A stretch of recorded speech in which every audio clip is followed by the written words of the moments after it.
Good evening and welcome to the February 28th meeting of the Santa Monica City Council.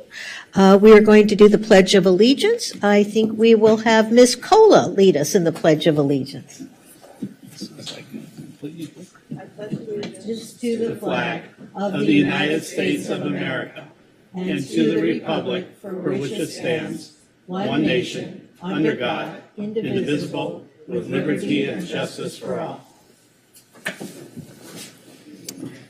Thank you very much, Ms. Newsom. Can we call the roll?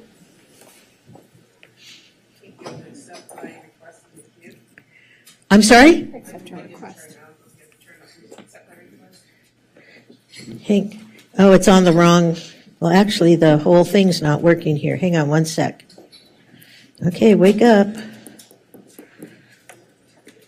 There's that light. I wonder if that means something. Yeah, I'm going to turn my mic off for a second so my frustration. There we go. I'm on. Okay.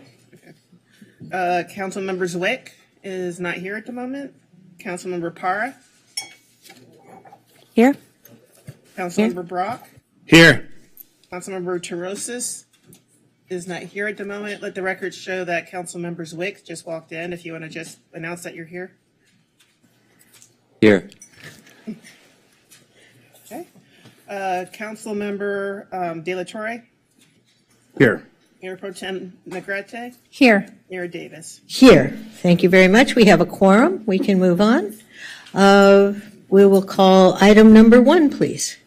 Public input. Public input is permitted only on items not on the agenda that are within the subject matter jurisdiction of the city. State law prohibits the city council from taking any action on items not listed on the agenda, including issues raised under this agenda item. And we have 2 speakers in the queue. All right. I show 3. Is one of them donating time? Hold on, let me see if I'm on the wrong item. Well, I see Jerry Rubin, Don Hinchman, and Jonathan Foster. That's correct. All right, and so if Mr. Hinchman and Mr. Foster, you can place yourself on the wall to follow up behind Mr. Rubin, I would appreciate that. Thank you very much. Oop, Hold on, let's start. the clerk will turn your mic on, Mr. Rubin, since my mic controls are not working here. Go ahead. Oh, it's still not on.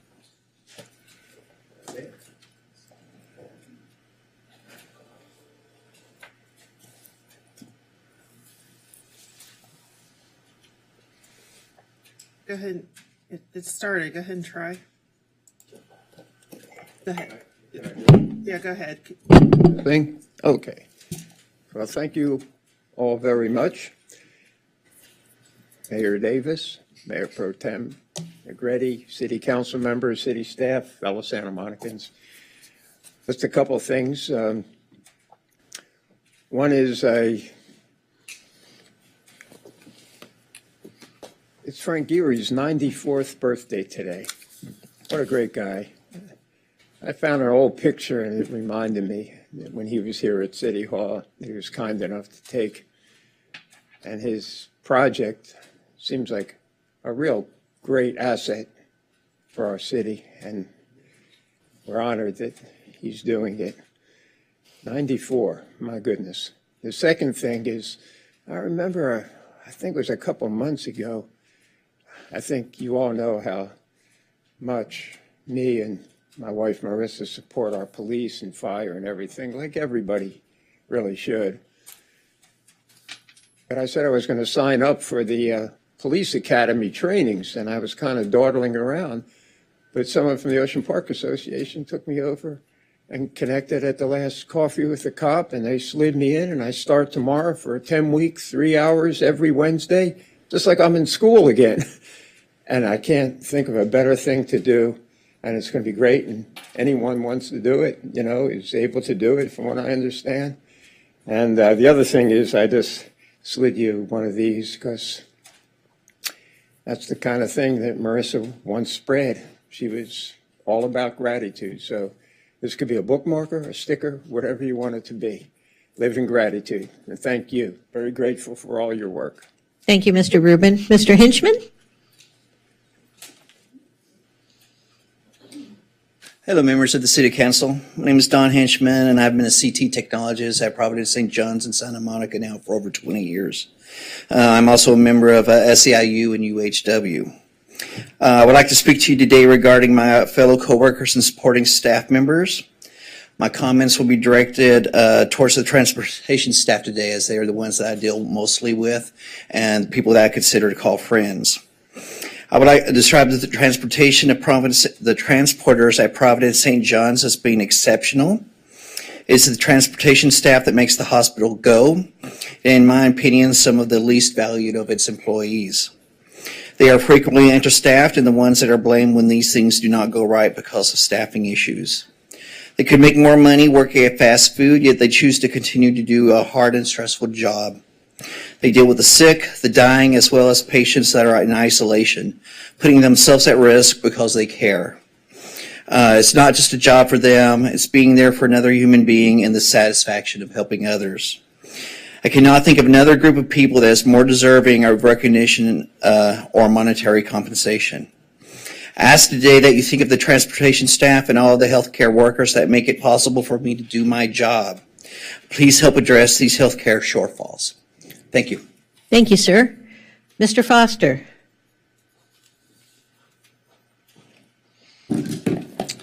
Hello, Jonathan Foster. So I had switched my day off from Wednesday to Tuesday, and I had off on Wednesday. And I was walking down the 3rd Street Promenade from Wilshire Boulevard to Broadway. And if you remember, the Apple store used to be on that block. And when you get close to Broadway, there's the gazebo and the Apple store was over here. And you could see both sides of Broadway. And I was looking at this girl's really amazing miniskirt. It was all camouflage. And I turned around and took another 8 to 10 steps. And there went George Russell Weller down the farmer's market. And I saw the car from there. And I saw the girl, here's her feet and her head. And she was spinning like this and came down onto the ground. I was just in shock. I was like, did I just see that? You know, when you never can, and you left. Wow. So I ran down there. I come to the girl, right? And she's and the blood is just moving about that fast. And I was like, I'm not going to be able to do anything for her. And I'm audible. I'm a drummer and a musician. So all the screaming, the girls were just screaming. And I was just like, I was trying to, and I just locked up. I couldn't. I was like, I got to get out of here. This is killing me. I couldn't believe it. And what was also amazing was the 9 helicopters that landed at Wilshire and 3rd. They kept landing and they would load somebody in and take off. And here came another one. They landed and took off. And here was the 3rd one, the 4th, 5th. And now every time a helicopter goes by, I'm always tripped out, you know. And it was just really hard. I stood behind George Russell Weller at the science, Christian Science thing. And here's the fence, and I was here, and George Russell was there. And it was a really bad day. I hope you all remember that. Thank you, Mr. Foster. I believe that is all the public comment under item 1. Ms. Newsom, is that correct? That is correct. All right, so we'll move on to item number 2, please. Public input for agenda items under closed session, special agenda items, and consent calendar only. And we have, I believe, 2 people. All right, let me just move. All right, I see Denise Barton and Jerry Rubin. Ms. Barton?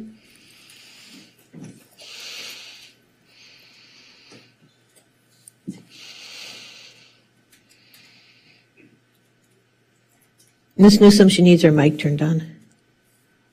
Sorry, I don't know why it's not. And I apologize, my screen that controls the mic isn't working, or I would turn it on. There we go. Thank you, Ms. Barton. Good evening. I'd like to start off with item 5G. I personally find it very interesting how you claim the position in the city attorney's office will be cost neutral.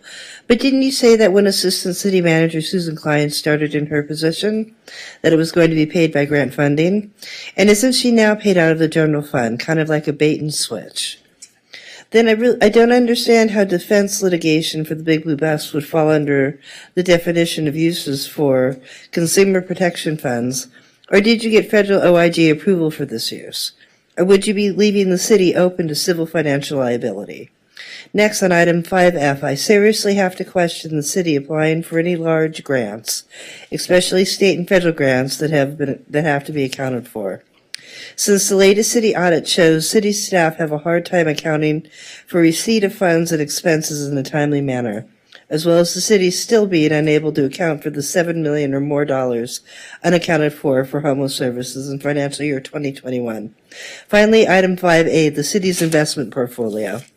You make outrageous claims due to your ESG cultism, considering BlackRock holds over $170 billion in energy companies, including oil.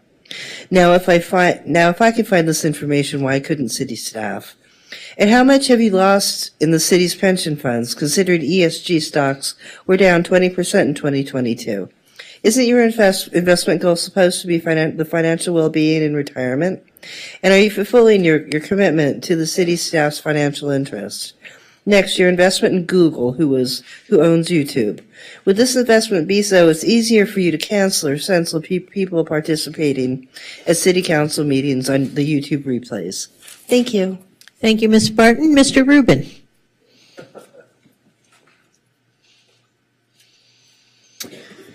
Well, back again. I forgot the item number, but it's about the big blue bus, electric buses they're getting. I think that's great. Why don't you wait a second, Mr. Rubin? We need to turn your mic on. Okay. There you go. All right. Well, I forgot the the number of the agenda item, but it's the one with the electric buses. The big blue bus is going to be getting some more of them. And the more and more we could get, the better it's going to be for our environment, to help combat climate change, for all kinds of good things. I was over the other day renewing my senior TAP card for the blue bus, and a couple of the employees at the blue bus were, I hope I'm not embarrassing you, Mayor Davis, but they were to say how good you were to support the blue bus for so many years, and that's a great thing. And I urge everyone to do that. We need to get people out of their cars at least 15, 20% of the time. That's not an impossibility, and it's easy to plan, and I'm willing, as I always said, to pay the first fare for anybody that hasn't ridden the bus, to get them on and guide them through it. It's the easiest thing. And I know my wife, Marissa, loved the blue bus, and they posted a tribute to her after she passed, because she was loved by a lot of the drivers, and she loved the blue bus, was very grateful for it. I think she would have been very happy to hear about these electric buses coming as well. So thank you very, very much for everything, and keep up the good work. Thank you, Mr. Rubin. Ms. Newsom, I see a separate list for item 3C and 5G. Yes. Okay, so for item 3C, we have Matthew Millen, and for item 5G, we have Jonathan Foster, and although he's listed twice, I'm assuming he can only speak once.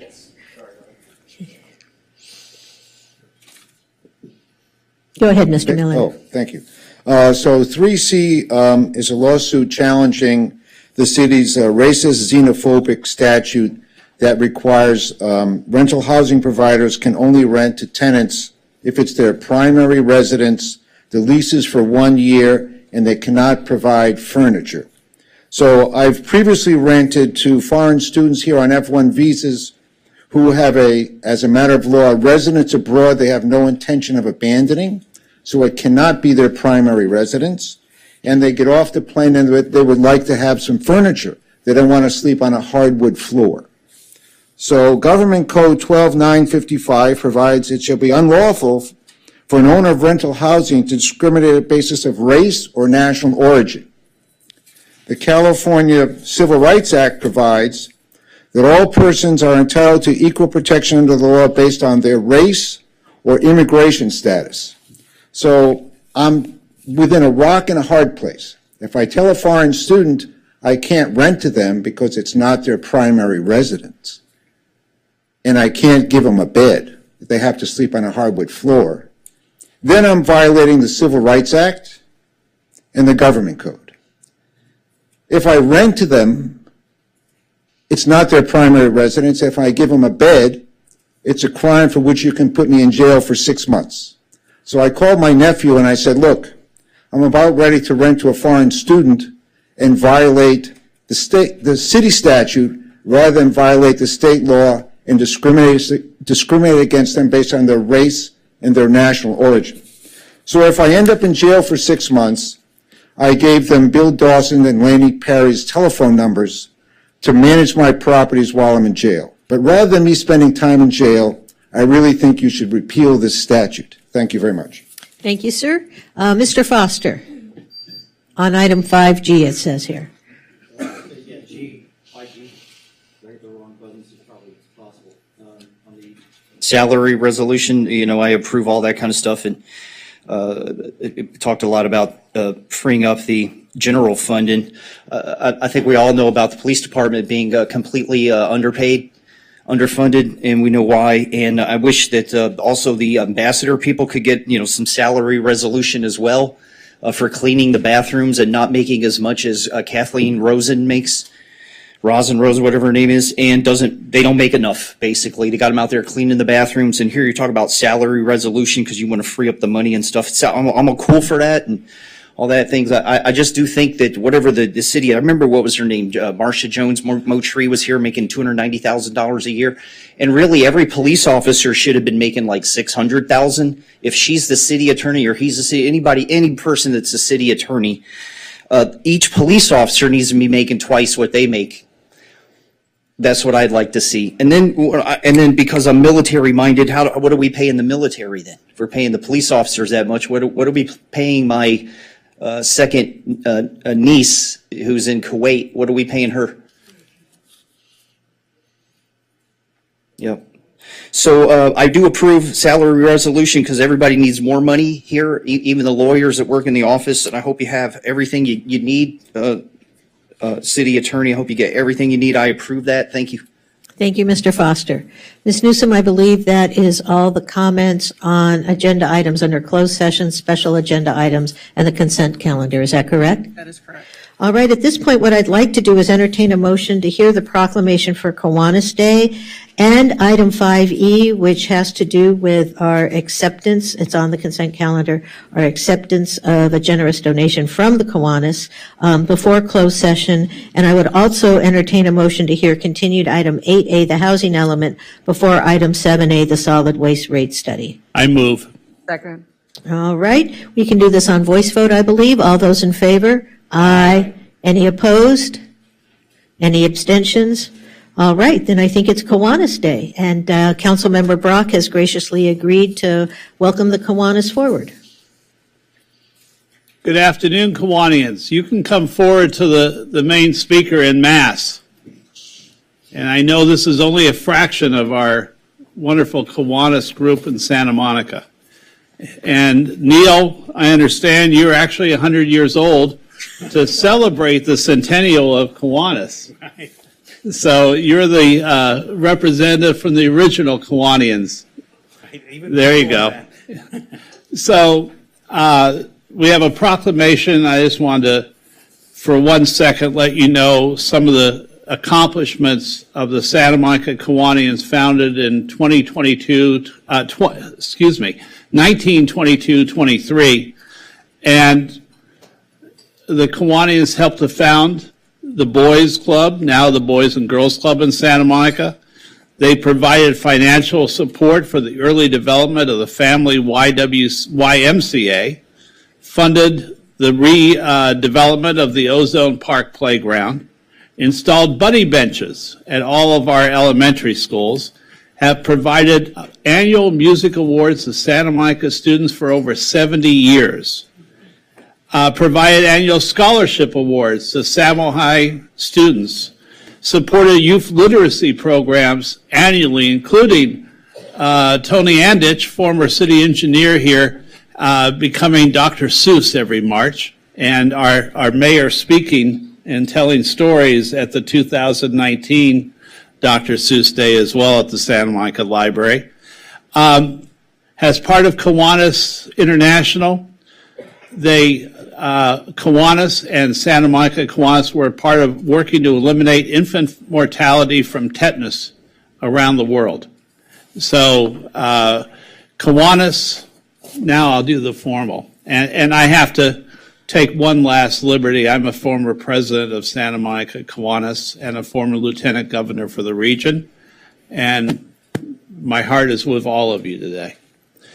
And it's notable that the incoming president of PAL, of Kiwanis, is also Eula Fritz, the director of the Police Activities League. So Kiwanis, as well as the other volunteer service clubs in Santa Monica, have always relied on great volunteers from city staff, as well as the community. And I'll stress, Kiwanis is 100% volunteer organization of residents of our city and other cities who want to help children have better lives. Whereas Kiwanis International is one of the largest service organizations in the world with more than 551,000 members of all ages and abilities in more than 80 nations. And the members of the Kiwanis Club of Santa Monica are devoted to improving the world one child and one community at a time. Why aren't you guys up there? You're Kiwanis too. Get up there. I'm just holding the t-shirt. Ah, okay. All righty. Whereas the Kiwanis Club of Santa Monica is celebrating its 100th anniversary of service to our community. And to mark this historic milestone, the Kiwanis Club is funding new state-of-the-art scoreboards at both Belmar Park and Los Amigos Park. And whereas over the past decade, the Kiwanis Club of Santa Monica has provided over $51.5 million in financial support and thousands of hours of volunteer time to our local youth agencies and Kiwanis Family Youth Leadership Programs. And whereas the Kiwanis Club of Santa Monica proudly supports Kiwanis Family Youth Leadership Programs at Santa Monica High School, St. Monica's High School, Palisades High School, Lincoln Middle School, UCLA, and Pepperdine. And whereas the Kiwanis Club of Santa Monica provides scholarships and awards to youth in academics, music, and visual arts. And whereas the Kiwanis Club of Santa Monica helped found the Santa Monica Boys and Girls Club, provided financial support for the development of the Santa Monica Family YMCA, funded the new Ozone Park Playground, installed buddy benches at our local schools, and whereas the service provided by the Kiwanis Club of Santa Monica will continue to have a positive effect and impact on our community and citizens. You get the last sentence.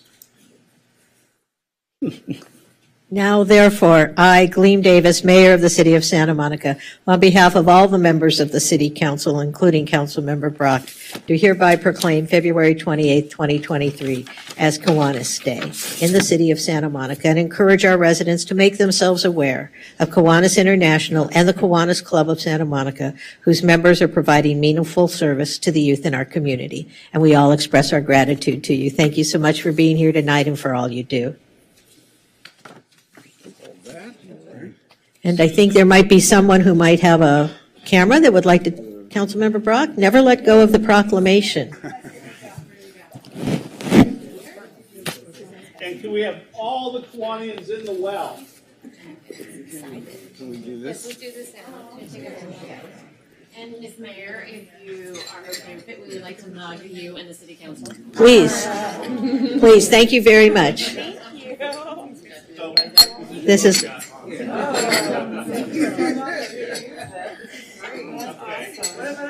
need to get one of those. Thank you. All right. Go in like 2 or 3 rows. I assume you would like the council to stand behind you on the dais so we can peek through the picture as well. Photo bombing. I'm gonna make a little hole. I want to do bunny ears behind Councilmember Brock. I'm gonna follow. Yeah. All right. Move in a little bit if you want. Actually, this chair. Turn this off. But mine. There we go. All right, everybody look this way. 1, 2, 3. Thank you. Congratulations, Kiwanis. Another 100 years. 2 years. Thank you, everyone. Kiwanis.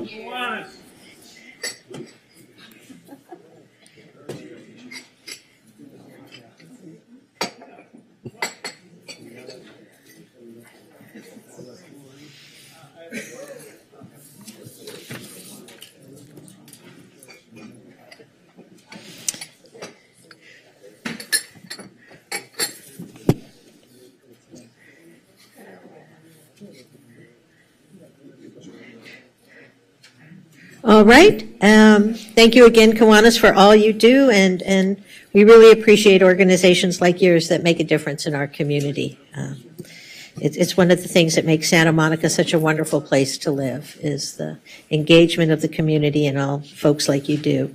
At that point, I think we are going to move on to calling closed session. Are we going to do 5E first? Well, 5E was actually part of that. I think Councilmember Brock's statement before he read the proclamation was what he was going to do with 5E. But you're right, we do need to vote on it, don't? Councilmember Brock, would you like to make a motion on 5E? Can I read it into the record first, please? Oh, I suppose so. Item 5E, authorization to accept the donation from Kiwanis Charities of Santa Monica to purchase and install scoreboards at Los Amigos Park and historic Belmar Park. All right, at that point, I move approval. Second.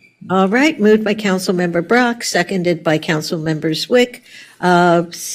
I suspect we should probably have a roll call vote on this one since it is accepting a donation. Ms. Newsom, will you call the roll? Councilmember Zwick, sorry. Yes. Councilmember Parra, Yes. Councilmember Brock, Yes. Mayor Pro Tem Negrete, Yes. Councilmember Chorosis. Yes. Councilmember Delatorre. Yes. And Mayor Davis. Yes, that passes unanimously. Now we can go to the consent calendar. Okay. I'm sorry, closed session. Sorry, I jumped the gun there. Okay. Closed session, item 3A, conference with real estate negotiator, 3200 Airport Avenue, Santa Monica, California, negotiator Macready's, Chief Operations Officer, Airport Director, owner of record, City of Santa Monica, persons to be negotiated with, Clover Restaurants Incorporated, under negotiation restaurant lease terms. Item 3B, existing litigation, City of Santa Monica versus 1238 10th Street LLC. Item 3C, existing litigation, NMS 1539 LLC versus City of Santa Monica. Item 3D, anticipated litigation regarding facts and circumstances that might result in litigation against the city. And that is it. All right, thank you. And Mr. City Attorney, when is our estimate for return? I would say 7 p.m. All right, we will be back at 7 p.m. We hope. All right, thank you. We'll see you soon.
Oh, yeah, I sat next to him. We are going to reconvene. Can I get everyone in their seats, please?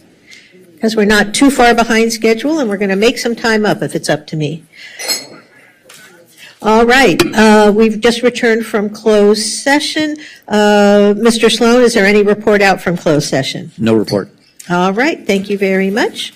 We will move then on to my favorite part of the evening, which is the animal shelter.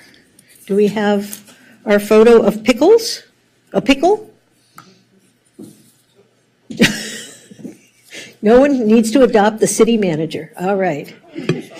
All right, folks, meet Pickle. He's a 9-month-old pit bull terrier mix. He's very sweet and playful and loves playing with other dogs. He would do well in a home with another confident dog. Pickle's a little shy at first and may require multiple visits until he warms up to you. He's still a puppy, so he would benefit from some basic puppy obedience classes.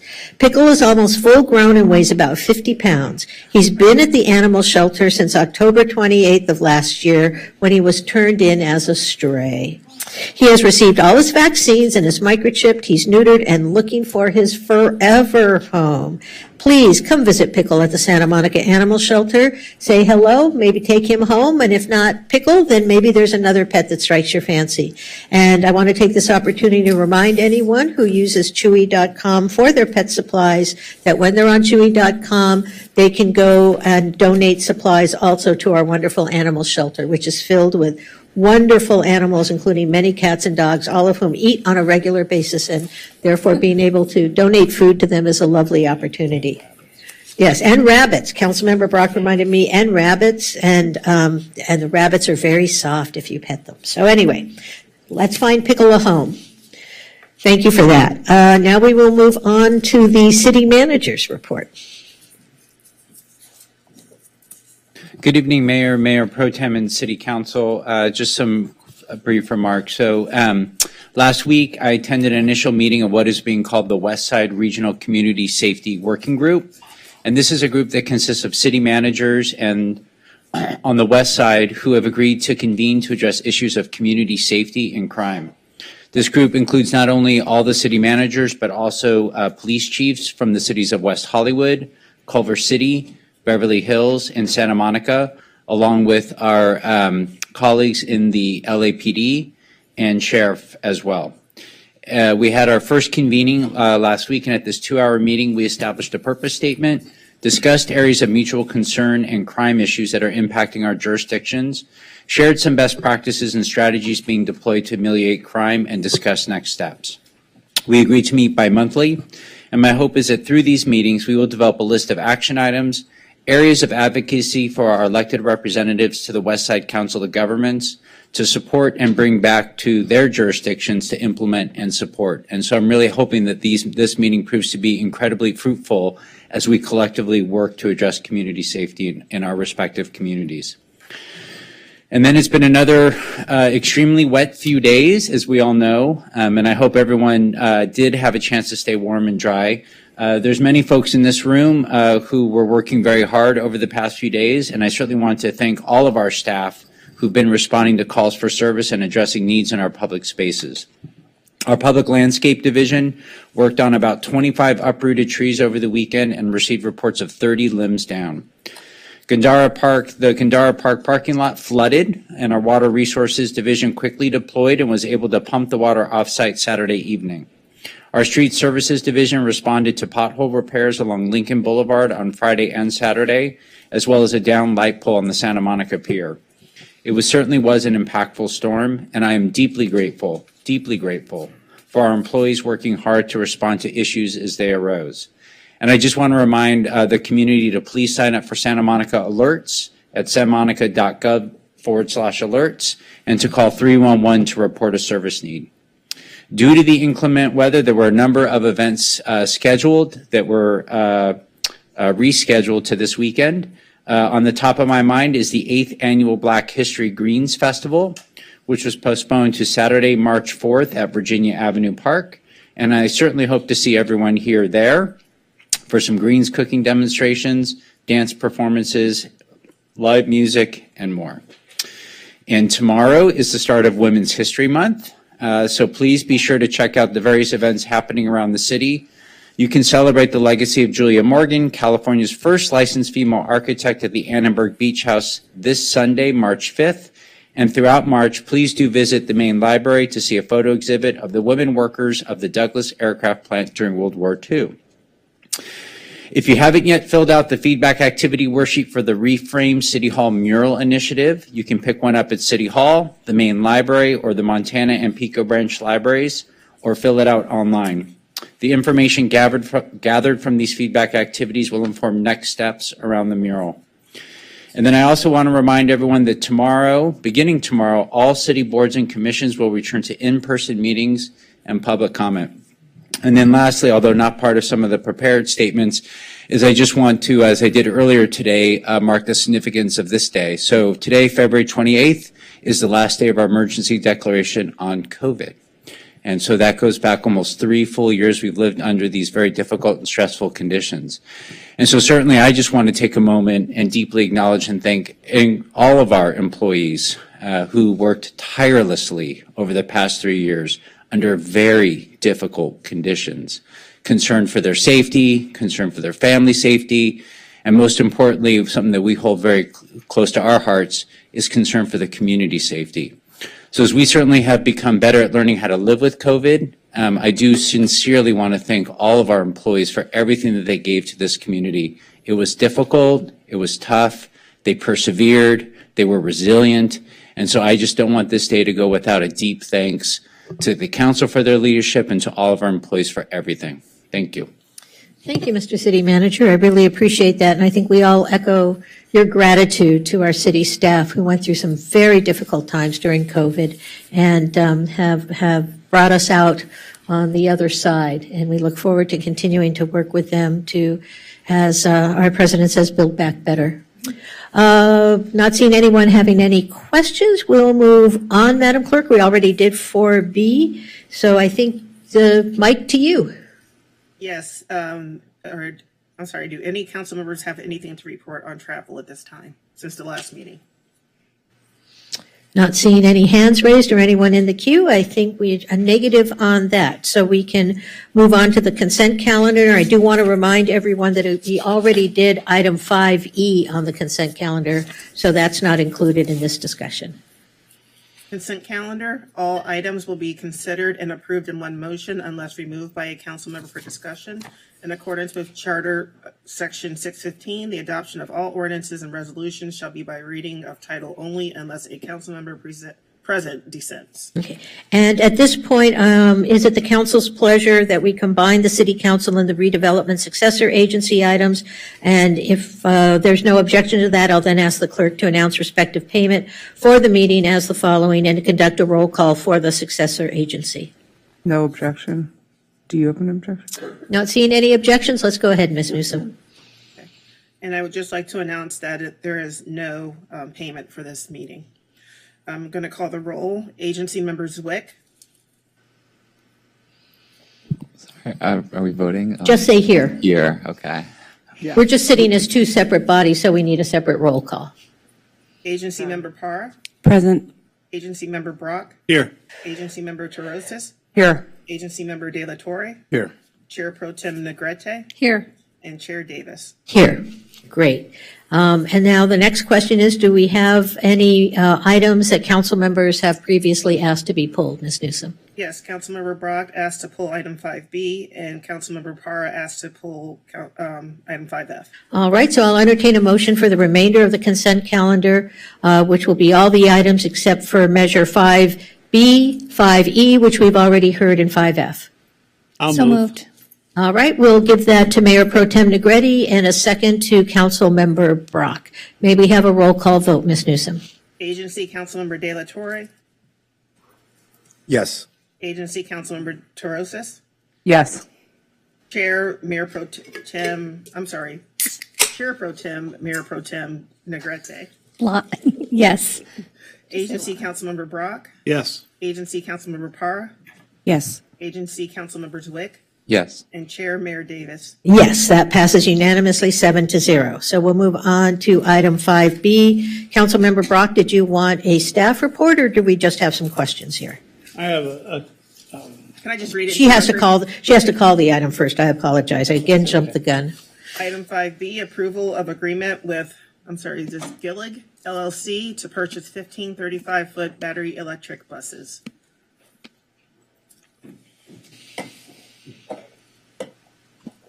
All right, Councilmember Brock. I had a few questions regarding the contract. I don't think you need to do a whole presentation. I have a couple of questions and then maybe a suggestion as well. So first, I got a couple of queries from residents about the range per day of each of the new electric buses and then the interior configuration of the buses. So can you give us just a little bit on that? Sure, I'd be happy to. Good evening. Oh, excuse me. Let me turn your mic on there, Mr. King. Thank you. And can you state your name for the record so we all know who you are? Sure. Ed King, Department of Transportation. Good evening, Mayor Davis and members of the council.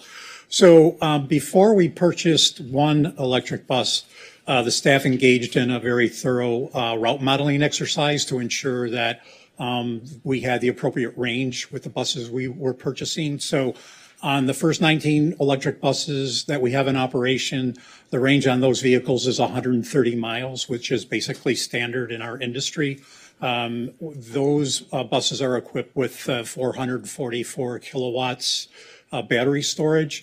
The buses that we are asking for adoption for this evening have 588 kilowatt battery storage, so a much longer range, 170 miles, so 30% more capacity, and they will obviously exceed our route blocks and miles.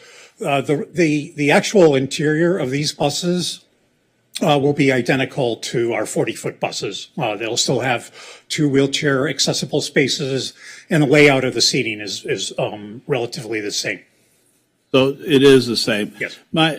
So how many miles does an average Big Blue bus travel in a day? Sure, great question. So what we call our block assignments is a bus assignment. A bus could be on 2 or 3 or 4 different routes during the day, and a typical block is anywhere from 100 to 110 miles, depending on what routes it travels. So the bus never has to come back to the yard to recharge. That was a big question people were asking. And so these have how many seats? 43, I believe, and then in standing is probably 65 to 70. Okay, because a resident had written me saying that the existing electric buses net fewer than 30 seated people. And it is 40 or so. Well, it could be 30 if both wheelchair positions are taken up, because those seats are 3 seats each. Yes, the flip up for the wheelchair positions. All right. Are we also and this is refunded by the federal government? Yes, it is. So there's no net cost to the city of Santa Monica? We have a local share that we provide. It's approximately 7 to 10% of the cost of the vehicle, and that comes through our state and local funding. Are we going to, as time goes on, it appears that the articulated buses probably will no longer be needed because of the E line and eventually because of the Wilshire Boulevard line as well? Not necessarily. We still have really good loads on both Pico and Lincoln, as well as Wilshire and Santa Monica.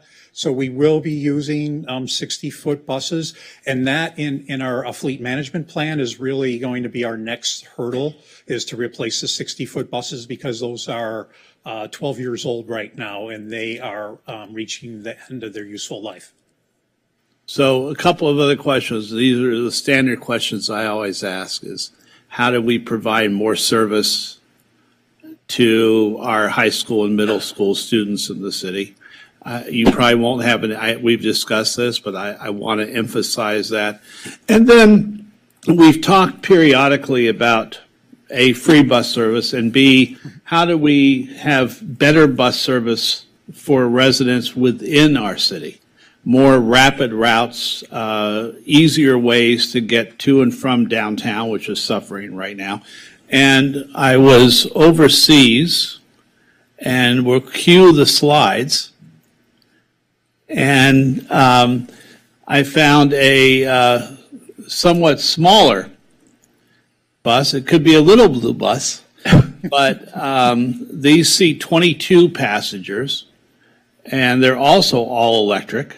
Mm-hmm.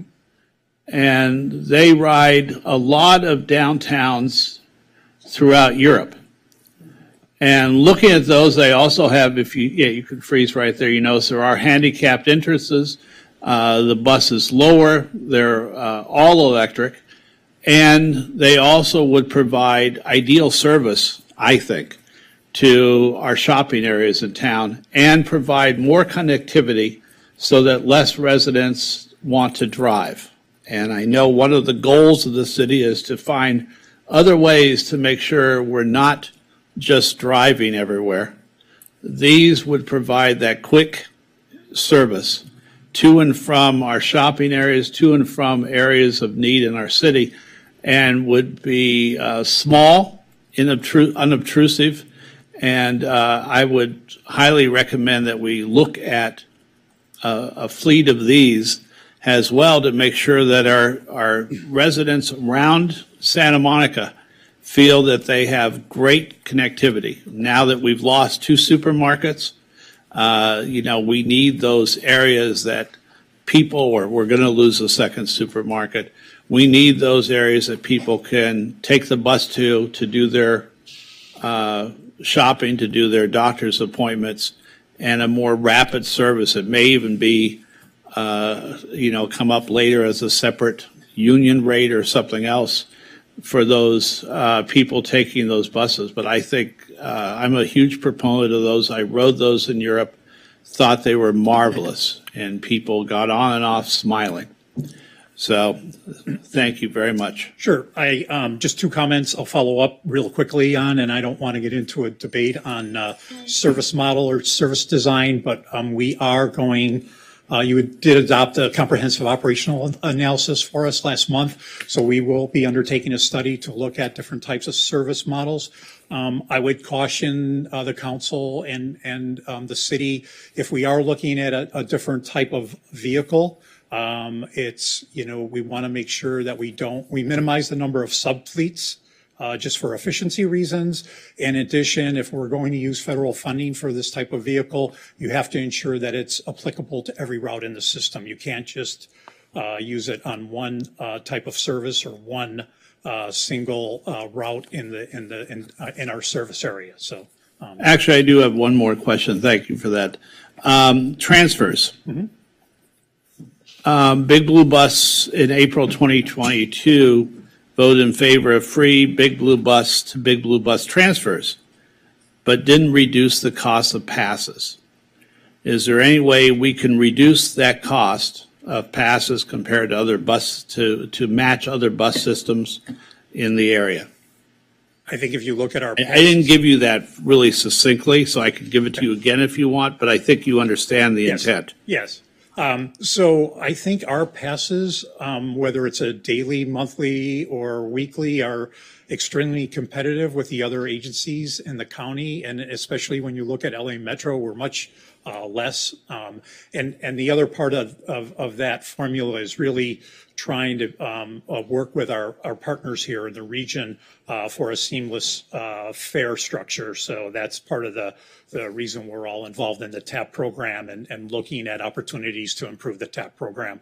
So we will be looking at trying to make those rates, those transfer passes, more equitable. Exactly. That'll be part of the COA analysis when we conduct that over the next several months. Thank you so much for your time. Welcome.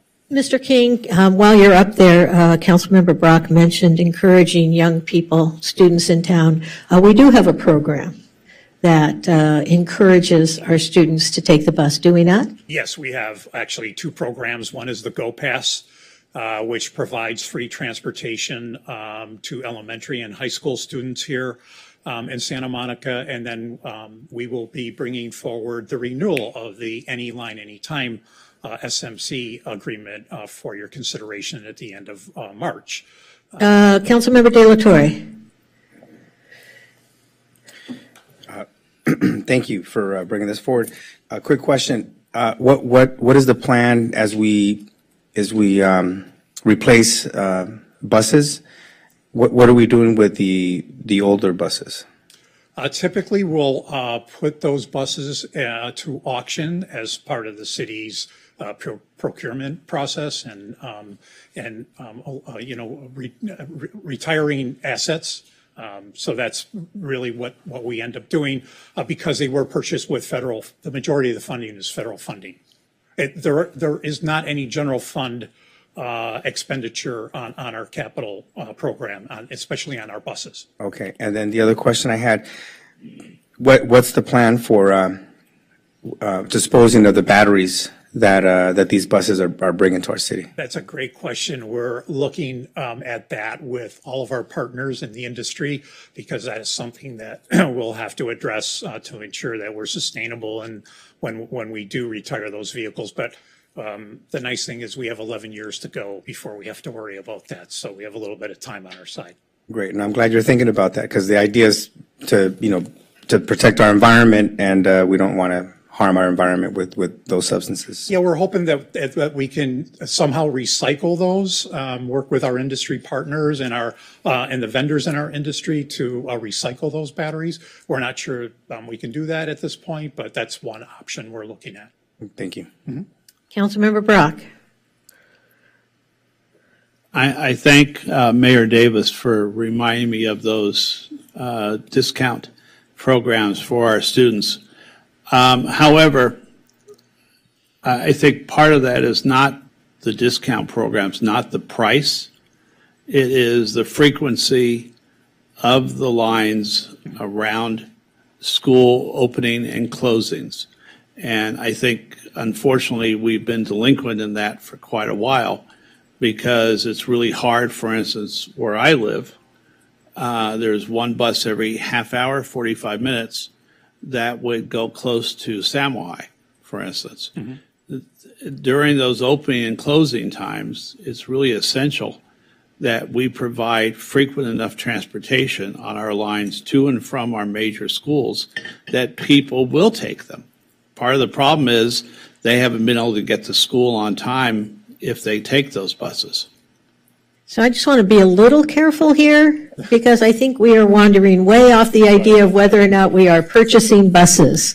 And while I appreciate Mr. King's candor and taking all of our questions, I want to try and keep us on schedule. I think, would it be fair to say, Mr. King, that those are the kinds of issues we'll be addressing when you bring back the comprehensive plan for changes? Yes, it is. All right. So we'll all hang on to those in our temporal lobes and raise those questions at that point in time. Do I have a motion for item 5B? Make a motion. I'll second. All right, 5B, I'm assuming, people say I make a motion, and we do need to be a little precise here. So you are moving the staff recommendation, is that fair?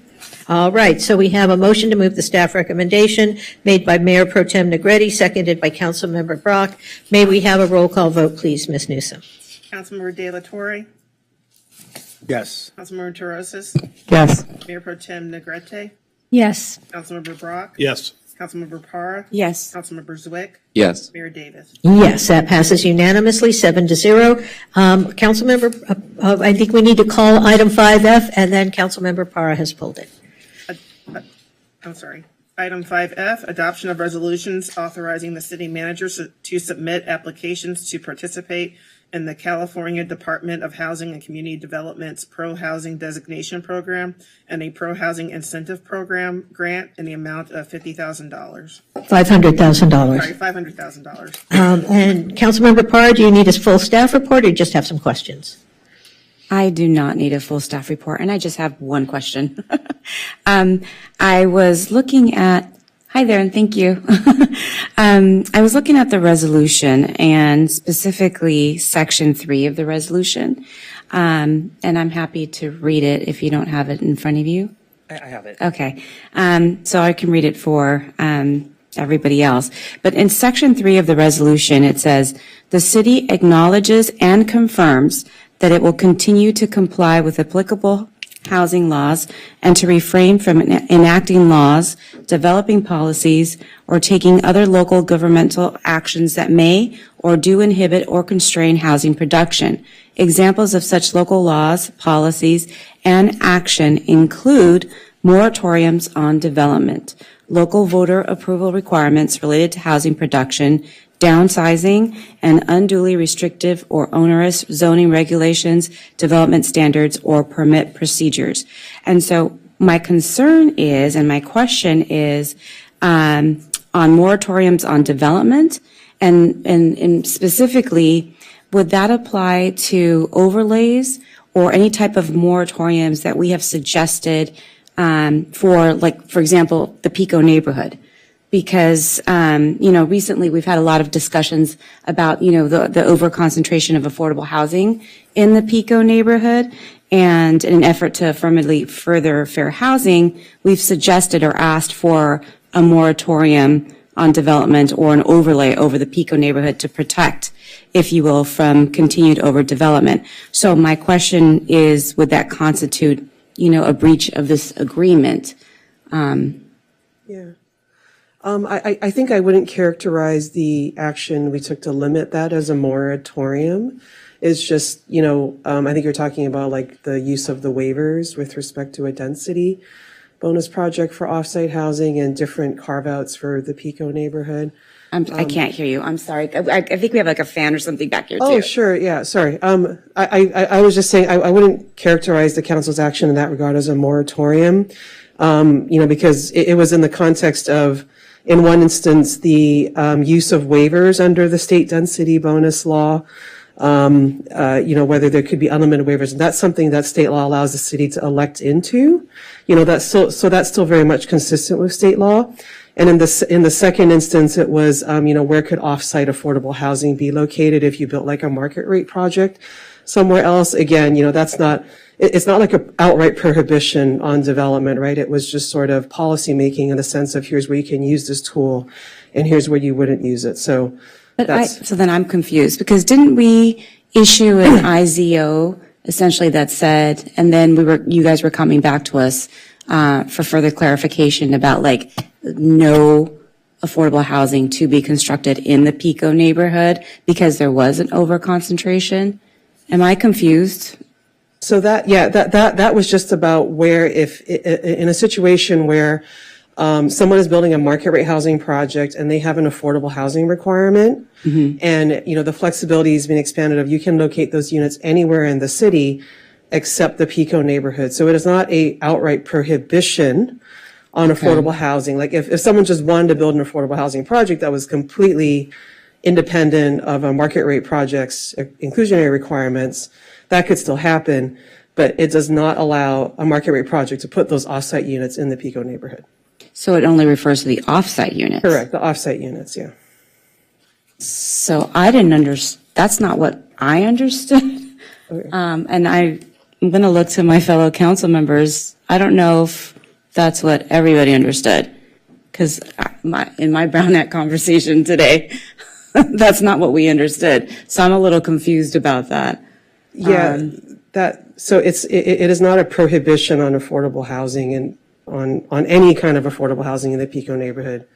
It's in that situation where just for the offsite. Just for the offsite, right? Because in most cases, like if you have an affordable housing requirement, it's either on site, as part of the project, right? Or you have the option to put it off site. And I mean, and that I understand, but so now I have to go back and look at the ICO of what we had worked on and dealt with and talked about, because that's not what my understanding was. The IZO is a separate issue, so that had to do with a situation where if you have 100% affordable housing projects, so this is 100% affordable housing projects under state density bonus law within a half mile of transit. Right. They're offered unlimited density, extra 3 stories or 33 feet, right? So there's a lot of incentives under state law. Right, I understand for those that. kinds of projects. And in that instance, state law allows the city to elect whether you want to allow that project to have, to request additional waivers of development standards. So in that case, that IZO says that yes, if you're outside of the PICO neighborhood, you can request those additional waivers. But if the project is within the PICO neighborhood, you don't get to ask for those additional waivers. Okay. So clearly, then I misunderstood what that was from the get-go, because that was not my understanding. And so all along, as I've been voting and trying to understand, even reading through the housing element, that was my understanding, that a lot of the decisions that we've been making here was trying to protect that from continuing to happen. Right. And so that kind of changes a lot of things for me. Yeah, there's not a program in the housing element that speaks to prohibiting all affordable housing in the PICO neighborhood. There's not a program like that. There is not a proposed amendment, that is proposing to do that. So essentially, because now, so let me understand this. Let me walk this back a little bit now. So essentially, we have this requirement that we have to do 6,000, what have you, units of affordable housing. And so we all in this room know that the most affordable place to do that is in the PICO neighborhood. And if we upzone everything in the PICO neighborhood and make it affordable, let's just say hypothetically, all 6,000 units could hypothetically go there. Yeah. I mean, I know we're trying to firmly further it so that it goes across the entire city, but waving the magic wand and what pencils out and makes most sense in terms of dollar bill, it would go there, right? Well, I think as an overall strategy, and we explained this, with the maps. Yeah, no, I know we want it across the entire city. Yeah. So it's not that every single area of the city is being upzoned evenly, if you will. What was taken into account is, where are the existing concentrations of housing? And so in terms of the highest amount of upzoning, it is not the PICO neighborhood. The PICO neighborhood has the least amount of upzoning relative to its existing standards. Right, because we have the most amount of affordable housing in the entire city. Yeah, so in terms of, using the levers that we have as a city, is using development standards, as an incentive to look elsewhere. So for example, Wilshire Boulevard has, some of the highest standards in the city, right, relative to other areas. So, but that's the approach that was taken, in terms of rezoning proposal. But yeah, to be clear, there is not a proposal to prohibit 100% affordable housing, like outright in the PICO neighborhood. It's using tools to make it less attractive relative to other areas in the city. Okay, thank you for explaining that to me further. Councilmember De La Torre. Yes. Is it true that one of the protections from over-concentrating affordable housing in one part of the city is the affirmatively furthering fair housing government code section 88995.50? I would have to look. Well, yeah, just, sorry, from documents I've read, the state doesn't want cities to just put all the affordable housing in one part of the city. Is that correct? Yeah, in the context of the housing element, affirmatively furthering fair housing is about opening new housing choices in high opportunity areas. So that's why when you look at the sort of, map of rezoning around the city, it's very much, like I said, relative to PICO, it's like the north and the south. It's everywhere except the PICO neighborhood, has sort of, the greater upzoning proposal.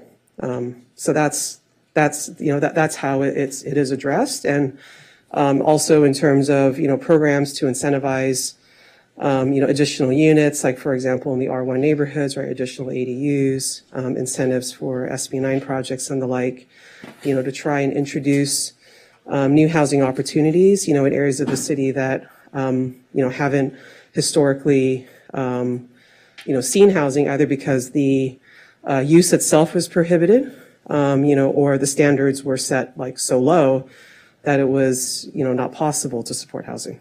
Correct. And city staff is mindful of sort of the delicate balance that we have to strike, more affordable housing, but let's not push out long-term tenants. And Yeah, and I mean, to be clear, there is absolutely no proposal on the table to upzone any of the multi-family residential neighborhoods. Those standards are staying exactly the same. So the only upzoning that is happening is, on the commercial boulevards. And that's very much consistent with, the principles that were established in the land use and circulation element. It was about protecting residential neighborhoods, and that was a major part of the AFFH strategy, is that Santa Monica leads first and foremost with housing preservation, and not displacement in our residential neighborhoods. Yeah. And in terms of this resolution in front of us today that we're voting as part of this, would it be a problem if we, on the language where it says, Section 3, examples of such laws, policies, action include moratoriums and so forth. We are sending a letter to the HCD regarding, our request to work with us, to guide us in terms of, not upzoning sort of certain boulevards to protect, renters and long-term small businesses.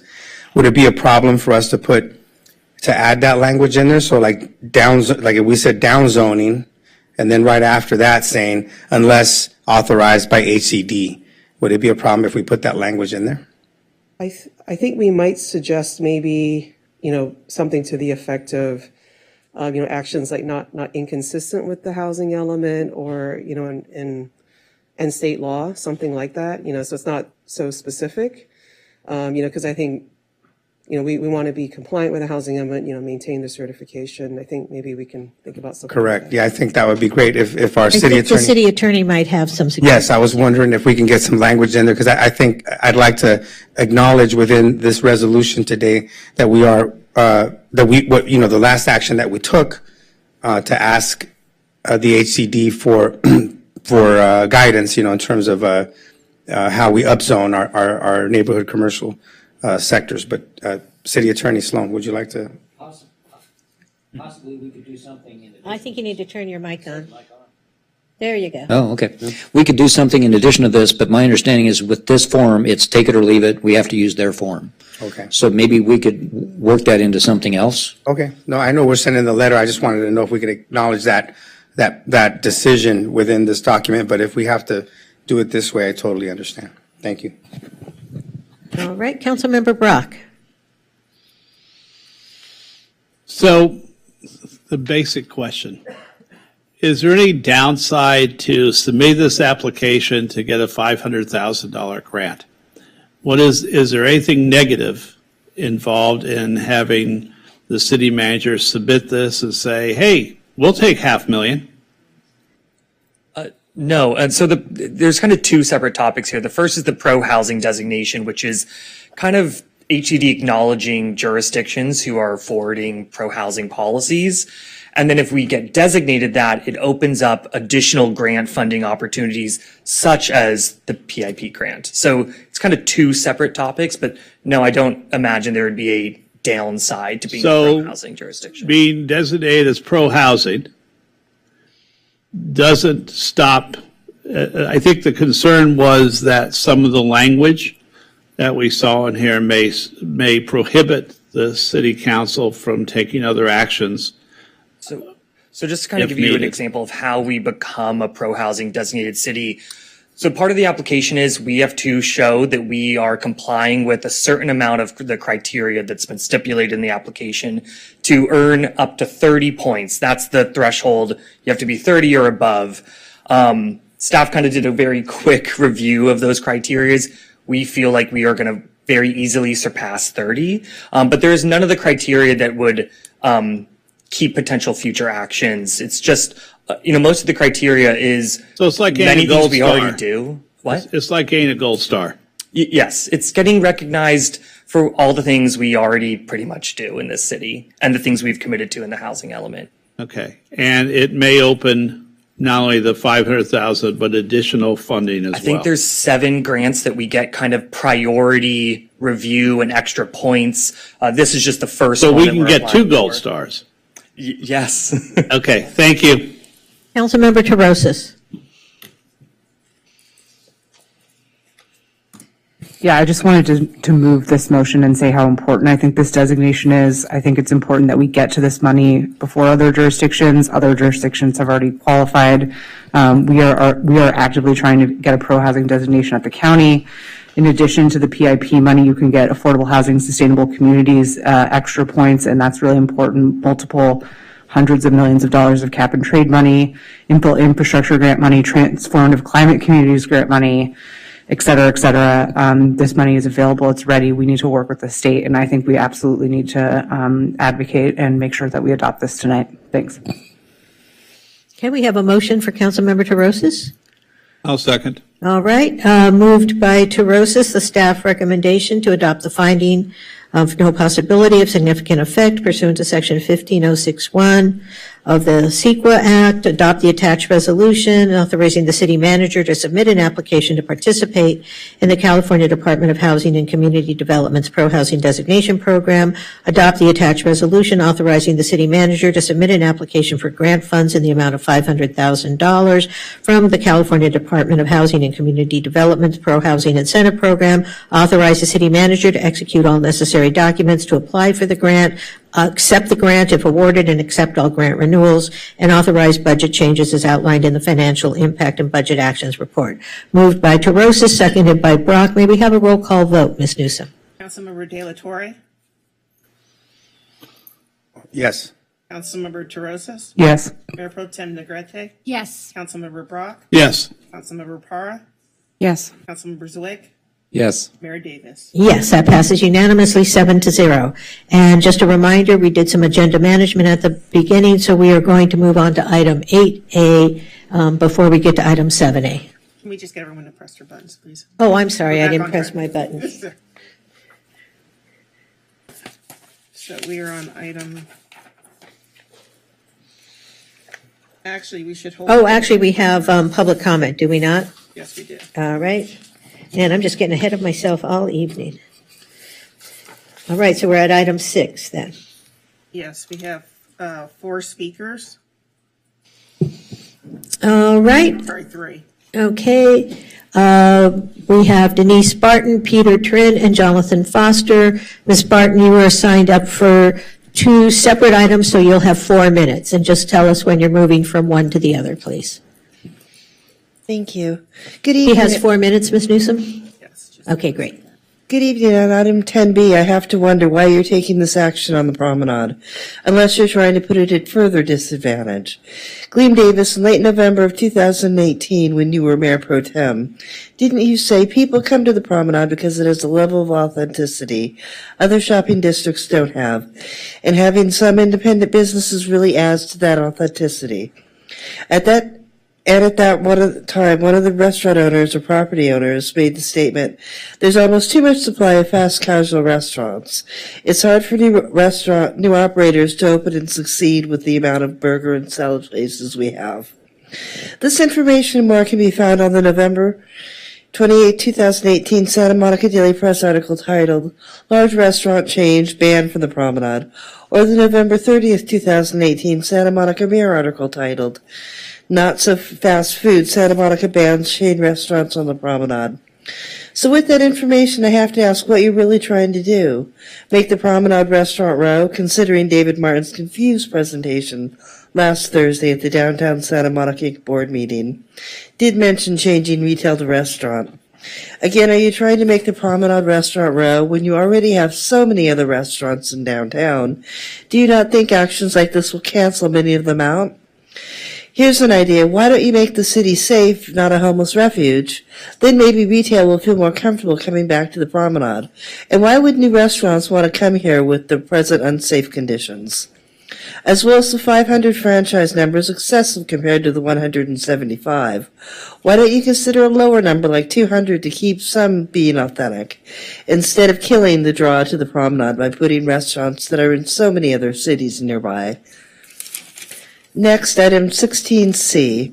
I'm compassionate to the issue in this item, but I do wonder if this is one of the reasons you're putting another employee into the city attorney's office, so City Attorney Doug Sloan will have more time to work on your special interest issues like this that have nothing to do with correcting the mess your leadership has created in the city, but I'm sure it strokes your ego using employees for your image and not for the best interests of the city.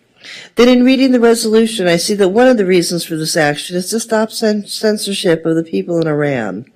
But as a person who's been censored by you repetitively since 2008, hopefully you can see why I see you all, especially Mayor Gleam Davis, who's been here up there the longest, as hypocrites. Please do tell me why the people of Iran don't deserve to be censored, yet the people who participate in Santa Monica City Council meetings do deserve to be censored. And I know I'm not the only one you do it to. I'm just the one it's being done to the most. I personally think that you should spend more time taking action to make the city not the sixth most dangerous city in the state before you start using city revenue or employees for your special interests, for your image. Or is this your way of trying to influence the people in other countries to your progressive way of thinking? Or look at it this way, the government of Iran couldn't stop you, the Santa Monica City Council, from censoring me. So why would you, the Santa Monica City Council, or the California state government, think you can stop the Iran government leaders from censoring their people? Thank you. Thank you, Ms. Barton. Mr. Trin.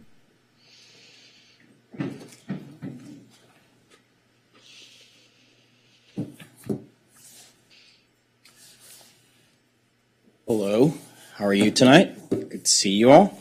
I'm just going to be really brief. I'm going to be about a minute. But I just wanted to speak on item 10B. As many of you are aware, I'm vice chair of downtown Santa Monica, and we sent a letter out supporting this adjustment. But I also wanted to just speak on behalf as a local business owner. And I was thinking like this will be helpful for the downtown area, but I would love to make a suggestion that maybe after a two-year period or something, city staff and planning come back with a report on the actual effects of it. So the reason why I'm saying that is because obviously I want to revive and restore the economic vibrance and the diversity in the community here in the downtown area. But I just want to make sure that in the long run, it's not detrimenting the cultural uniqueness, the diversity of Santa Monica, specifically the downtown area. So I always looked at the promenade as a place where there were a lot of unique experiences, mom and pop shops, independent shops. So that's the main thesis on why I'm out here personally just asking, hey, I'm supportive of it, but at the end of the day, I think it might be worthwhile, maybe after a 2-year period, for the city staff to come back with a report to make sure that the effects that we're trying to aim for with this lifting are actually happening, and there's no negative downside to it. Thank you, Mr. Trin. Mr. Foster.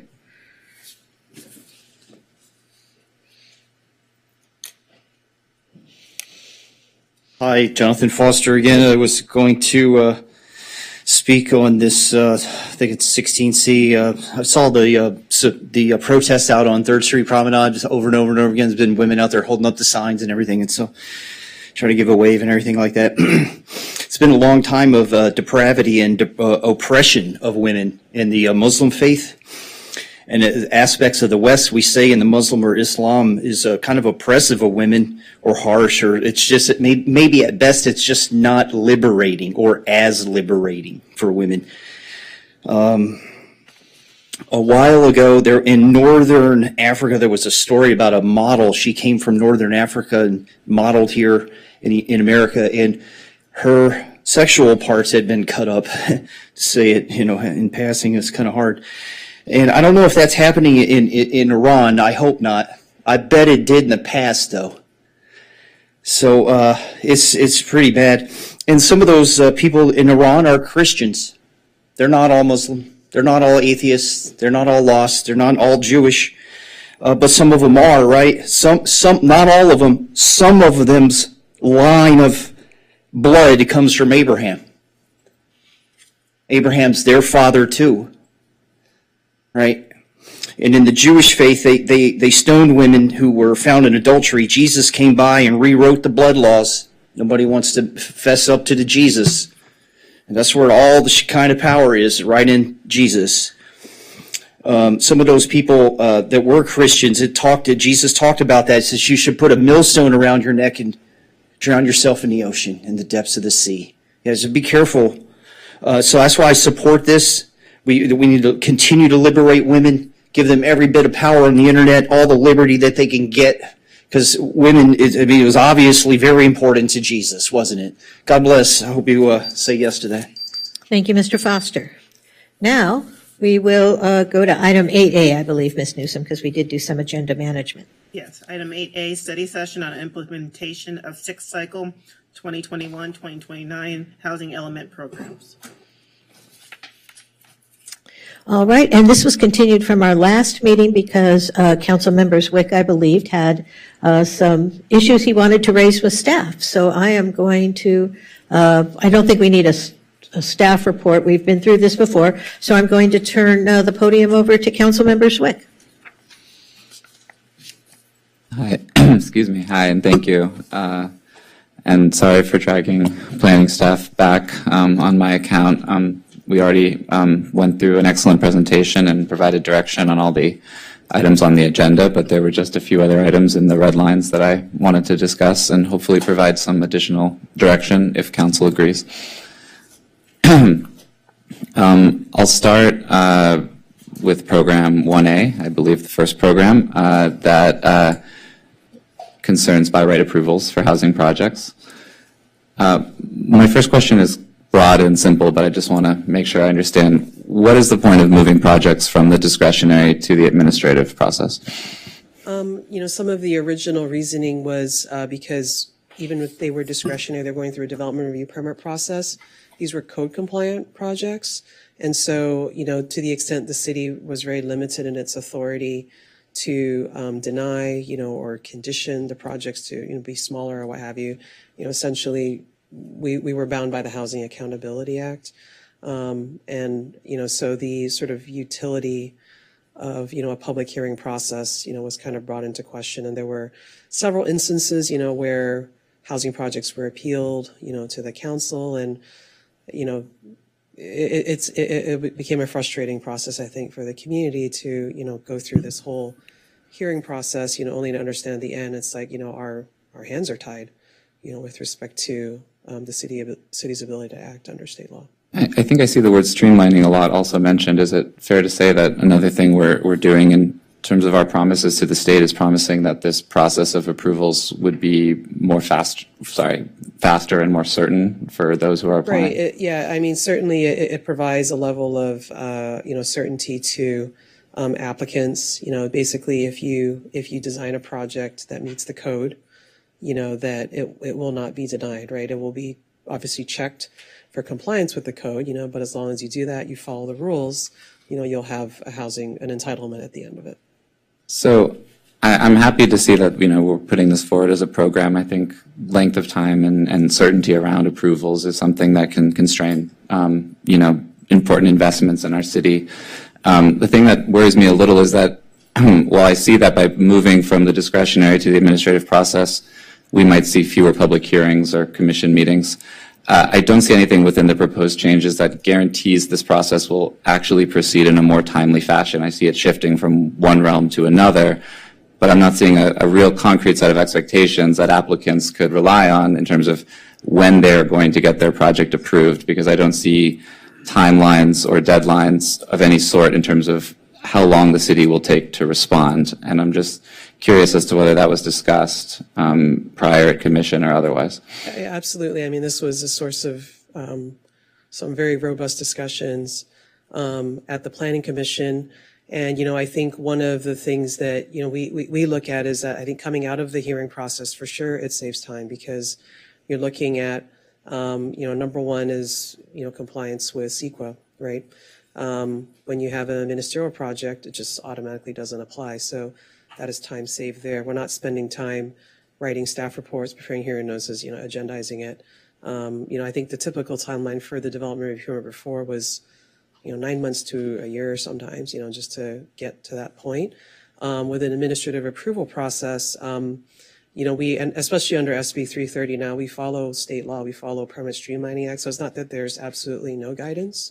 We always process projects as expeditiously as we can, in compliance with state law. And, really every project that's filed right now is filed under the guise of SB 330, which has timelines, very precise timelines for determinations of completeness, timelines to determine code compliance, and we are zipping along on that, like a fine, well-oiled engine, in doing those reviews and getting comments back, to applicants, at this time. So I think it's not that you're not seeing it in these red lines because we're just really following state law, as we always have, to try and move these projects forward as quickly as possible. So I appreciate that, and I do think already what's reflected will be a better process. I think in my opinion, if I understand it, you referenced the Permit Streamlining Act, and that applies also to discretionary projects, in which I think by moving things to the administrative process, we are in part promising to improve upon even further. And as you mentioned, there are mandated turnaround times for projects that fall under the discretionary process through the Permit Streamlining Act. And I guess, in my opinion, if that is the case, I would imagine that administrative approval should be at least as fast and hopefully more fast and more efficient than that process and that route. And I know that the timetables provided there say something around 60-day turnaround when it comes to responding to the initial. It's actually, so the way a development process works normally is application is submitted. We have 30 days to determine the application complete. And the determination is limited to the checklist basically on the application form. You can't ask for something else, that's not on the form. As long as they have that, then we determine it complete within 30 days. And this is under SB 330 timelines, which is basically all the projects we're seeing now.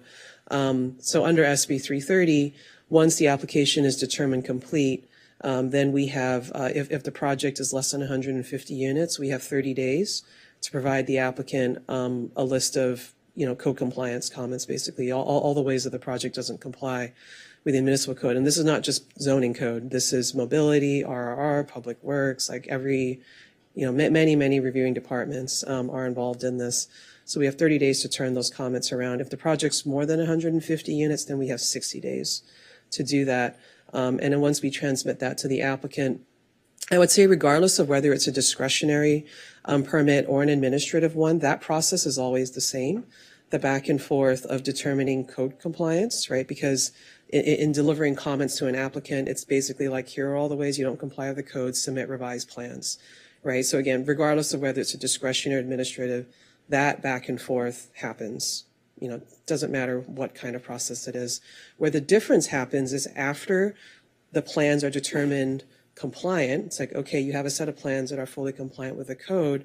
The difference, that's the big difference. At that point, what in an administrative process, we just go straight to basically filling out a table and the determination. The staff takes care of that. And that is not a long time on it, obviously, because the work is pretty much done. But when you're in a discretionary process, that's where you have to do the hearing notice, the staff report, right? Have a public hearing, like all that. That's where the time gets added. So that's where the AA is saving time is, once we get to the point where the project is determined compliant with the code, that's where the time savings occurs. And that's the guarantee. There's no risk there, right? It's like once you comply with the code, you get your entitlement. I see. And I guess, nonetheless, I've heard, that sometimes the process is more timely than others. And I guess you're saying that whether it's administrative or discretionary, projects tend to apply under 330, so they receive similar protections. But to say that is also to say that it would be of no harm to add that same level of timelines that are already mandated to every project within the administrative process. Yeah, no, I mean, we have to follow those timelines regardless, so. Well, I think something that is interesting to me, at least, is that, I think I hear a lot from the community as a whole that there's a lack of certainty when it comes to knowing exactly when they will have the final approval on their projects or when they will hear back on something. And I think businesses of all kinds require certainty above all else. An indeterminate timeline is sort of anathema to their ability to make a sound investment decision in our city. And I feel like as a city, we need to be doing everything we can to really provide that certainty. And I noticed that in the prior zoning ordinance, we did actually have a 90-day timetable for issuing decisions on all administrative applications. And I just wonder, I mean, what I would propose and what I would ask the council to consider is that we adopt a similar set of timelines.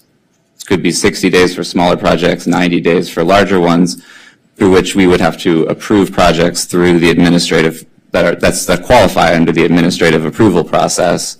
To be fair, the time we'd be measuring would only be the time in which staff has the project and is considering it. We would not be counting time that when we would be asking an applicant for further clarification or waiting on them to get back to us, that would not count towards the idea of staff time in looking at projects that fall within the administrative approval process.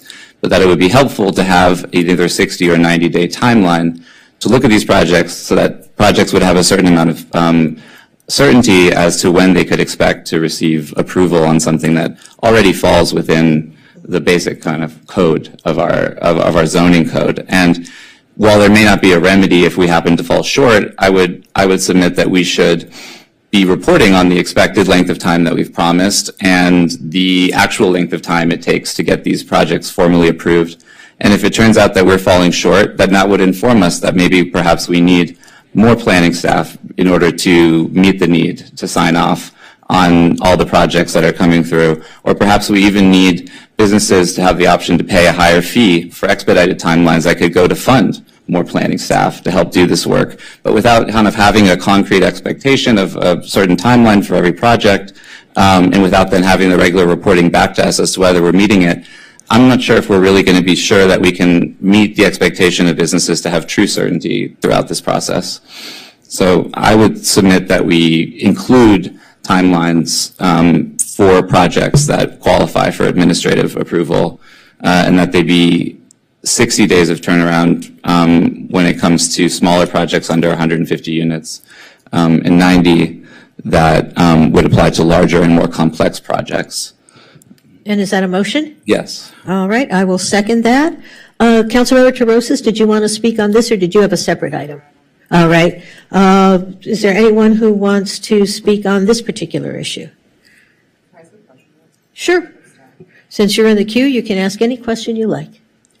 So practically speaking, does that need to be included in the upzoning process, the rezoning process that we're doing? And I'm wondering, is that something that even needs to be submitted to HCD, or is this something that we can do on a similar timeline where there's a report back to the council on how we're implementing I support what Councilmember Zwick has put forward. Clearly, I just am wondering, does it need to be as part of this process, or should we actually have like a performance dashboard that we're making available to the public on this? Is this a question for me or for planning?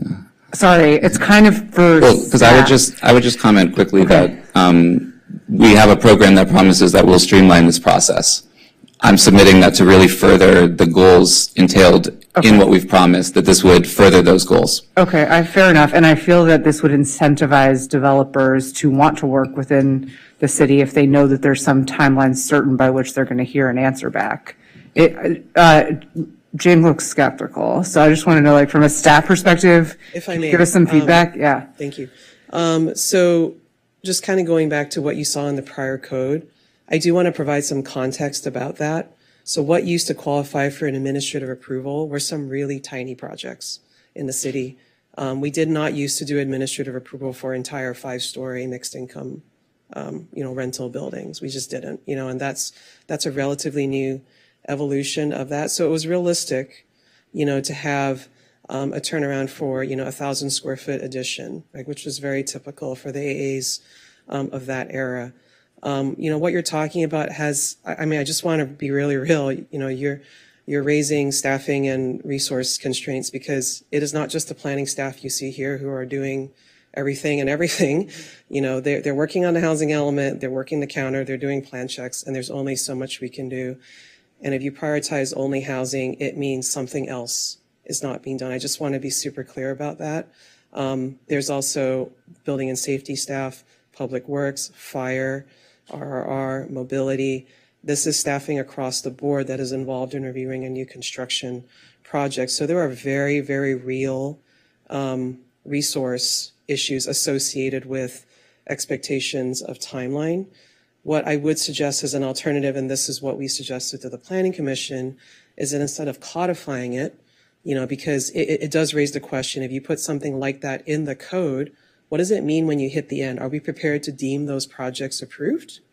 You know, what does it mean? Like, you know, if you don't hit those timelines, are they automatically deemed approved? Like, what does it mean? Because if it is in the code and we don't need it, then what's the point of having it in the code? I think that if I can respond, if that's all right. I mean, I don't think, from what I understand, that the remedy would be that the project would just be approved, but it would set a standard to see how close we are able to come as a city, and it would tell us if we are unable to meet these sort of timelines, which I think, as you know, under the Permit Streamlining Act, are also sort of spoken to as reasonable in that fashion. That this is not by any means an opportunity to make staff have to work even harder. If anything, it would be an opportunity to provide more resources to staff to meet the demands that I think we owe when it comes to actually streamlining our process.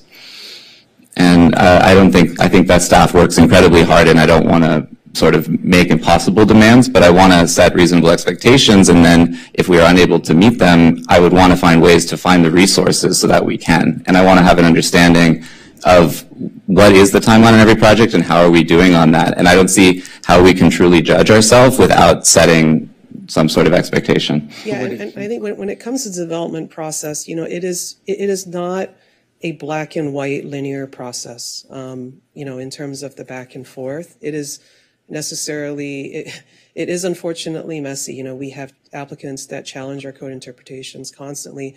And in that situation of where, you know, it's like whose court is in it? You know, is the time told at that point? We will get to that level of minutia in determining when the clock stopped and started, you know, which in my opinion is not a valuable use of staff time. But what we did suggest to the commission is that instead of codifying it, you know, we were going to establish a set of administrative like guidelines of like, this is what we strive to do, which is similar to what we do in our plan check process of like, these are your expected turnaround times. But, you know, by not putting in the code, it doesn't like suggest a level of penalty or, you know, like something, you know, if it's not met, it's a guideline that can be promulgated, you know, by the planning director of like, these are the things that we strive to do. We're certainly happy to report back, you know, as to how it's doing. But I think we're just quite uncomfortable of like codifying something like that, you know, I don't know that we can promise, especially just understanding how the development process works and the back and forth, you know, that happens. And, you know, then what happens if that target isn't met at the end? It just raises kind of those kinds of questions, you know, that we may not want to, you know, be sort of delving into. All right. I think we have a list of people who want to speak. Councilmember Brock. So, a few questions. First of all, how many projects proposed or normally come through your desk that are over 150 units? It is not that normal. What is the normal size of housing unit properties? It doesn't have to be exact, Yeah, but it's roughly. probably like 60 to 80 units, roughly. Okay. And what is the longest we've taken to approve an administrative approval of 60 units? That I don't. Just, again, I'm not going to hold you to this later. I think it's just, we tried looking at the data and it just varies across the board. I mean, I think there's a number of factors into play, which is that state law keeps changing on us. And so, you know, we'll have projects sit, you know, in their queue and then state law comes along and then our interpretation differs from what the applicant's interpretation is. So there's a lot of back and forth that adds to timelines, which is why we don't have a consistent timeline, especially in the last few years with state law changing on us. So I can't give you a number because we've tried looking at the data. It's just, Before So- we had development agreements, we had development review permits, the process keeps changing, so. So I'm trying to, and again, it's not, nothing you're doing is exact, and I'm not asking exact, and I understand that part of the give and take is the developer coming back to you. Developer may not be bringing in proper plans, approvals as it goes through departments too. So I guess in your normal experience, our wonderful planning staff et al., how long does it normally take for a 60-unit building? If you have a really cooperative developer, if everything goes near perfectly, which is not normal. Yeah, I think Ross is speaking to when we have, I guess I'll use 100% affordable housing. Okay, that's a good way to do when it. when we work, we've done them in 2 to 3 months max, maybe, when they're on a funding deadline and everyone's aligned and, we've dropped everything to do that. But, I'm going to interrupt you for a second, only because you made a point a little while ago. If you drop everything to get that development through the pipeline, it's affordable, it's something good for the city, we want it to go forward, where does that leave the guy, or does it affect the guy who's trying to get his garage enlarged? Or build an ADU, does it affect them? It does, because. And then are we then putting those people who already are frustrated and upset and make them sit longer in a queue? So I guess what I'm asking for is how do you strike a balance so that we're getting projects through so the city council can be assured and developers, but a developer is also someone who's renovating a garage. A developer is also someone who's putting an extra unit in or building an ADU. So how do we come up with a balance that just says with the staff you have, you're trying to do the best you can to make sure that quotas are met, knowing that each project that comes in is going to be different. And knowing that the developer's constraints, everything else is going to be different. So David knows I have asked for years, speed up the damn process, right? But I also am cognizant that we can't try and speed up one segment and then slow down another segment. Right. And that's, I think, I understand absolutely what Councilmember Zwick is asking for. And I'd like to see outside constraints too, but I don't want us to then neglect something else. So how do you achieve balance? So, with, like you mentioned, renovating a garage. So that's a plan check. And we do have timelines for our plan check process. So somebody submits an application and they should hear back within, I think it's 6 weeks on the first round. And then it's up to them to respond back. And we don't control that response time. Then once we get a resubmittal, then it's 4 weeks. So the time for us to respond is reduced with every resubmittal because we're assuming that it should be getting easier as we move on. So that's the process for our building permits. We track that, and we can report out on that. And actually the upgrade to Project Docs that we just put in, it gives us better tools to track that. So we know those timelines. I think what we were suggesting with the administrative approval process is something similar where we could say that we're going to, issue the administrative approval a certain amount of time after the project is deemed code compliant. And that could be the 30 days, 60 days, whatever it is. And we can track that and report back to council on, how we're doing with that. I think in most cases, we do prepare the administrative approval within a couple of weeks of when the project is deemed code compliant, because once it's deemed code compliant, we know it's ready to go. So, we want to get it done. So it's the process between the initial and code compliant that creates sometimes a logjam. Well, no, so we get an application, we deem it complete, and that says we have all the information we need to review it.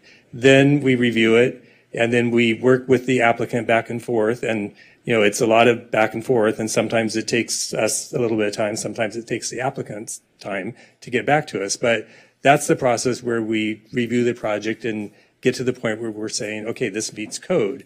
Once that happens, then again, it's a pretty simple process just to write up the form and issue it. So what is the average time that you need for a 60-unit building if Councilmember Zwick wanted some sort of timeline that would give 30 days or a developer certainty? Mayor? Oh, yes. So- City manager? Yeah, so here's what I'm concerned about. I'm concerned that we're getting into very specific conversation without not a lot of data. And so I would love to get some direction from council on what your goals or what you aspire us to strive to. I think it'd be good to understand that. How many days would you like to see for an approval of the project size? Give us a minute to collect some information on our end, bring forward some real analysis to you about how we're actually doing, and then let's have a conversation that's grounded with something tangible about where you want this to be, whether it's baked into the code or it's baked into administrative process. We can work that part out, but I'm just a little bit worried that we're digging into a lot of details right now without having some space to just kind of show you what we're actually tracking today, so that we can get to a good place with you about where you want us to be in terms of our approvals. And we could talk more specifically about what staff we might need to get there, et cetera, because I think this is all very important. It's important for our recovery, and it's certainly important to expedite housing, but I'm just worried we're getting really far into stuff that we're just not prepared to fully get through. So Councilmember Zwick, let me ask you this. Given the city manager's comments, and we do have to have the actual zoning ordinance brought back to us, can we give direction tonight? Would you be comfortable giving direction to staff to investigate your proposal? And when they come back with the zoning ordinance, come back with some proposed language. It doesn't have to necessarily be adopted by council, but it can be proposed language that would give effectuation to that. Or they could come back and say, it doesn't fit in there. Maybe it makes sense to do this by an administrative regulation, but would that work for you so that it came back as part of our conversation about the implementation ordinance itself? I would be happy if the council would like to join me in directing staff to come up with a proposal and tailor the exact timelines and means by which they felt would be appropriate to come back to us in March with that, along with the other proposed red lines. Does that work, Mr. City Manager and Mr. Martin? Yeah, we could do that. Does that work? Yep. All right. So do you want to sort of amend your motion to be that? Sure. I would just ask one We have clarifying. other people in the Oh. queue, so who may want to speak about it, but I'm just curious if that will work for you as we go on this conversation. Yes. It may obviate the need for some further conversation. Councilmember De La Torre.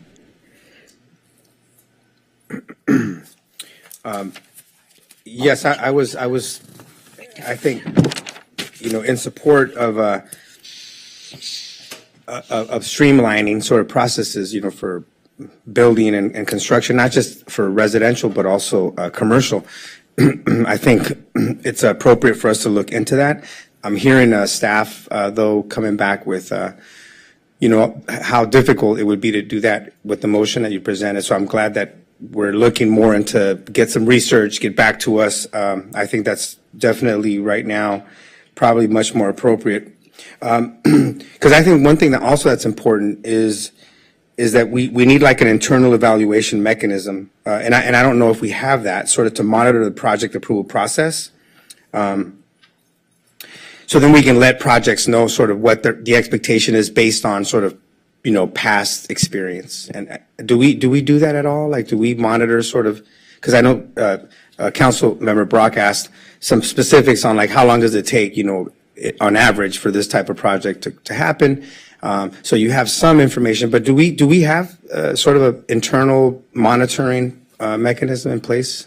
I mean, the reason we're not able to answer that question is because the volume of projects has been sporadic, and every project is rather unique and special. Actually, none of them are typical, unfortunately. So it depends. It's very much like applicant dependent on their time to respond. So if you were to ask me, like from application submittal to entitlement, it might be here, it could be here. Like, you hear me talk about affordable housing when, we work with them even before they submit, right, to get to that point. And so we're able to get it done very quickly, but, it involves all hands on deck and doing nothing else, to get to that point. On a typical project, you give a set of comments, an applicant might, one applicant might respond in a month, another one you might not hear from them in 6 months. And, so it's hard for us to say this is a typical timeline, because we would have to look at it. And because we haven't had a great volume of projects, because part of it is because the state laws have changed so much in recent years. It's been, uncertainty about the regulatory environment in the city, that has, raised issues. So I think it's hard for us to say here is a very typical timeline, because it is so different. And it's not that we didn't try to look, because we did try to look at data, and it's a little all over the place, I have to be honest. What we know now is the projects that are in the pipeline right now that are pending review, we are absolutely, I can guarantee, hitting those targets of the 30 days completeness, the 30 or 60 days to review, the back and forth, that all of that is happening very efficiently right now. It's just those projects are all in mid-review, so they're kind of all in different phases of, code compliance and response and submitting revised plans.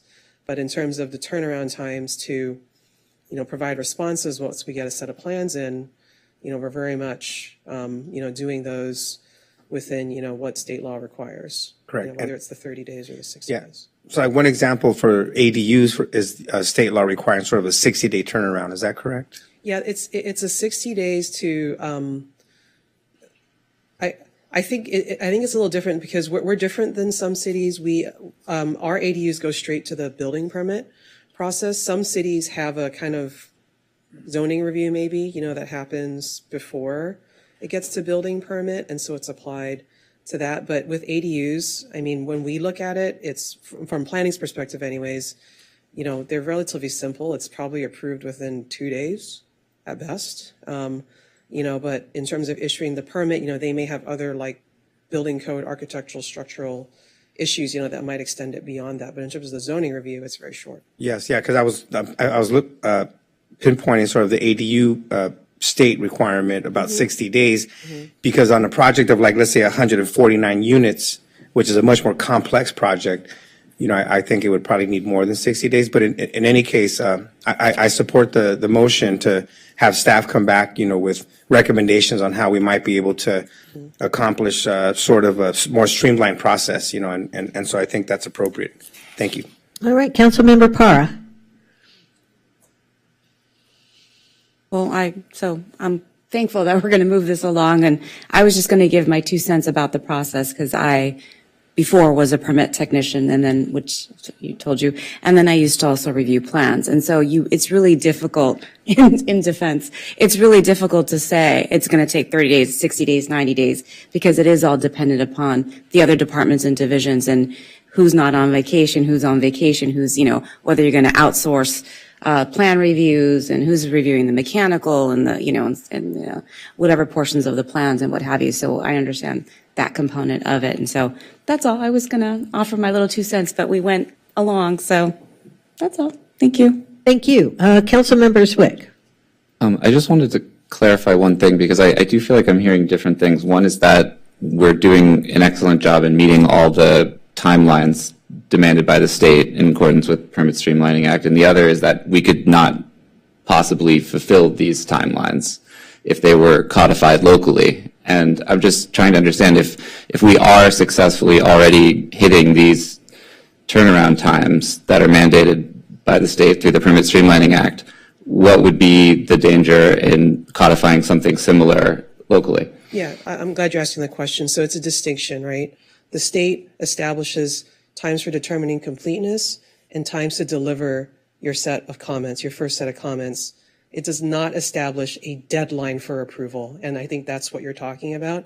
And that's where I can just say I'm very troubled, by having to have like this like deadline of like, okay, you have a deadline to approve it because of all of the mitigating factors that happen in terms of an applicant submitting revised plans that are quite frankly out of our control. We can control city staff time in terms of reviewing it, but to guarantee, an end date of like, when a decision will be made, I think that's where I'm just not sure that, we can guarantee that,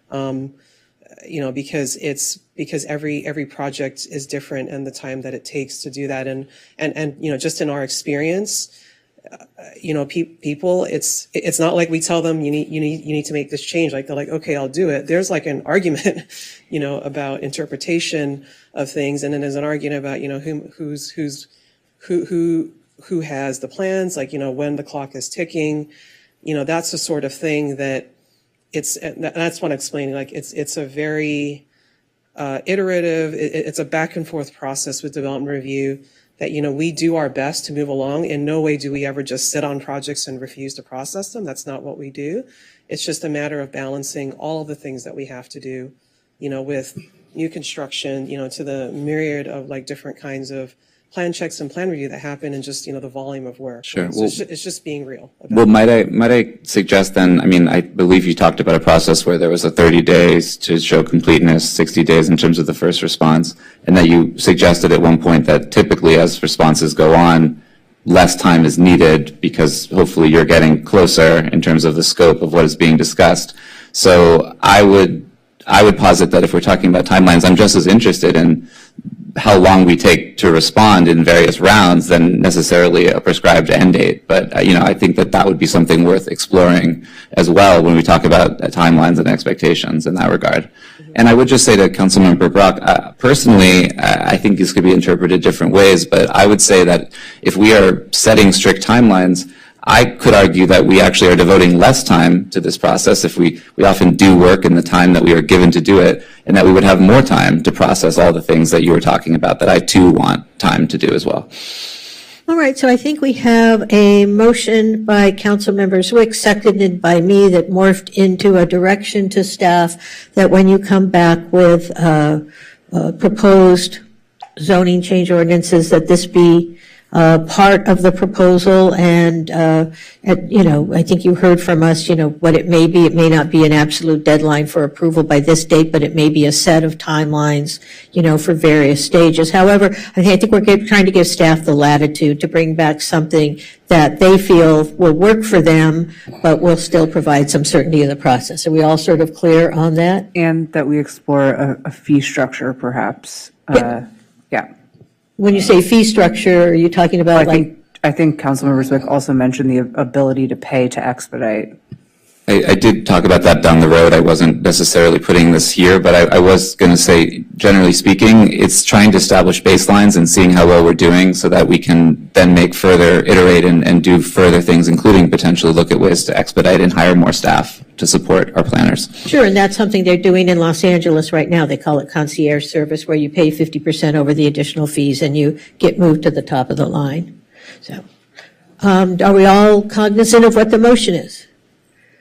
So are we including that concierge service? No. Okay. No, we're not including that, but I think Councilmember Zwick was suggesting that by setting some deadlines or guidelines, maybe that would make staff more comfortable setting some guidelines. If we find that we're not making them because we don't have adequate resources, then maybe that's something we could do down the road and say, we're not making them. Maybe if we charge people a premium, put them to the head of the line, and that will actually generate resources to hire more planning staff, that sort of thing, which is what they're doing exactly in the city. Right now. Right, it's not part of this. We're trying to leave this as open-ended as possible so staff can bring us back something that they're comfortable proposing. I think we can just do this via voice vote since there's no money involved. One quick question. Sure. I just wanted to clarify, staff will also come back with staffing patterns that might be able to help streamline processes, or we're not talking about staffing at this point? We're not doing staffing patterns at this time. We're talking about timelines that we could then use, as Councilmember Zwick pointed out, and correct me if I'm wrong, Councilmember Zwick, say if we're not making these deadlines, and that tells us maybe we need more staffing resources. Yeah, it would not be a Which makes failure it on the hard part of to planning, smile. but rather a reflection that planning needs more resources. Okay. All right, all those in favor say aye. Aye. Opposed?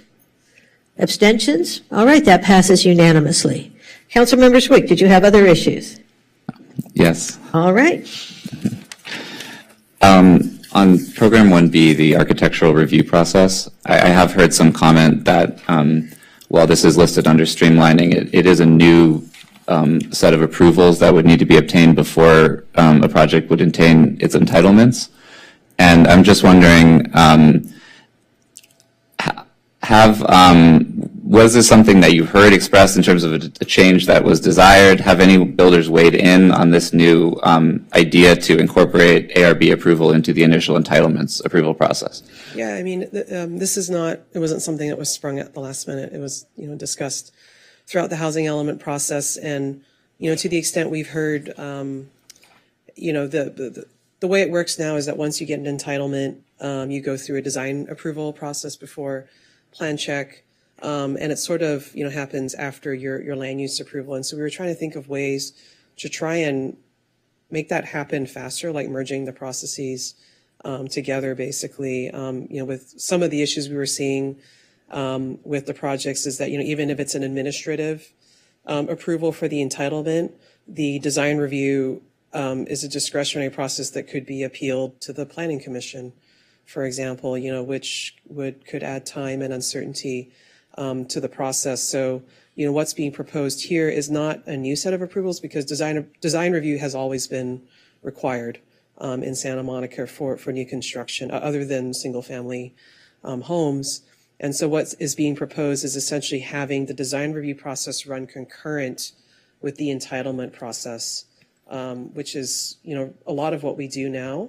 What we require right now is that if you go through, let's just use the administrative process for housing projects, is that you have to obtain a preliminary design review. So it's like a preliminary review at the Architecture Review Board. They give feedback on it. What we would be proposing to do here is actually have the ARB issue their approval before the administrative determination is made. And through the public comment process at the Planning Commission, what came out of that is the feedback we got from the development community was, well, allow just a little bit of a relief valve so that, if the entitlement is ready to issue, don't hold up everything. And so that is actually in the red lines. It's like, as long as you've been through one hearing, and quite honestly, the ARB process it's quite efficient. I mean, it's very rare for projects to go 2 times, actually. We work with them to get them to the point where they're, going through the approval process 1 time. So there is a safeguard now, you're saying, in case, so that ARB does not serve as an additional drag on the entitlement process. Yeah, and the work we've done with the ARB is really in developing this new process is talking about the level of detail that's needed, and the board, as they are, currently, they were very much on board with we don't need to ask for doorknob details, and sort of stuff like that. And so, the level of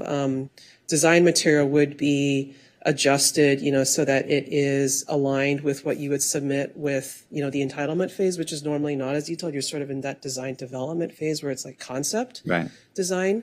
But by doing it this way, we're saving time. It's like once you have your land use entitlement, ideally you'd have your design review before that. And so when you're done with the entitlement process, you're done.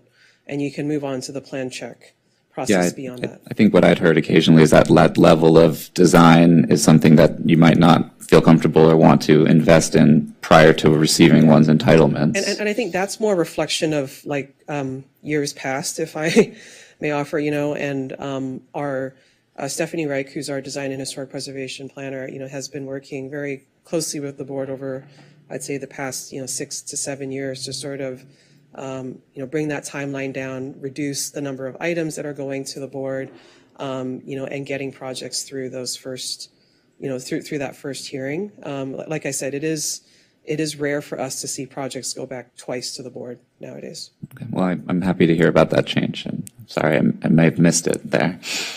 One more item. Please go ahead.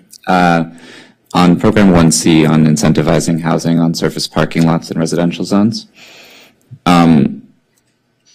I was wondering if you could speak really briefly on just why we are looking specifically at surface parking lots when we talk about special incentives to encourage housing.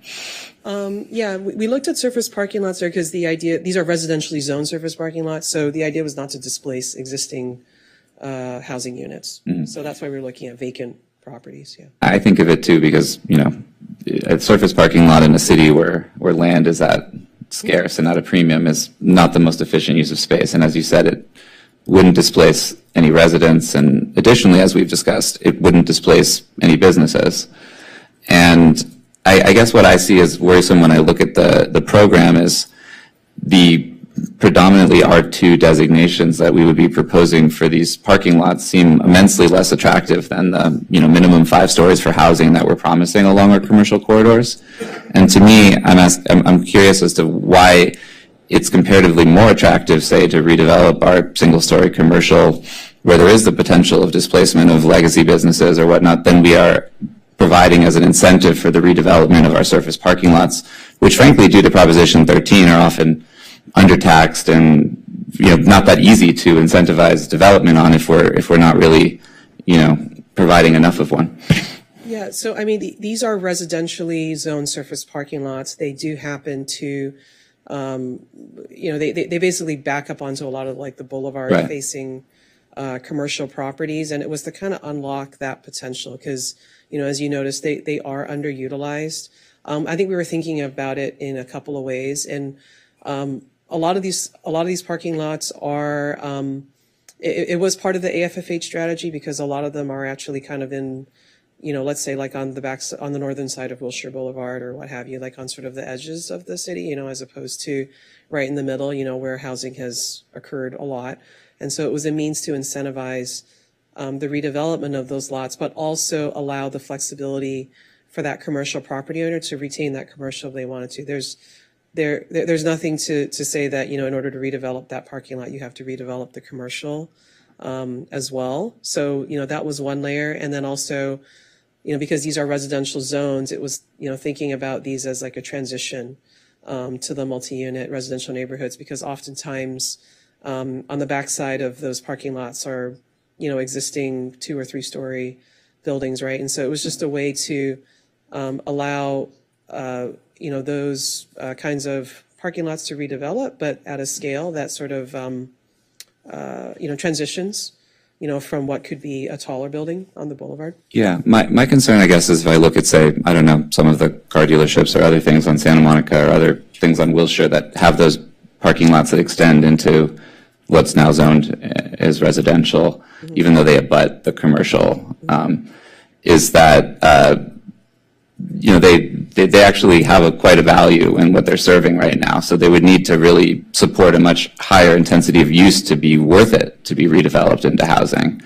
And I'm just, when I look at the list of incentives around removing these density caps or, you know, the relaxation of setbacks and also required replacement parking, which to me seems like a disincentive, I just don't think we're going nearly far enough to incentivize housing in a place where I think we all would agree is one of the best places we should be looking to encourage housing. And when you talk about transition, I mean, there are plenty of residential blocks that run right up to a commercial corridor. So there's always going to be a point of transition, so to speak.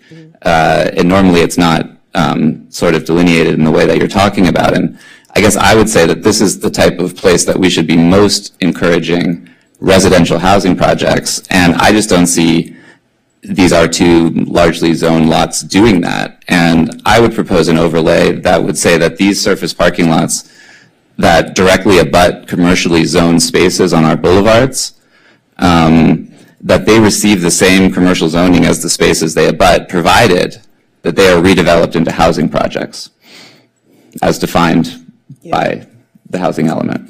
I mean, this is certainly a policy decision of the city council to provide you some background on kind of how, you know, we may have arrived at this point, is that, you know, this kind of draws back to the history of the Luce, is sort of, you know, that there was not an upzoning of any residential property in the city, you know, at all.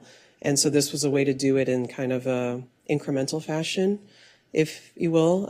I think changing there have been discussions at the council before and within the community about like rezoning residentially zoned parcels, regardless of what was on it, to a commercial parcel, that elicited a lot of concern, quite frankly, throughout the community. And so, this proposal of like, well, could we remove the density caps at least? And, they would still be eligible for density bonus as a way to incentivize redevelopment of these parking lots, was a way to sort of a middle ground, if you will. But again, this is absolutely a policy, question for the council, if there's a desire to rezone all of these residentially zoned lots to its commercial zoning as long as it's housing, that's a different scale of development that has been discussed throughout this process. Well, can I ask clarifying, because I don't think you were, Councilmember Zwick, asking for commercial development. You just wanted the housing development to be to the same standards as the abutting commercial. Is that correct? The plot that they are literally abutting and are used commercially currently, yes. Yeah. I think we're also wondering if you're thinking about, is it a project that just includes some housing, or is it a housing project? I'm talking about the definition that you provided, which is no more than 33%. The 2/3, yeah. like residential use. Okay. Yeah. All right, Councilmember Brock. Councilmember Parr, were you in the queue? I just want to make sure I don't miss you. Okay, Councilmember Brock. So is this what we used to call in the last stage of development the A-lots, or we're talking about something else? Yeah, it So for encompasses instance, some of the A-lots, but not all of them. right, so it was, for instance, like behind the former J. Jill store on 11th and Montana, where there was a parking lot behind commercial. Yep. That's what we're discussing. Yeah. And Councilmember Zwick is suggesting that we expand that? Or the A-lots are already developable. Correct? They're currently zoned, the proposal, sorry, go ahead. Yes. Oh, sure. Yeah. So the A lots, the way they work, that's a particular designation, if you will. Right. It's the Vons on Wilshire. It's Yeah, J. so- Jill. It's not city-owned parking lots. Yeah, the but- A lot overlay basically applies to these, like the underlying zone is residential, but because they were these parking lots that were associated with a commercial use, it basically allowed them to remain as a conforming use. Like you can have this parking forever and ever as long as your commercial use is there. Once your commercial use goes away, it reverts back to the residential zoning and the, underlying density, if you will. The proposal I'm hearing here is that if you had a situation, whether it's an A lot or not, because we have surface parking lots that are not A lots in the city, you have a surface parking lot associated with a commercial development, that in that case, as long as the site is redeveloped for a housing project, that the entire site gets the development standards that are associated with the commercial zone. Am I stating that right? Correct. Yeah. Because I know that when we discussed A-lots back in the last decade, those were really controversial at the time. It was a firestorm by residents. So I'm concerned that we're going to arbitrarily go further. Do you have an example, if I can ask Councilmember Zwick, do you have an example of a lot you're thinking about? There are many, but I mean, One. so there are several car dealerships, for instance, I think there was a Ford, it's no longer a Ford, but It's now a Toyota. yes, where there's a commercial section and then there's a parking lot behind, which effectively you would see no difference. Actually, there isn't. There's behind the parking lot is the repair yard. So it's a very thin parking lot of about maybe 15, 16 spaces.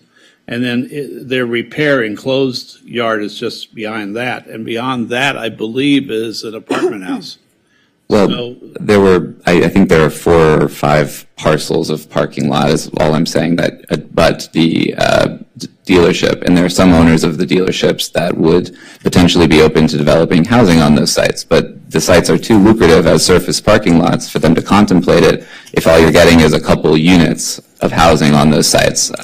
Are we eliminating? Well, why don't we let Councilmember Zwick finish answering your question, and then you can ask follow-up.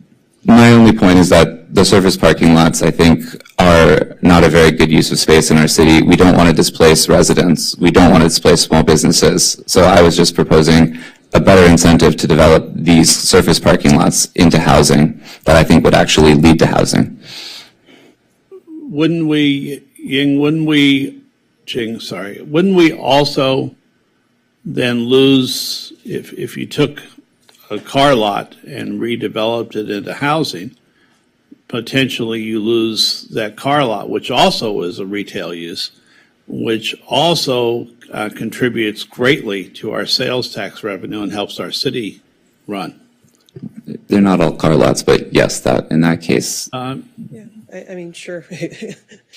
Yeah. So I don't know how you distinguish between the local owner of a car dealership versus the local owner of Busy Bee Hardware at that point. You know, I'm not sure you can distinguish in that way. I don't know what it is now, but it used to be that that car dealerships contributed the second highest sales tax revenue in the city of Santa Monica. So while I love the idea of, for instance, what Mini did for a couple of years, right? And I love the idea of there was a car dealership proposed for Ashland Hill somewhere in South Lincoln a few years ago. It also, I think that almost needs to be an organic choice by those dealers and not just hoisted on them. It would be their choice. Yeah, can I just ask a quick question? So I'm a little bit confused, but- I think there's some confusion here. I don't think anyone's suggesting that we build housing on existing car lots. I think what Councilmember Zwick is talking about are these lots behind certain businesses. You mentioned the J. Jill one. That's let's there's a lot behind there that's technically residential land, but that's been used for commercial parking. It's a non-conforming use. And I think what Councilmember Zwick is, he's not proposing displacing what J. Jill is gone anyway, whatever new thing it's going to be. He's not suggesting displacing the commercial stuff or Santa Monica Ford or whomever it is, the Toyota. I think what he's saying is for these lots at the back of the commercial zone, which are currently being used solely for surface parking, to give the owner of that lot the opportunity to develop something greater than to the R2 standard, because, and I'm willing to be corrected here, I'm just trying to interpret here to get through the confusion, that the R2 standard is not sufficiently dense to encourage anyone to take that surface parking lot, which I hope we all agree is not a good use of land, and convert that into a housing project. People will just leave it as surface parking. Would that be fair? Yes, that's fair. I think surface parking lots notoriously, when they were last sold, were probably for no money, and therefore there are no taxes paid, and there's no incentive unless you can really command a higher use for housing. Okay. So perhaps council members, this is another item that should be formed in terms of direction to staff. We're not going to make that decision tonight, but can we direct staff to bring back, and looking at you, Ms. Yao, an alternative zoning proposal for those surface parking lots that might be more dense? Yeah, and I think we did want to clarify, Rachel raises a good point, that some of these are residentially zoned parking lots in the middle of residential neighborhoods, and that's not what you're talking about. No. You're talking about the residentially zoned lots that are like immediately adjacent to a commercial. Right, so I think we have some questions. So Mayor Pro Tem Negretti, then Councilmember Parra. Yeah, so I wanted to clarify, because I'm thinking of, for example, Lunetta and Rite Aid and that parking lot that's right there. So you're talking about that lot, which in my opinion is right next door to, it's in the neighborhood. And so it's sort of weird to decipher, like I know where I am on my music store is on 19th and Santa Monica, there's the car lot that's been empty, but I think is being taken over. That's like on Santa Monica Boulevard where the commercial is, but technically it's on 19th, which right behind it there's apartment buildings. So, I mean, I don't know how you decipher between what's in a neighborhood and everything is next to the neighborhood and next to the commercial zone, except for where I see Lunetta and Rite Aid, there's actually a business that's on Pico, and then so behind it is the large surface parking lot, but that's also right on I don't know if that's R1 or R2 or what that area is in Sunset Park, but that's a neighborhood right down the street from Grant Elementary, right? Yeah, so what we're saying is that there are residentially zoned, so I'll use an example of, if you think, not church parking lots, but there's just like surface parking lots just in the middle of, whether it's Mid-City or Wilmot, where it's just associated with nothing, it's just a surface parking lot. That's what we're talking about as being excluded from this. The Rite Aid situation you're talking about, where that parking lot is serving the Rite Aid or Luneta, it's the parking for that commercial use. That is the universe of parcels that I think is being discussed Right, here. that's what I wanted to be clear to Councilmember Brock's sort of question. Nobody can force anyone to sell anything, Sure. but an owner would be incentivized because now they could do something with that lot. However, the downside to maybe the community aspect of it, residents might feel like you're impacting, you're taking away parking, you're building, I don't know how many stories you can go, however many units, and now stuffing it right in between the commercial zone where people are going and visiting still those commercial places, right? Mm-hmm. And now there's 100 more units or whatever it is. Yeah, and I think under the program we're proposing is that it's not you just build on the parking and it's gone. You'd have to replace that parking, as long as you weren't well, we're giving people the flexibility, I guess, is where we're at, because if you're within the half mile, then there isn't replacement per se. Well, that's what I wanted to ask about. So then we talked about the parking and we looked at those blobs where I'm just going to use the Luneta parking, Luneta Rite Aid, that parking lot as an example. So in that instance, that is in that blue blob that we talked about. So there are no parking requirements there, right? Because it's within the 1.5 mile zone. But there is a requirement to replace. That surface parking? Yeah. Yeah, so, just to be clear, so if you have a situation where Rite Aid stays and they decide to develop that back lot, they would have to replace 50% of the parking. Only 50% of it. Right. To serve the existing business, but what about? Rite Aid stays. Right. Like, Rite Aid doesn't go away, it stays, and we develop a housing project there. The housing project wouldn't need to provide parking. For the housing. For the housing part. But But you would need to provide 50% of the parking for Rite Aid. And I get that. It just doesn't change the impact that it would potentially have, which this is now falling outside of it, so you can stop me if it is. But I guess in that sense, because I do understand the whole releasing the restriction so it's not concentrated in one area, and I don't want to get too off topic with parking, but is there a possibility to restrict, I guess if the incentive is so that to not have the parking is not only to incentivize housing being built, right, but also to incentivize people to use public transportation, right? That's the idea of being near the public transportation in order to not impact the community with all, cars trying to find parking.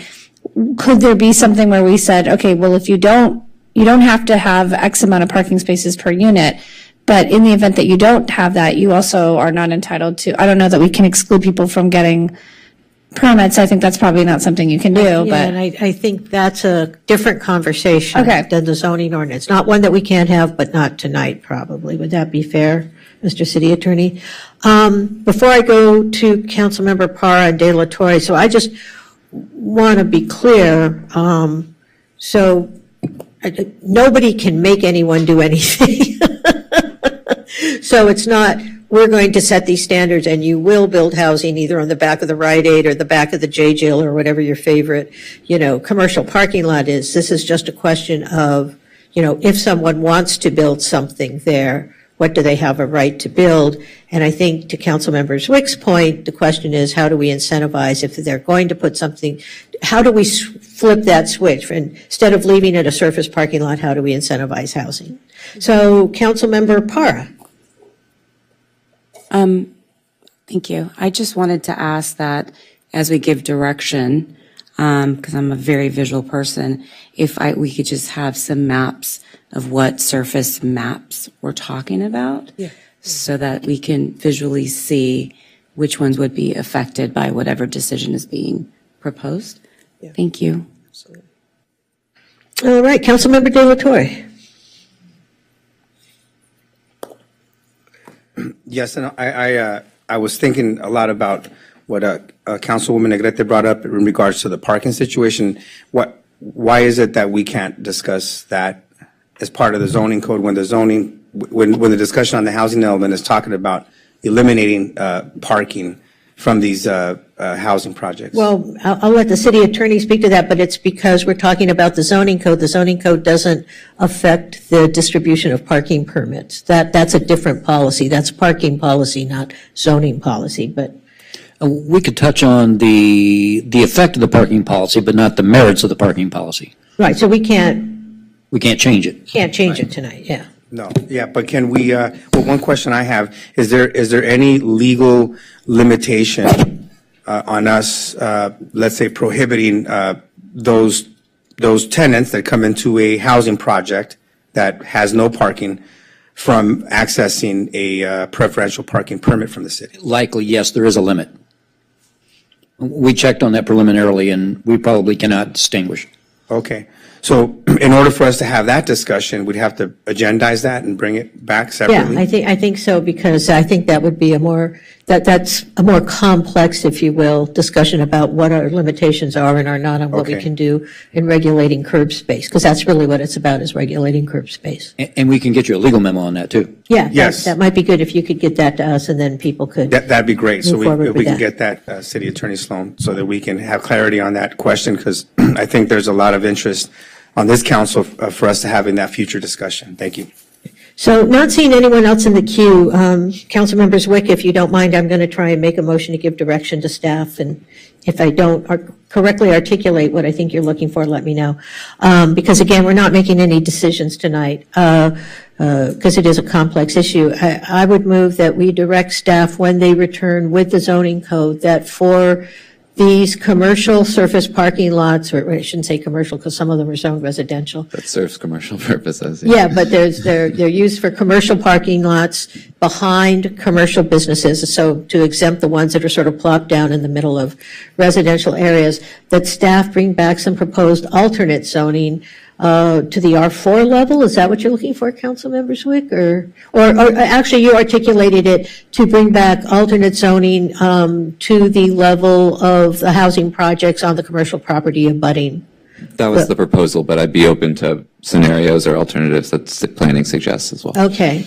Is that understood by? Yeah, I understand. I think it's the concept of like incentivizing, enough beyond the existing standards. Right. So we can come back. Yep. And so that is my motion. I will need a second if we're going to vote on it. I'll second that. All right, seconded by Council Member Zwick. We can do this by a voice vote. All those in favor? Aye. Aye. Opposed? No. All right, I believe that motion fails 4-3. Council Member Zwick, did you have anything else? That's it. All right, well, with that, I'm going to turn to Council Member Terosas, who has an item. Thank you so much. Appreciate that. I just wanted to ask some clarifying questions to staff about the ability to transfer any of our housing requirements to other jurisdictions. So I just want to ask a few things that I've thought about. Would it be legal under California state law for one city to transfer its state mandated housing production obligations to another jurisdiction in exchange for any consideration, financial or otherwise? Or maybe the city attorney wants to answer this. No, it would not. Okay, and then did City of Santa Monica's staff initiate any discussions with the City of Palmdale staff or elected officials about that sort of concept? No. Maybe David can answer that? Can you repeat that, please? Did the City of Santa Monica staff initiate any discussions with the City of Palmdale staff or elected officials about this concept? No. Okay, so then I think I'm clarifying this for the public because I've gotten a lot of inquiries about it. How did this issue regarding the City of Palmdale come to our attention, and why was it reported on? Well, I can't explain why it was reported on, but it came to us through a request of I think at the time their interim city manager had requested to meet with city officials to talk about their interest in talking about their housing needs and our housing needs. So it was through their request to us that we had a meeting with them. Okay, and then since that request, so you're saying we did have a meeting with them? Yes. Okay, at their request? Yes. Did we commit to anything at that meeting? No, we did not commit to anything for two reasons. One is the city attorney stated there was concerns about the ability to have any conversations, given our housing element does not allow for any of these discussions to occur. And it was also made clear to them that discussions could not occur without any council direction, and council has not given that direction. Okay, so I'm clear, council has not given that direction, but since that meeting, has our city staff engaged in any further discussion with Palmdale officials about this concept? In one instance, yes. So there was communication from myself to their city manager as of last week, explaining that the council has given me no direction to have conversations with them on this topic, and that from my perspective, as we issue to the media, we do not have authority to have these conversations with them. That's been the only subsequent conversation between staff in Santa Monica to staff at Palmdale. Okay, and then just to be crystal clear, has our city council at any point, either before or after I was elected, provided direction to you to engage further with Palmdale officials on this matter? No. Okay, so it's illegal and we're not engaging in conversations with them. Okay, thanks. That's all I wanted to know. All right, Councilmember De La Torre. I wanted to just, based on the line of questioning, what was that meeting, that initial meeting that occurred where we now know that the city of Palmdale reached out to the city of Santa Monica, was that initial meeting illegal? Do we know if that meeting was illegal, City Attorney Sloan? I'm not aware of how a meeting would be illegal. So any communication between any council members or any staff members, just, I mean, obviously there's well, I guess a better question is, without council direction, would it be illegal for the city manager from one city to talk to the city manager from another city on a similar topic or the topic at hand? No, it would not be illegal. So you don't need city council direction to the city manager for the city manager to have that discussion? No, it would only potentially be illegal if the council had specifically said, don't do it. Okay. And which had not occurred. Okay. All right. Thank you.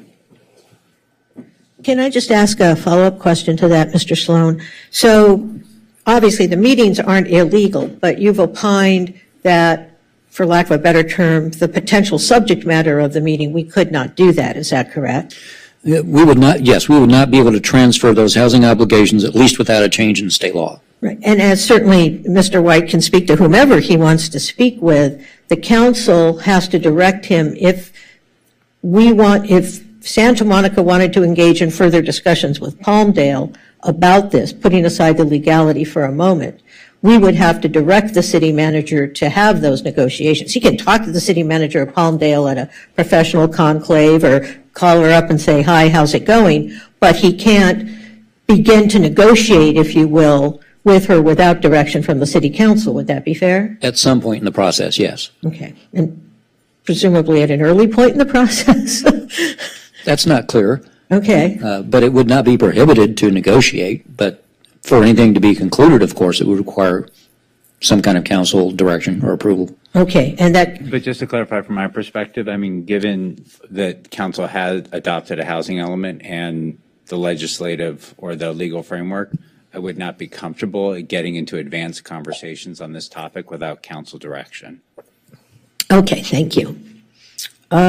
Seeing no one else okay, Councilmember De La Torre. Yeah, I read in a social media post, I think Santa Monica Next, one of those local social media platforms, that actually Senator Ben Allen in the last legislative session had introduced legislation allowing cities to sort of work in partnership to meet the RHNA numbers and so forth. It's something along those lines.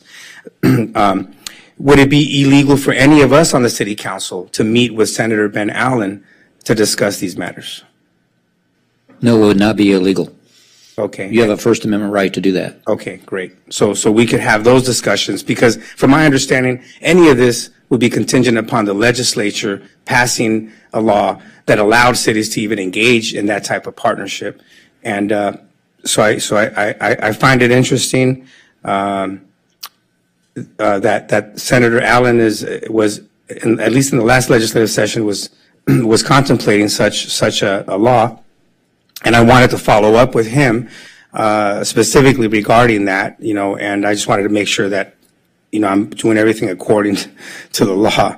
And so I'm glad that we have clarity on that. Thank you very much. Yeah, as long as it's clear that you're not, attempting to bind the city or speaking on behalf of the city without the council having approved it. All right, see no one else in the queue? I think we are done with this matter. All right, thank you very much. We will move on now to item 7A. You can call that Ms. Newsom. Item 7A, solid waste rate study.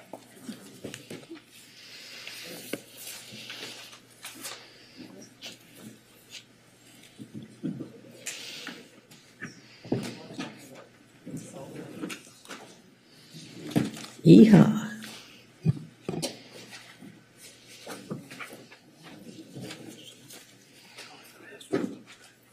Okay.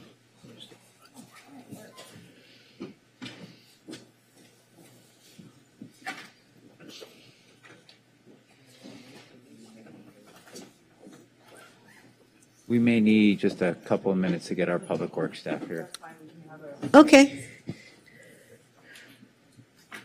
Why don't we take, it's 9:18, why don't we take a 3-minute break? Amazing. Amazing? You're just saying that.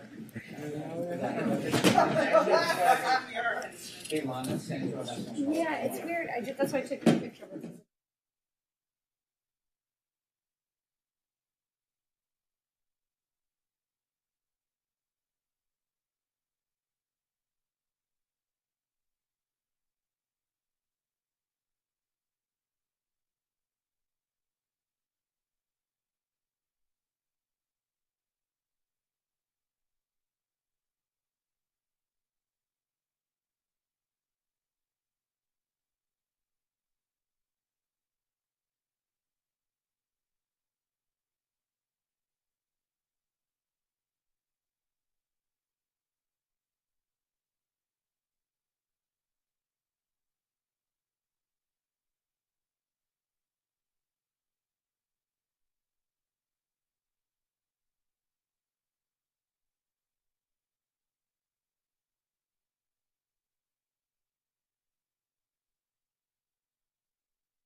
All right, we're calling ourselves back to order. So we're now going to talk about solid waste rates. Go ahead, thank you. Good evening, Mayor and City Council. I'm Yvonne Young, your Acting Resource Recovery and Recycling Manager. Tonight, I'll be presenting on the 5-year solid waste rate study. I also have with me on the call Garth Schultz, Principal of R3 Consulting Group, who assisted us with the financial modeling of this rate study. Garth is unable to join us in person today. Excuse me. But Garth is on the call, and he's available to answer any technical questions regarding this rate study.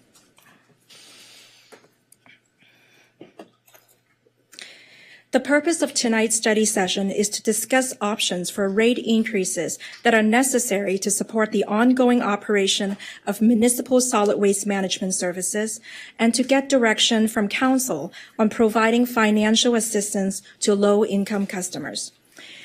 This is not only an important issue for our customers and for our community, but also for the men and women on my team that I'm very proud of, because they work so diligently every day to make sure we have a clean and safe Santa Monica. Like Mr. Margarito Tennis here, who has been serving our community for 14 years. First, RRR. It stands for Resource Recovery and Recycling.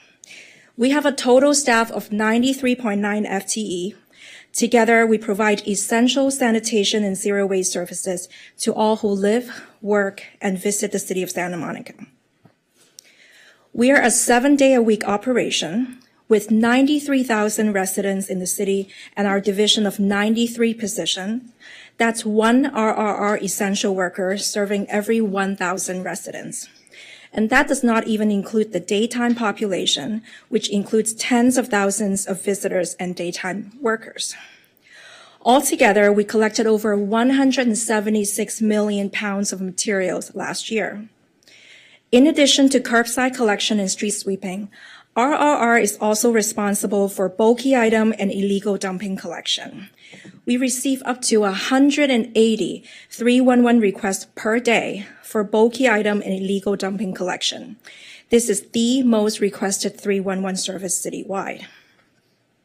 RRR also manages a robust zero waste program, which includes education and outreach, construction and demolition recycling, and other zero waste programming. RRR is tasked with working toward one of the City Council's sustainability goals, achieving zero waste by 2030. What that means is that we have to reduce our landfill disposal rate to about a pound per person per day, or PPD, by 2030. We're currently at about 3.5 PPD, so we've made some meaningful progress, but more work needs to be done. Here are some action photos for you of our hardworking men and women. These photos show a very small snippet of the wide variety of RRR services funded by our utility bill to keep Santa Monica clean and to help us achieve our goals in landfill diversion, recycling, and other zero waste goals. Next, let's discuss the RRR Fund, what it is and how it is doing. The entire RRR operation is paid for by the RRR Enterprise Fund. We charge for services and use the revenues to sustain operations and invest in vital RRR services. It is important to understand the RRR Enterprise Fund is independent from the general fund. It is a separate financial and legal entity. What that means is that we're not competing for the same resources that fund police, fire, or other city services. None of the tax revenues from property tax, sales tax, or TOT, hotel tax, come to RRR. The city's fiscal policy is to conduct a solid waste rate study every 5 years to set rates for the next 5 years. The last rate study was adopted by Council in 2014. That was 9 years ago. As you can see on this chart, over 92% of RRR's revenues come from your trash rate, and that's why I'm here in front of you tonight. The three largest expense categories in our operation are labor, vehicles and capital, and post-collection activities, totaling 88%. As you can imagine, waste management is an incredibly labor-intensive operation. And these workers, many of them are commercial drivers, rely on heavy-duty vehicles to help them provide collection services to the community. After collection, we have to send the materials to different facilities for either disposal, recycling, or composting. We know the COVID-19 pandemic has impacted businesses and people throughout our community. The same is certainly true for RRR. In 2019, we were in the process of conducting the last rate study, but by March of 2020, we were forced to stop when the country shut down due to the pandemic. There was a lot of fear and uncertainties. People were staying home and businesses were shutting down. So the city made a conscious decision to freeze the rate study and rate increases for 3 years in order to protect ratepayers and businesses throughout the pandemic. Here's a table showing the city's solid waste rate increases since the last approved rate study in 2014. As you can see, the increases have been historically low. When the pandemic happened in 2020, we froze the rates. So while everything costs more these days in 2023, we're still charging 2019 rates. Your trash rates have remained exactly the same for the last few years. Ultimately, we had to dip into reserves to sustain our operation. We are expected to use 35% of our reserves just this year to hold off the rate study and the increase for as long as we can. At this rate, RRR is projected to deplete its reserves and completely run out of money by next summer without an immediate rate increase. Therefore, we restarted the rate study again. We rehired R3 Consulting, who worked on our 2019 rate study, and together we came up with 2 rate adjustment options for council to consider. Option 1, the option that staff recommends, can achieve all 5 goals, which include stabilizing the RRR fund and meeting state-mandated regulatory compliance, building our reserves back up, modernizing our rate structure, right-sizing staffing levels to meet current community needs, and enhancing sanitation services to support the City Council's Clean and Safe initiative, which I'll get to in a minute. Option 2, on the other hand, would achieve the first 4 goals. However, option 2 would not allow for enough resources to support the 5th goal of enhanced clean and safe services. So now allow me to describe option 1 and option 2. Then I'll walk you through what the proposed rates would look like. Option 1 is the staff recommended option. We call it the enhanced clean and safe services option. During the COVID restructuring, RRR lost 28 people, including as-needed and contract workers. As a result of that budget cut, the remaining collection workers have had to work faster and longer hours just to keep up. For example, the gentleman in the top photo there is Mr. Damon Middleton. Mr. Middleton has been serving this city diligently for 31 years. He lost his partner during the restructuring, and for the past 3 years, he, like many of his colleagues in RRR, has been mostly working by himself. Because we are so short-staffed these days, oftentimes we find ourselves having to pick and choose where to place our resources. Do we have the capacity to empty the blue recycling bins today? Or do we have to focus on the black and the green bins only and roll over the blue bin collection to the next day? While our staffing has reduced, the community's demand has increased. The city is building more protected bike lanes that require sweeping. The state has introduced a new organics recycling law that require every municipality in California to provide organics recycling to all customers. That means we need to buy and service more green bins. And we've also noticed an uptick in bulky item and illegal dumping activities in the alleys. The operational demand for RRR services in 2023 is a lot higher than what it was just a few years ago. Because of that, Critical to option 1 is our request for a total of 15 positions so we can right-size our operation to meet the community's current demands and the state's regulatory requirements. Option 1 would also allow us to fully restore a bulky item illegal dumping response team to proactively clean up alleys on a weekly basis instead of reactively chasing after 311s. Additionally, Option 1 would give us the capacity to create a brand new community cleanup program, something the community has been asking for. This program would allow individuals to mobilize a team of volunteers to clean up their neighborhood. Option 1 would result in more timely collection service, faster 311 response time, cleaner streets and alleys, and less undesirable activities such as scavenging. Option 2, a slightly cheaper option, is what we called right-sizing basic service. Under Option 2, we are requesting a total of 8 positions so that we can add more organics collection routes, sweep the bike lanes, and meet state-mandated recycling requirements. However, Option 2 would not give us the ability to improve our current bulky item illegal dumping collection operation. We would continue our current lean staffing model of reactively responding to 311 requests only instead of proactively cleaning up the alleys on a weekly basis. And we would not have the capacity to develop or support a volunteer-driven community cleanup program. Here's what the staff recommended Option 1's rates might look like. Now, this is just a quick overview. I would ask that you not spend too much time to read this because I know it's a lot of numbers, because I've prepared some actual utility bills that I can walk you through just in a minute. Here's what Option 2's rates look like if we want to just right-size basic service without fully restoring our bulky item illegal dumping operation or creating a community cleanup program. You will notice Option 2's rates are very similar to Option 1's, and in many cases, Option 2's rates are only a couple dollars cheaper than Option 1. Now, this is a powerful chart.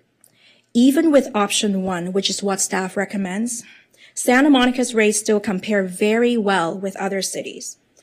You will see that our single-family rates, as represented by the shortest 2 bars, the green and the looks like yellow bars, might be slightly higher than other cities, but our residents are also getting more white glove service, such as monthly recycling events and on-demand household hazardous waste pickup at their doorstep. Even with Option 1, our multifamily and commercial rates, the blue and teal bars, are still among the lowest of all 88 cities in LA County, which aligns with the city's priority to protect renters and aid economic recovery. So in the next few slides, I've prepared 3 city utility bills for you to show you the actual rate increase to a real customer.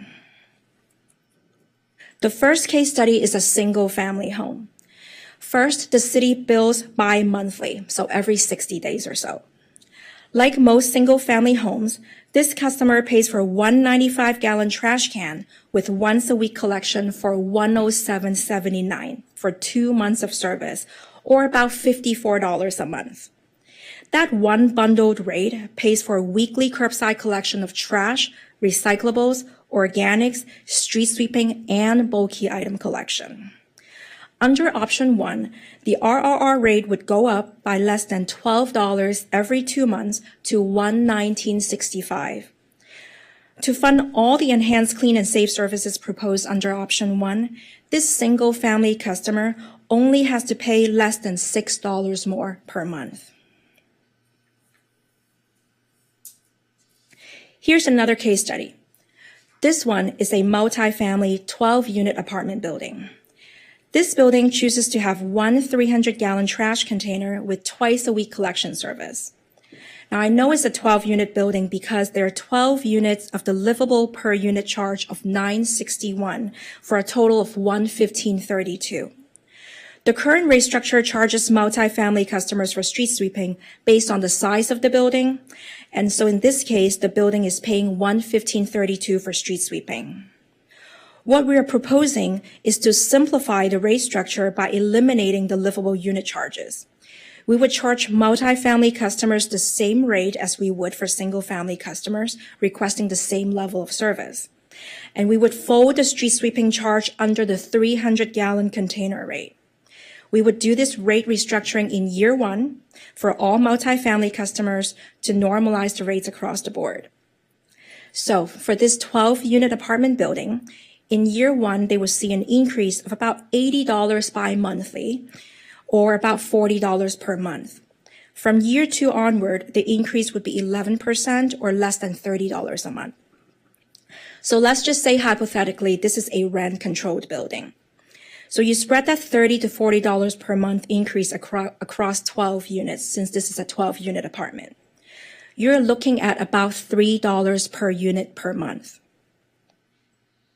So again, for only $3 per unit, all the residents and families who live in this apartment building will get to enjoy the enhanced clean and safe services proposed under option 1. Here's an example of a small business. This is a plumbing and heating shop. This business chooses to have one 95-gallon trash can serviced once a week. The current rate structure charges commercial customers for street sweeping based on the water meter size.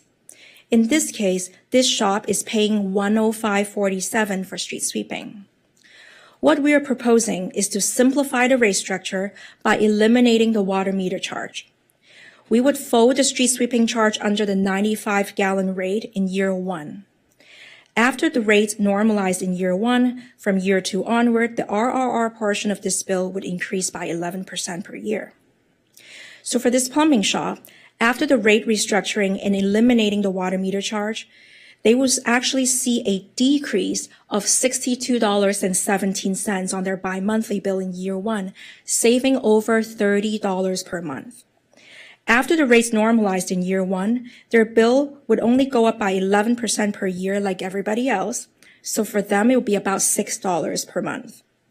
Now, because the rate restructuring in year one gives this customer such a significant reduction at the beginning, even at 11% per year, by year 5, this customer's bill would have only climbed back up to what they're paying today in 2022. Year one rate restructuring adjustment could mean different things to different multifamily and commercial customers based on their service needs and the size of the building. Essentially, the more trash is generated and more services are needed from RRR, the more a customer has to pay. Some customers may see their bill go up in year one, while other customers may see their bill go down.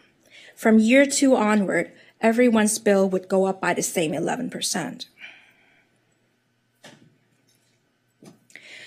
Now you might ask, what about not adding those 15 positions proposed under option 1? Well, even with no added service or staffing, no increase is still not an option. In order to stabilize the RRR fund and reverse the structural deficit due to the 3 years of frozen rates, a minimum of 9% annual increase would still be required. Staff does not recommend this option because the staffing shortages for the past 3 years are simply unsustainable in the long run. The service degradation and prolonged response time will continue, and the city's cleanliness will suffer. Our budget is $37 million this year in 22-23, but our projected revenue is only $29 million because we're still charging 2019 rates. That means we're anticipated to use $8 million or 35% of our reserves just this year to sustain RRR services. Without a rate increase, the RRR fund would completely use up its reserves and run out of money next summer in early fiscal year 24-25. Here's a table that summarizes what we have discussed so far. Option 1 is the staff recommended option because it would allow us enhanced resources to meet state regulatory compliance and increased community needs, such as a proactive weekly alley cleanup program to combat illegal dumping, as well as a volunteer-driven community cleanup program, which is something the community has been asking for. Option 2 calls for a slightly lower increase and 7 less positions. That means we can maintain existing basic services, but would not have the staffing to improve our illegal dumping operation. Even with no additional staffing, a 9% increase would still be required to get us out of deficit stemmed from charging 2019 rates for the past few years and the higher cost of doing business. Staff does not recommend this alternative for the reasons you see on the screen. Finally, no increase is also not a viable alternative. Without an immediate increase, the RRR fund will run out of money by the summer of next year. That means we would be left with no financial means to continue providing waste management services to the community. We fully understand the community is still slowly recovering from various economic impacts. So we have worked really hard to try to keep option 1's rate as low as possible. So what we're recommending is the continued use of close to $10 million in reserves over the next 3 years. This approach offsets a portion of the increase that would have been otherwise needed, so that we can keep the increase to only 11%.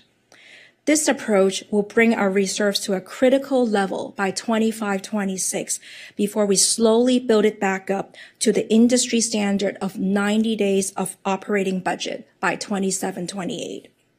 Had it not been this approach of continuing to use reserves over the next 3 years, the proposed increase would have been higher. It is also important to keep in mind that we froze the rates for 3 years during the pandemic to protect ratepayers from additional financial burdens, as shown by all the zeros there. Had we moved forward with a rate increase during COVID and not frozen the rates for those 3 years, the annual increase would have only been around 6.75% per year. Here I'm pulling up the comms chart again to show you Santa Monica's rates are still among the lowest, even with the proposed increase. Let me reiterate why staff is recommending option 1 for enhanced clean and safe services. The rate difference between option 1 and option 2 are minimal. Even under option 1, Santa Monica's rates still compare favorably with other cities. The city is still protecting renters and rent-controlled building owners because the multifamily rates are still lower than other cities. The city is still also protecting businesses in economic recovery because the commercial rates are also among the lowest in LA County. Option 1 would lead to better customer service, faster 311, and a cleaner city. Now, while there is no do-nothing rate option, we do understand the economic conditions that face all of our customers. There is a way to keep your solid waste rate down. First, because the city wants to incentivize recycling and landfill diversion, how much a ratepayer pays depends on their chosen level of service for their black trash container. The more landfill trash a customer generates, the more they will have to pay for service. As the city is working towards its zero waste by 2030 goal and reducing our landfill disposal to about £1 per person per day, the best way a customer can reduce their bill is to reassess their consumption and disposal behavior and consider the following questions. Am I using the blue and green containers properly instead of throwing everything in the black trash can? Do I still need the same number and size of the black trash can? Do I still need the same collection frequency? If the answer to any of the above is no, and you anticipate any change in service, contact 311 to right-size your service. Second, the city currently does not have a low-income discount program for solid waste rates, but staff is asking for council's support to create one. Proposition 218 prohibits one ratepayer class from subsidizing another ratepayer class, so no RRR fund can be used to fund such a program. If council directs staff to create a low-income program, we would have to identify funding sources. So finally, let's wrap up this presentation. This is a quick summary of what the next 6 months will look like. We started community outreach in January by meeting with the important stakeholders listed on the screen. Based on Council's feedback tonight at this study session, we'll finalize the rate study and continue our outreach by meeting with all the neighborhood groups in the next 2 months. From May to June, Proposition 218 public noticing will begin, and then on June 13th, we'll be back in front of Council for the public hearing. If Council approves the rates at the public hearing, new rates would go live beginning August of 2023 and annually after on July 1st. The conclusion is, after charging 2019 rates for the last few years and trying to hold off on an increase for as long as we possibly could, a solid waste rate increase is critical in 2023 to maintain a clean, safe, and sustainable Santa Monica. The proposed rate increase would still protect renters, rent-controlled building owners, and businesses. Our multifamily and commercial rates would still be among the lowest in LA County.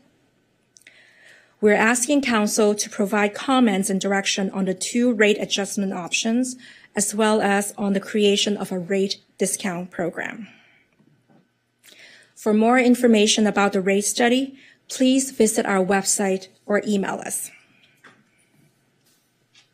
This concludes my presentation. Garth and I are happy to answer any questions. Thank you. Thank you. And we will start out with questions only, and then we'll move on to discussion later. Councilmember Torosis.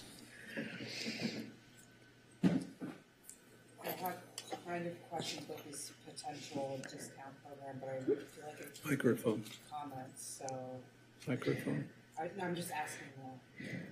Well, why don't we, if it's about the discount program, I think we can put that, let's talk about the rates right now and questions about how the rates, that sort of thing, and we can talk about the discount program. Yeah. So Mayor Pro Tem Negretti. Thank you very much. I just have to comment that you look amazing. I love your green outfit. And green. Yes. Thank you very much for that presentation. I still need to go on my ride along, but I wanted to ask a question about where the bulky pickup begins and ends. I realize it would be in, when you call in and you have bulky items that are in the front of your property, and also that's for both commercial and residential, and then in alleys. But where does it extend? When you say option 1 puts back the proactive alley sweeping. Is that just alleys, or is it also corners and streets and in front of apartment buildings? Where does it begin and end, I guess? Sure. So you can see in the photo here, this is an alley. So most of the illegal dumping, unfortunately, happens in the alley because it's in the back, it's out of sight, right? We do have an existing weekly street sweeping program that sweep the street in front of the properties, right, the main street. So that is an existing program. What we are talking about is right now we receive such a high volume of 311 requests of calls like this, complaints like this. And because we are so short-staffed, we can only respond to alleys that have a complaint, that has a 311 complaints because of situations like this, instead of proactively sweeping and cleaning up every street and alley on a set schedule on a weekly basis. So when it comes to where does it stop and end, it's all the public right away. Okay, so not just the alleys. Dumping.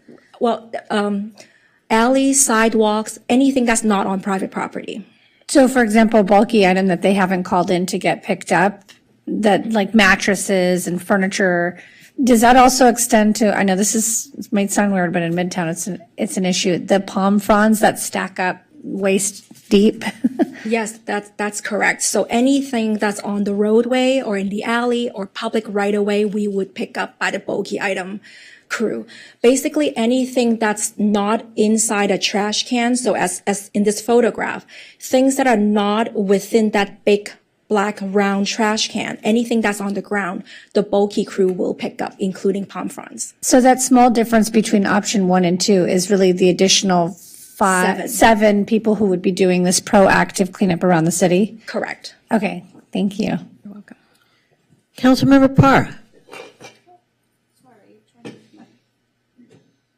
Hi, thank you.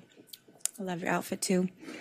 So I had a quick question regarding labor. And I had to write out my notes because I forget everything. So you indicated that, or in the staff report, indicated that the Triple R program is self-sustaining and does not rely on general funds. And so on page 6 of the staff report, there's the diagram.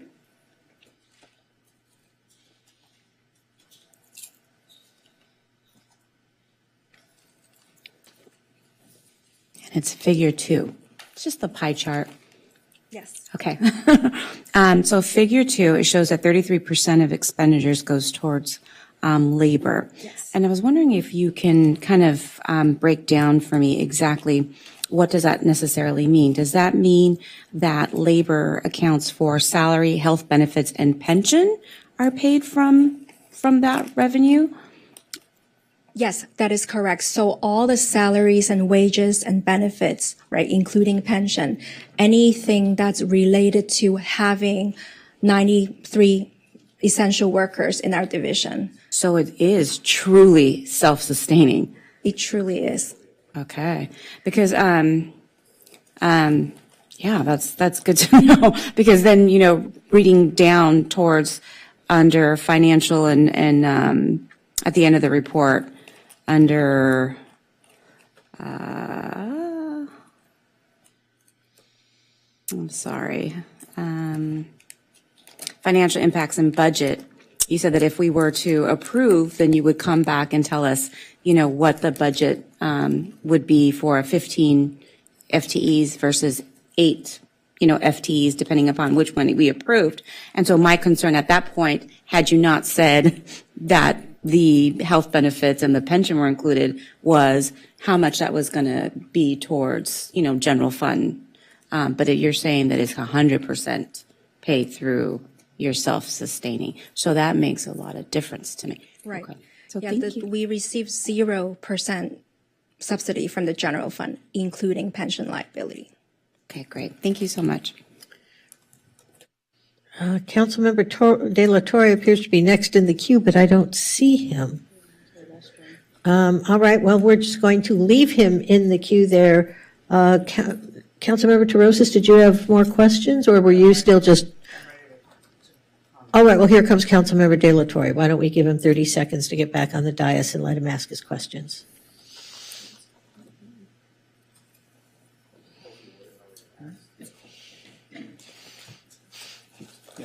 Yeah, thank you.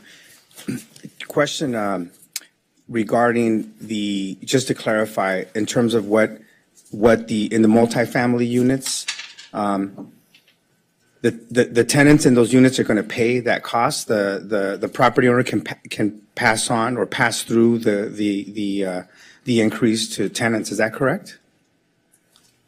Well, my understanding is most apartment buildings, the property owner or the property management company pays for the city utility bill.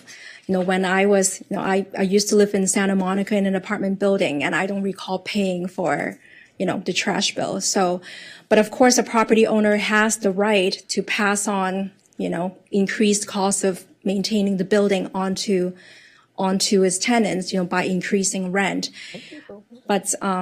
But in most cases, I would say if not 100% of the cases, apartment building utilities are paid for by the property owner. Yes, no, I was just trying to clarify that because there was you gave the example of the 12 units and how every unit would be paying a certain amount. So I just wanted to clarify sort of how that worked.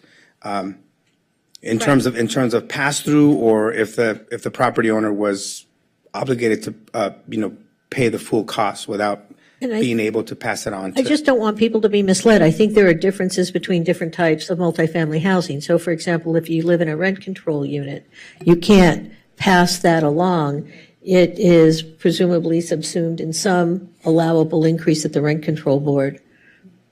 I mean, they do a CPI adjustment. The rent control board capped pass-throughs for existing tenants, and I believe it was in 2018, I don't remember the exact date, and then there are no pass-throughs allowed on a going forward basis, because the assumption is that if you are increasing a tenancy to market rate, part of your increase to market rate in your calculation is an inclusion of what the fees would be here. Right, and presumably for market rate rentals, if the property owner or manager wanted to, they could reset their rental because they don't have the same limitations that a rent control unit does, and they could include the underlying cost, for example, of RRR. So it varies depending on the type of building. And obviously, for example, in deed restricted affordable housing, it's a completely different situation. Yes, yeah, I just wanted to clarify that because I know there's a Prop 218, a potential Prop 218 challenge that could happen if there is, I guess, a case made by property owners that feel that they're having, to pay sort of the full obligation and other, let's say other property owners aren't having to do that. So I just wanted to make sure that we're very clear on that. Because one of the things that I did hear, as we all voted, unanimously to support a reduced rent increase from 6% to 3%. Some of the comments that we received, but some of the smaller mom and pop property owners in the city is that costs have gone up, plumbing, you name it, whatever services, inflation has caused those costs to go up. And they weren't being able to sort of keep up with that. And I just want to make sure that we're being thoughtful in terms of, having a fair rate increase, for all involved. And I wanted to, clarify that piece. But it does make sense. I mean, what we're hearing that, the rent control board sets that CPI increase and that can make up for some of those expenses. So I just wanted to clarify the comment that was made. Sorry, City Attorney Sloan, did you want to chime in here? Right. Other than the special cases of rent control or covenants, for market rate, it's probably dependent on the lease. Some leases may say they just pass on the cost. Some may be a part of what your rent is, and then it would be subject to going up when your lease is renewed. So it just depends on the lease. Great, thank you. And I just have a couple of questions because, so for example, a single-family homeowner, I'm not sure everyone really understands this, has two options in terms of what I'll call the landfill bucket. They can get a bigger, I think it's a 95-gallon one, or there's a smaller one. So if someone, and we charge less for the smaller bucket, is that correct? That is correct. So the smallest one is a 65-gallon, as you can see in the first row there for single family. And then the larger container is the 95-gallon. Most customers do choose the 95, but they do have the option of choosing the smaller container. So if someone, for example, were to find that, gee, every week I am not filling up that landfill container, I can move to the smaller one and reduce the amount I'm paying on a monthly basis. That is correct. And that's what I was referring to as right sizing. So as you can see in the chart here, the proposed rate for 23-24, a 95-gallon will cost almost $60 per month versus a 65-gallon will cost $46. Right. And then is there a similar way to save money for multi-unit buildings? Are there different size bins that, so again, if the manager of a multi-unit building said, you know what, every week when that bin gets rolled out onto the street, it's only half full, is there a smaller bin option? Absolutely. So as you can see, some of these most commonly chosen service types up there, 4-unit apartment, 2 95-gallon to a 10-unit with 1 300-gallon. So we offer container sizes ranging from for multifamily from 95-gallon all the way to a 4 cubic yard bin.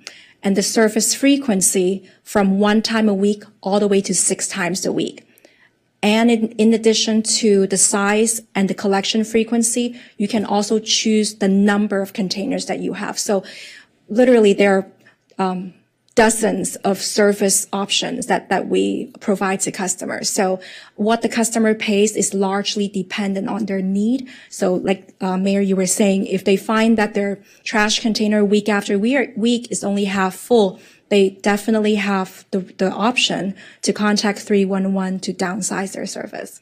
All right, so in a sense, although we might be increasing rates, people have it within their power to affect the amount of the increase by right sizing and certainly by diverting more waste away from the landfill container, which we charge for. We don't charge to pick up recyclables or organics, is that correct? That is correct. The rate that you're seeing in this charge is a bundled rate. It pays for the collection of the black, the blue, and the green bin. So if someone, for example, were to move to a smaller landfill-bound container because they were using more recyclable or compostable materials, they could save money that way. That is correct. Which is probably a good thing, is that right? Yes, it's good for our landfill diversion and our zero waste goal. Okay, great. Mayor Pro Tem Negretti.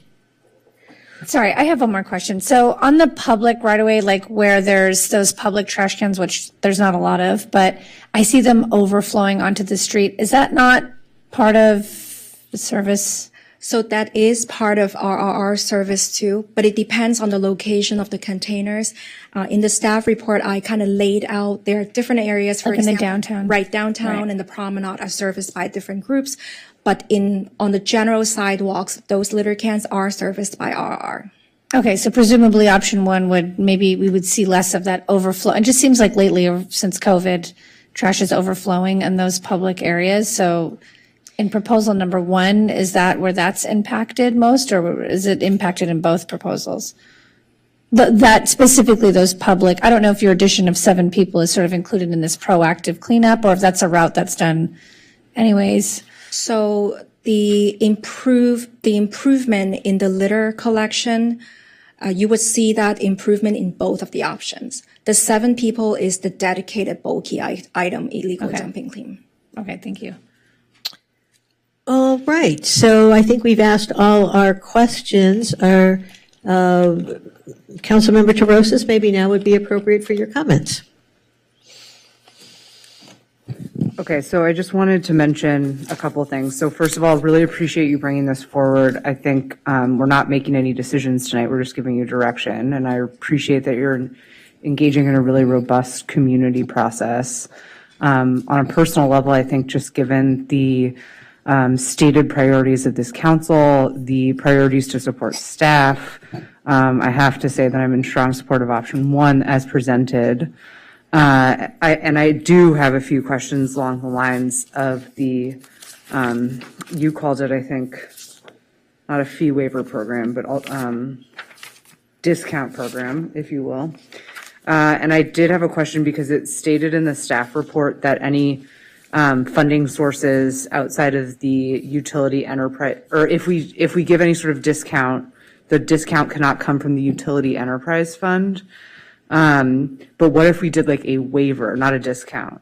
So it's just that the city is not recouping the cost from that particular unit or that particular person. It's just that we're gathering less revenue because we've waived the fee for a person who might be low income. Well, Susan or Doug might be more suited to answer this question, but I believe Prop 218 we are required by law to charge each ratepayer the same for their fair share of service. City Attorney Sloan. Right. The fee study is designed to allocate the cost of all the collection of the system to each ratepayer proportionally. And so if you're not charging somebody, theoretically, you're having to charge somebody else more to make up for that, and you can't do that. Yeah. Okay. Makes sense. Although I will say that at the rent board, we actually do have a fee waiver program. So I understand that that's not a utility. It's a little bit different. I would it sounds like you've consulted already with the rent board, but just wanting to make sure that they're included in this because I know that this issue of pass-throughs and of utilities is very sensitive for both landlords and tenants. So want to make sure that that's part of the engagement process. And would also encourage you to look at the current fee waiver process that the rent board has for the specific individuals that they provide that waiver to, for the unit, that landlords can actually apply for a waiver for individuals living in certain units if they meet certain requirements. And so to the extent that we're looking to design some sort of waiver or discount program could be a good starting place because that's already been codified. Doug, you look confused. Is that a problem? No, but, rent control fees are very different than I know. utility fees. I know, I'm just saying if we're looking for standards for what is defined as low income. Oh, right. Just in terms of who could be eligible for a discount. That, I was just saying there could be a starting point unless we've already started to look at how we're going to formulate that. Right. So I have engaged the Rent Control Board and have had multiple meetings with them. If it's helpful, I would like to share some statistics with the council. Sure. So according to the Rent Control Board, over 90% of all rent control buildings in the city are what you consider the smaller buildings, between 4 to 15 units. Of the 90% of rent control buildings, over 90% of them are charging market rate to at least half of the buildings or half of the units. And also in terms of the waiver that you were mentioning earlier, council member, these days they receive very few waivers, about less than one per year, which can be interpreted as an indication that most property owners, even your smaller mom and pop property owners, are making a fair return on their investment. Yeah, I think generally speaking, show me a property owner that's not making a fair return and then we'll talk. But it's few and far between, so I get that. I just want to be sensitive to some of the financial considerations that you laid out, but I think that to me, the fee does not seem egregious. I'm supportive of option one. Thanks. And thank you for the presentation. Thank you. Councilmember De La Torre. Yeah, just I want to support Councilwoman Torosis's inclination to provide a discounted program, or if there's any smart way that we can do it within the law, that'd be great. One other question I didn't get to ask. I support the 11%. I support the 11% increase. I just want to say that, but the 15.12 FTE how does that compare to pre-COVID staffing patterns? Sure. So the 15.12 would be a slight enhancement. It would be a net new ask of about 8 positions. But it's important to point out that it's because the community needs have increased. Our needs today are not the same as pre-COVID level. For one, the state's new mandatory organics collection program, to date, we have already gave out over 2,500 new green bins to different locations. So meaning that we're spending more money in buying organics containers. We need more drivers. We need to expand our collection routes. When we collect the materials, we got to compost them. So that's another cost. So our cost of doing business is going up. Yes, and I do understand that there's, our employees, who they're being asked to do more with less. And so we definitely want to provide some relief and some support for workers, who are following our budget priority of a clean and safe Santa Monica. So I totally support, the increase. I think it'll do a great deal of good for the city. So thank you very much. All right, seeing no one else in the queue. So I think what we need, let's start with this. We need a motion to receive the staff analysis of the resource recovery and recycling solid waste study, to review the rate adjustment options and provide direction to staff, option 1 or option 2, or I guess there are 2 other alternatives not recommended. Option 1 being the staff recommendation, and then consider the creation of a solid waste rate discount program and provide direction. And I assume we can do all of that in one motion, City Attorney Sloan. So does anyone want to make a motion? I'd like to make a motion that we receive the staff analysis of the resource recovery and recycling solid waste rate, review rate adjustment options, and provide direction. Are we saying which option? Yes, for option one. That's what they're asking. For option 1, consider the creation of a solid waste rate discount program. And we don't know where that's going to come from, but providing direction that we look into that. All right, motion from Mayor Pro Tem Negrete. Seconded by Councilmember De La Torre. Seeing no one else in the queue, it looks. I do want to offer a friendly amendment to the motion. Oh, all right, and then Councilmember Zwick has a comment as well. Yes, if we can have a small committee made up of council members to work with staff to define the quarterly community cleanups. I think that would be being that that was an initiative that came out of council, I'd like council members to be engaged to work with staff to define sort of how those quarterly cleanups are going to roll out, if that's agreeable to staff. Absolutely. Okay. I would like to be on that committee with you Okay, since we great. discussed it, and I think Christine, Lana, and myself would like to join that, so Any if that's okay. objection from other council members? All right, so I think a friendly amendment would be articulated as, and to create an ad hoc committee of the city council consisting of Councilmember De La Torre, Councilmember Parra, and Mayor Pro Tem Negrete to work on the community cleanup aspect as discussed by staff. Is that fair enough? All right, Councilmember Swick. I would just say I'm in support of the motion. I just, as we look to some sort of discount program, obviously it's going to come from somewhere, and there's a lot of other services that are also providing a service, whether it's the after-school programs or the libraries or everything else that we're looking to fund through the general fund. So we'd have to weigh, obviously, where that money would be going to or where else it could be going to when we look at it. But I'm very interested to look at the options. Wonderful, and I suspect staff will bring us, when they bring back a potential discount program, what we may or may not have to forego in order to implement that. All right, so are we all clear on the motion? All right, I think we should take a roll call vote, Ms. Newsom, because although it doesn't require money, it's a fairly large item.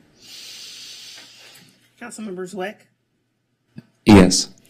Councilmember Parra, Yes. Councilmember Brock, Yes. Mayor Pro Tem Negrete, yes. Councilmember Terosis, Yes.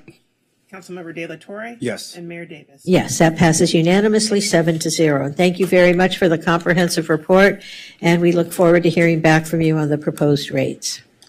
The next item, Ms. Newsom. Davis and Councilmember Parra, can you just push your buttons, please? Oh, sorry. Thank you.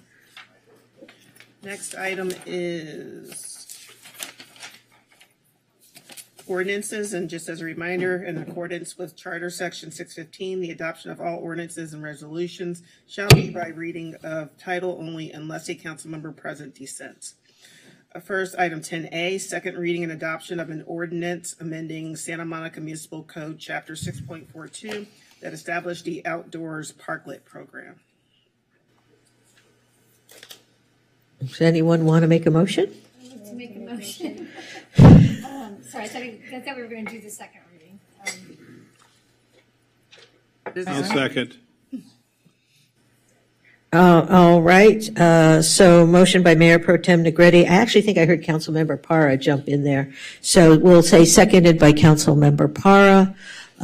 Maybe have a roll call vote, Ms. Newsom. I'm sorry, motion by Negrete, second by Parr. Yes. Oh, Councilmember Terosis, did you want to say something before we vote? Sorry, that was a mistake. Okay. All right, let's have a vote. Councilmember De La Torre, Yes. Councilmember Terosis. Yes.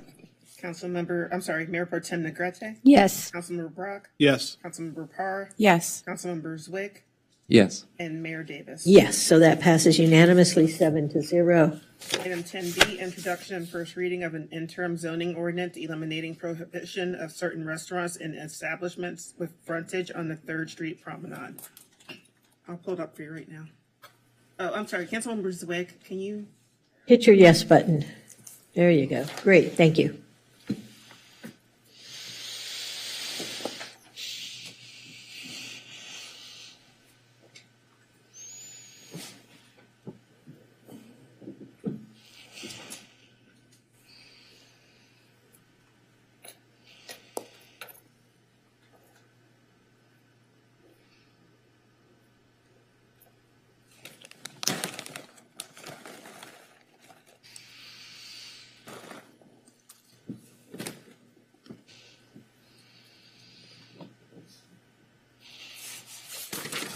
Good evening, Mayor and Council, again.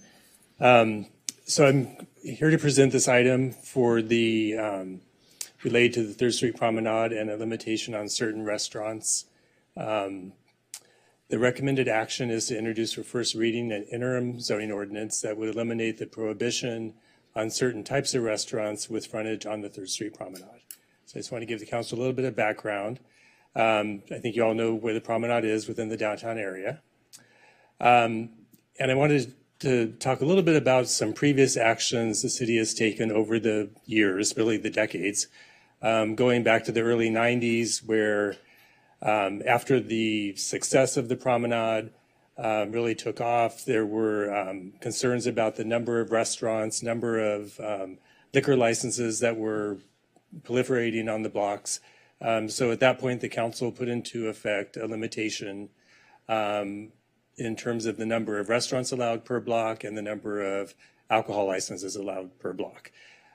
So that was effective. It actually limited the number of uses that came in. And by the time, we really had that implemented, the promenade was already starting to shift to more retail uses, and we actually never really got to those limits that were imposed.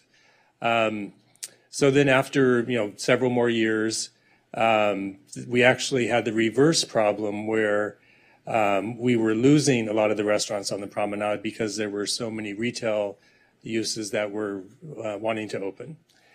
So in response to that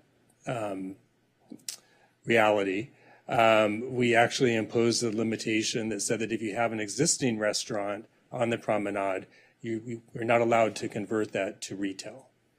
And that actually in some ways had a reverse effect because when that issue was first brought up, some of the property owners became concerned because they didn't want to be stuck with a restaurant use. So they quickly got rid of their restaurants so they would have the option to convert spaces to retail. So that, had mixed success, I would say. And then that led to a situation where we really didn't have as many restaurants and as much outdoor dining on the promenade as I think we would think was ideal. And I think even today, that's part of the issue is that, when COVID happened, we didn't have a lot of restaurants that could have outdoor dining on the promenade. And I think it limited kind of the level of activity that we see there today. And we're still seeing that, right? In terms of background, for this particular ordinance we're talking about tonight, we adopted, going back to 2018, adopted an IZO that prohibited certain restaurants, fast food, fast casual, whatever you want to call them, with locations of more than 100. And so the idea there was that you could have a fast food or fast casual restaurant on the promenade, but if you had more than 100 outlets nationwide, it wasn't allowed. In 2019, that IZO was extended, and then in 2021, it was made permanent, and there was a change that changed the number of outlets that a establishment could have from 100 to 150. So that's where we are today.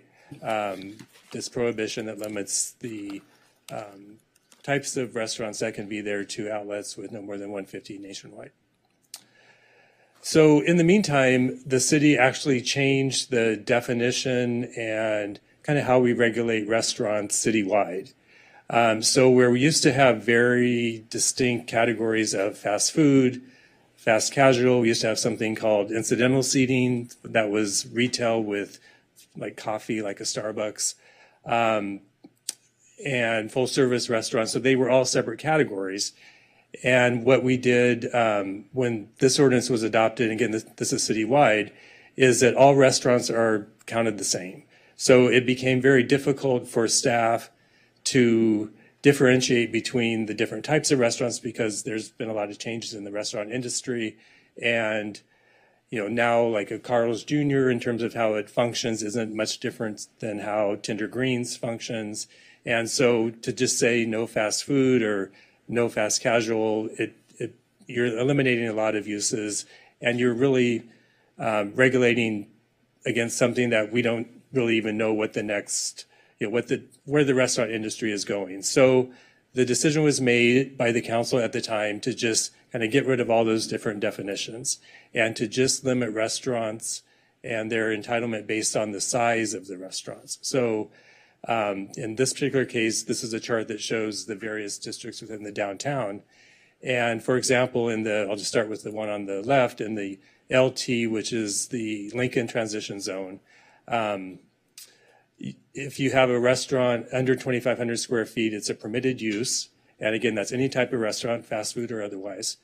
That's permitted. If you have a restaurant between 2,500 and 5,000 square feet, that's a minor use permit. And then over 5,000 square feet, that's a CUP. So this is how we regulate restaurants throughout the city. So even in our neighborhood commercial districts, Maine, Montana, fast food uses are allowed by right.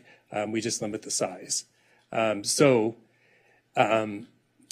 When that went into effect, there was still a concern, though, about the types of restaurants on the promenade. So that's why we have this note on the chart that says PL 22, and that refers to a note in the zoning ordinance. And if you look at that, it says that it's permitted. So P means permitted, but then the L 22 is the note, and that's where it says, however, if it's a fast food or fast casual use, you can't have more than 150 outlets nationwide.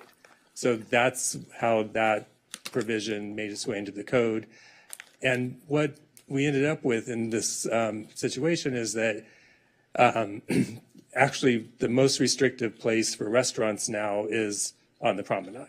So, there's some question whether or not that really makes sense. There was a reason for it because there was a concern about the types of restaurants. But what we ended up doing was, again, we regulated the promenade more than 2nd Street, more than 4th Street, more than Wilshire. So you could do a lot of things on 2nd and 4th that you can't do on the promenade now under this restriction. So the proposed ordinance would eliminate the prohibition of certain types of restaurants with frontages on the promenade. This would increase flexibility of uses for the promenade. It would create more opportunities for economic recovery, which obviously is an issue with the number of vacancies on the promenade. We did run this by the Downtown Santa Monica Board, and they unanimously supported it, so they're recommending approval. And again, the recommended action would completely eliminate the restriction. However, if you had concerns about going that far, there is an alternative action that we just want to make sure you understand.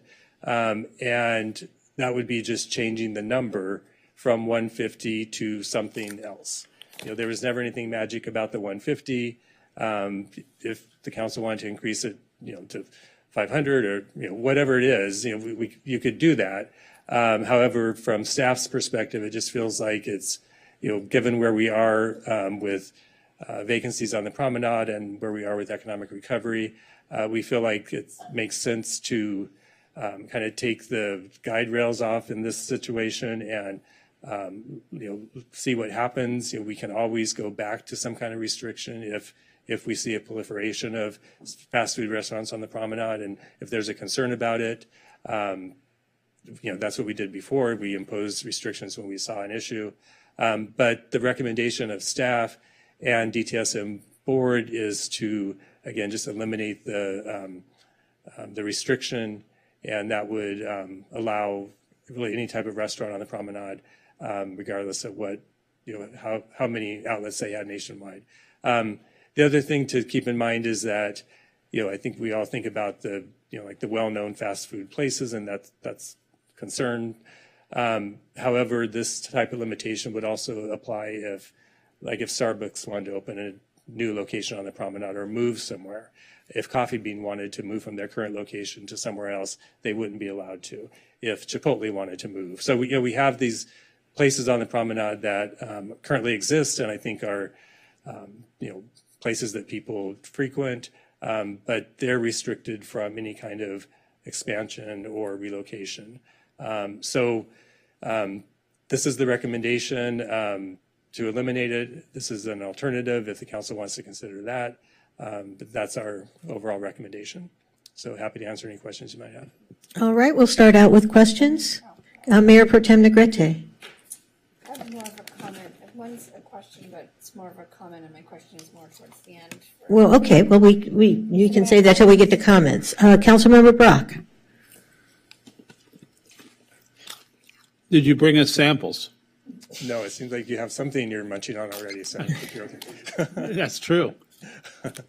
So is there, look at, I've heard that even if we eliminated restrictions, the cost of building a fast food restaurant in downtown or even a fast food takeout is pretty excessive. So the actual result of this will be somewhat limited. It's not like one block is going to be taken over by In-N-Out, Wendy's, every burger place in the nation in the next 2 months. Yeah. So this is going to be a long-term process. We heard from a resident business person who owns a restaurant on the corner of Broadway and 3rd that we should look at this, and then we can always come back. And he said 24 months. I'd probably say 36 months because it would take almost a year to get any of these places even open. Yeah, I mean, we'll see what, you know. Is that a bad idea, or can we always adjust again and revisit? No, absolutely. We could always adjust it. And yeah, I think coming back within a couple of years and giving you an update, I mean, you know, we will all see what happens. So I don't know that there'll be that much news to report, but we can certainly do that. You know, we could make a point of doing that. But I think to your first question, you're right. I mean, these spaces, you know, we still have some of the same issues that make these spaces hard to occupy. You know, they're very deep.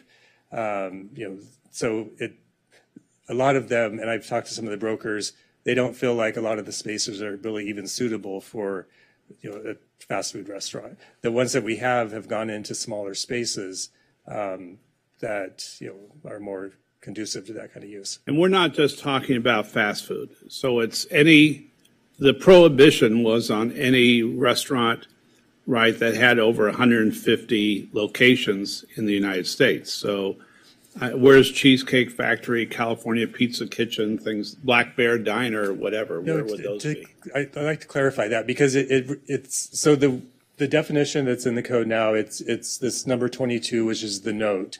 And A is the part that speaks to the 150 locations. And then B says characteristics, you know, including but not limited to orders placed at a walk-up window, counter. So if you were a sit-down restaurant like a Cheesecake Factory or even a Denny's or Norm's or something, even if you had 500 locations, you wouldn't meet. It wouldn't be part of that. So it's not part of it. Thank so this you, is sir. really it's what we traditionally think of as fast food. It's fast casual. It's coffee places, you know, ice cream, donut, you know, all the kind of snack places that, and in fact, the one that the use that kind of prompted this ordinance change or consideration is a yogurt place that's located elsewhere in the downtown. They want to relocate to the promenade, but that particular chain has, I think it's like 180 stores. So they're just over. They're just over, yeah. And that's part two of, you know, if we think of, well, we could make it 500 or we could make it some other number, but then, you know, then someone's going to come along. It's like, well, we have 520 and this would be a great use for the promenade, but we can't do it. So that's how we've reached the point where we just think it's at this point best to just kind of get rid of it. Okay, Mr. Martin, I'm next in the queue. So, and I'll express this later. I have a lot of misgivings about this, and I'll say what they are later. But in terms of monitoring it, the concern I have is if we sort of monitor how many of these outlets have been built, there's going to be outlets in the pipeline. Right. And so if we change the law, we may sort of be past that tipping point. If we are going to monitor this, what should we be monitoring? Should we be monitoring permits or, I don't know, because I will be suggesting that we monitor this fairly closely. Yeah. And I'll explain why later. But I'm just trying to figure out what are we monitoring? Because my fear is if we say we're monitoring the number of restaurants that have opened, Right. you're going to have restaurants in the pipeline. We're going to go, wait, that's too many, but we're not going to be able to stop the ones in the pipeline. So I'm just curious, what should we monitor? Yeah, I think we should keep an eye on the applications that come in. And we could do that I mean, we could provide a update every 6 months if that's what the council would like to have, just so we can keep you apprised of what kind of applications we're seeing. So, we very closely monitor what's coming and going on the promenade, and, when there's application, in a lot of cases, since most things are just allowed by right, it's really just a building permit. But, once we see those building permits come in, we have a list of everything that's happening on the promenade. So it would be very easy to let the council know kind of where we are and if we're seeing some kind of a rush or a proliferation. Okay, great. Councilmember De La Torre.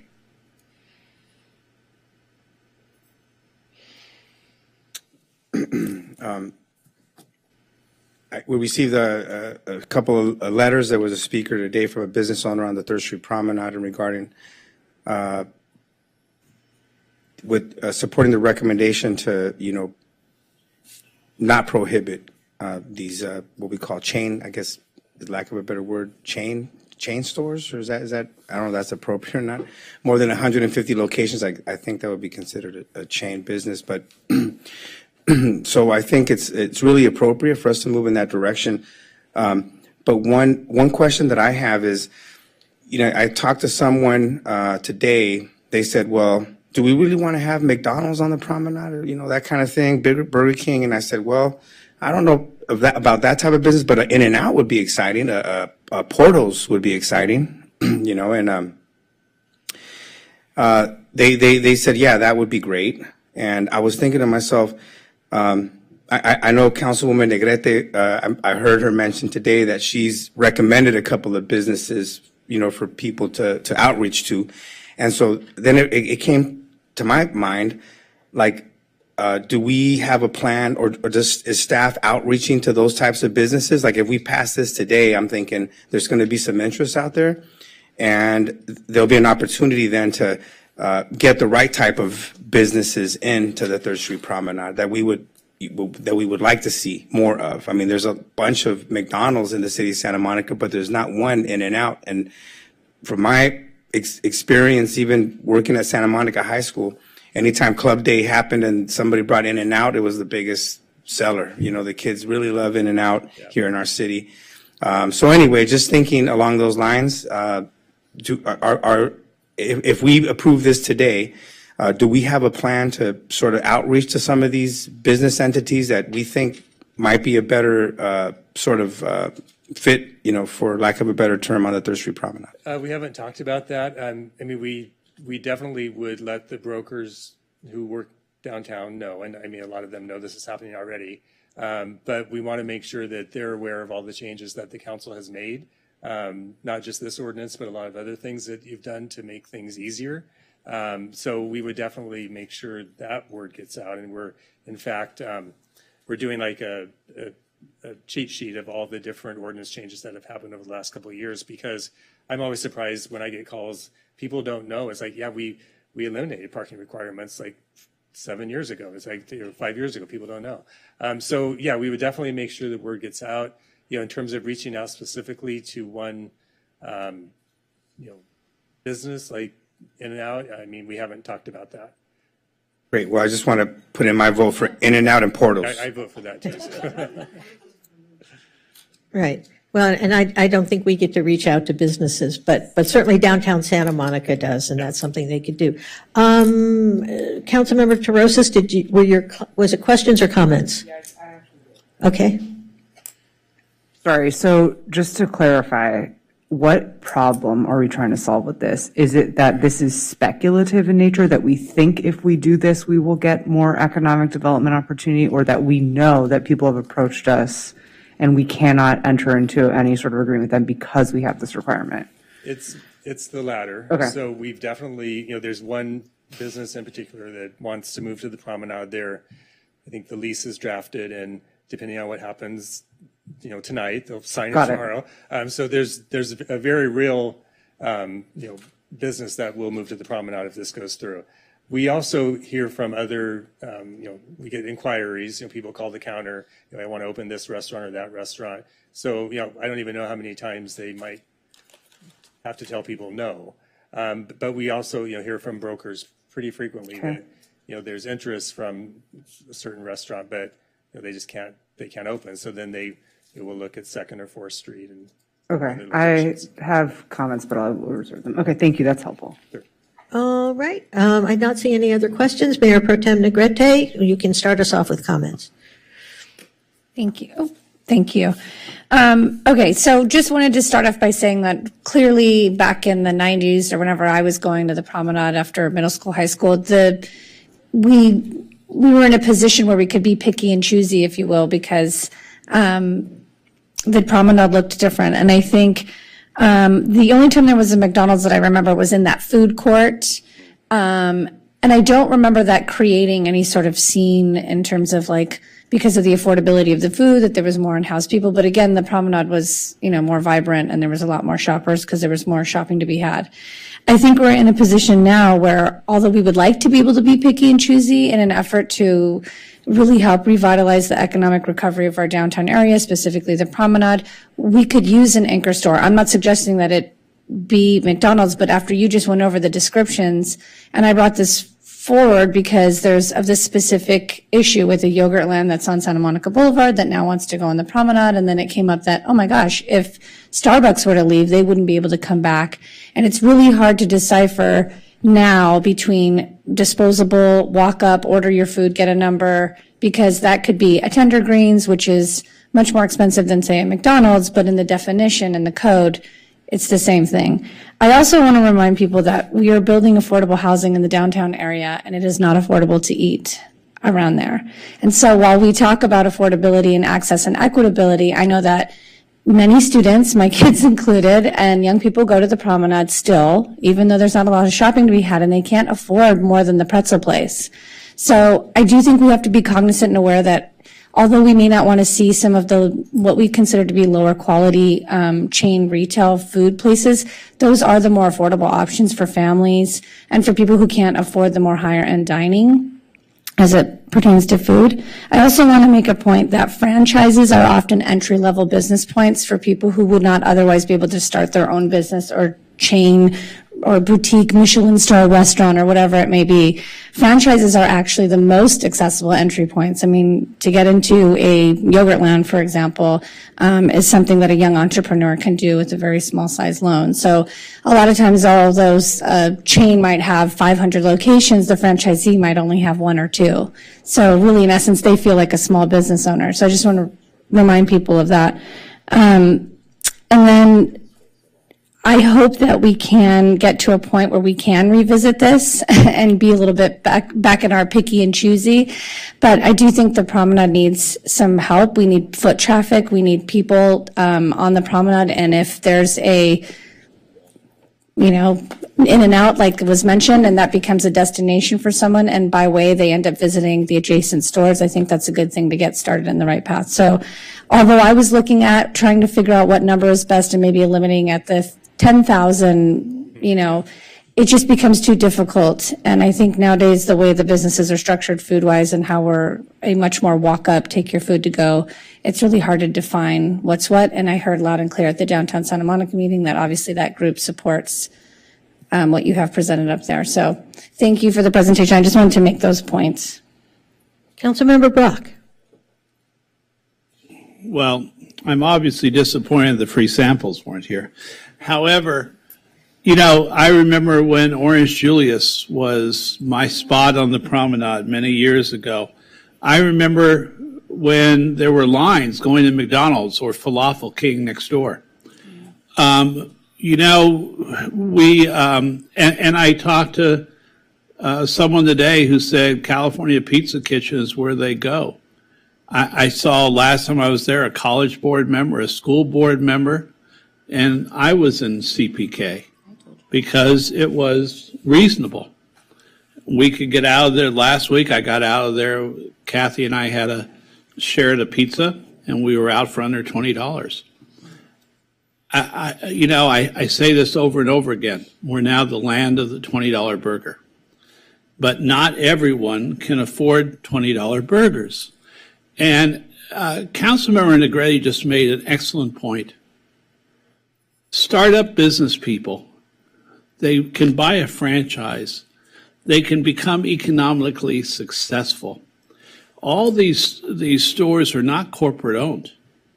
Many of them are owned by diverse business people who are trying to improve their lives. And I feel we can't turn our backs on people who are trying to start businesses and help them be successful. The store owners of they hope to be a startup. They hope to be going, but Hummus Express on Colorado and 22nd. The owner, the lead, worked at McDonald's as a regional. She was a regional rep at 25. She's now 32, if I recall. And she and her parents just opened that Hummus Express. They were born in Compton. This is their first effort ever to have a fast food business that they hope will become something successful. I want to see those dreams realized in our city. I want to see those stores open. So I will absolutely be supporting No Limit right now. I'd like to see it come back. I love the idea of a 6-month or annual report to us. And of course, we'll be able to see that in our own eyes as we go downtown as well. But, at this point, I don't see a downside. And yeah, Coffee Bean and Tea Leaf and Starbucks, which are on the promenade, would not be allowed. And Chipotle, did they just leave? No, they're still there. Okay, and Chipotle as well. And Chipotle's opening the first of their new concepts right now at Kitchen United on 3rd and Arizona. So if we are even an incubator, in addition to having chains, but we're an incubator as well for small food areas, which someone could go to the movie theater and go eat at, I'm all for it. Thank you. So I'm next in the queue, and I want to make a couple of sort of overall comments. We have not been prohibiting fast food anywhere in the downtown except on the promenade. So to the extent you want to promote business ownership, you want to have affordable eats downtown, anywhere but the promenade, we've been able to do that. We haven't had any prohibitions on that. So we're really only talking about what does the promenade look at. And I think that's really important to remember. And certainly, we've had fast food on the promenade before. We did have the McDonald's. But we also had a lot of other different restaurants there as well. We had La Conda del Lago. We had a whole sort of range of restaurants there that McDonald's was a piece of, but fast food certainly did not dominate the promenade. And so I think that's really sort of where my misgivings come in. And I'm going to start with a couple of issues. From Hong Kong to Dublin, if you go talk to people about fast food, you'll hear the term McRefugees. What's a McRefugee? A McRefugee is a homeless person who goes to a fast food restaurant because on a night like tonight when it's rainy, they can buy a cup of coffee for $1 and sit there for 8 hours and be warm and out of the rain. Now, I don't want to tell people they can't do that, but I think we need to me, some of the irony of this was downtown Santa Monica voted unanimously in favor of this after having an hour-and-a-half discussion about how horrible the homeless problem was and how they didn't want to attract any more unhoused people to the promenade. So if you start to put the equivalent of fast foods like McDonald's, like Burger King, where you can get a cup of coffee for $1, maybe get a hamburger for a couple of bucks, you do run a risk that you will actually be attracting homeless persons onto the promenade. And for you can say, well, that's Dublin and Hong Kong, but I would just remind people of what happened in the McDonald's at 2nd Street in Colorado, where there was a point in time where a majority of police calls in the downtown were to that McDonald's. And we actually had to work with that McDonald's, and they had to change their business model. They had to, because one of the things about fast food is they have long hours. They start early in the morning where they're serving their McGriddle cakes, and they tend to go till 10, 11, sometimes 24 hours a day.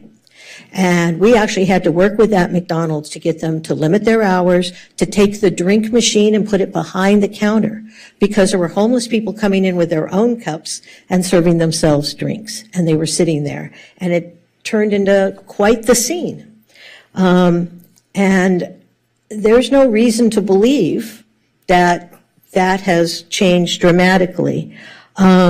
And if you want to see another example of that, and I actually, to satisfy myself, did it today, you can go to the Jack in the Box on Lincoln. Today I went in there at 2 different times of day, and the majority of people sitting in there appeared to be homeless. I certainly did not ask them. It was none of my damn business, but they appeared to be homeless. And I'm not criticizing homeless people for wanting to go inside and be warm and have a cup of coffee, but when I hear a bunch of landowners and business owners say we want to do everything we can to not encourage homeless people to come to the promenade, and then in the next breath say, let's put some more fast food on, I fear a disconnect. Now, it may not happen. I hope it doesn't happen, but that I do have some misgivings about that. The other thing, and we had Mr. Trin here earlier, who does own a business on the promenade. He runs a lovely business, serves a great burger and some wonderful drinks. I suspect that one of the things we're likely to see is something like a Taco Bell cantina. They've just opened one, I think, in the Hollywood area. I have not been to it. I have been to the one in Nashville because I knew they had expressed some interest in the promenade. I don't know if anyone else has been to a Taco Bell cantina. Yeah, the one in Nashville, that's the one I've been to.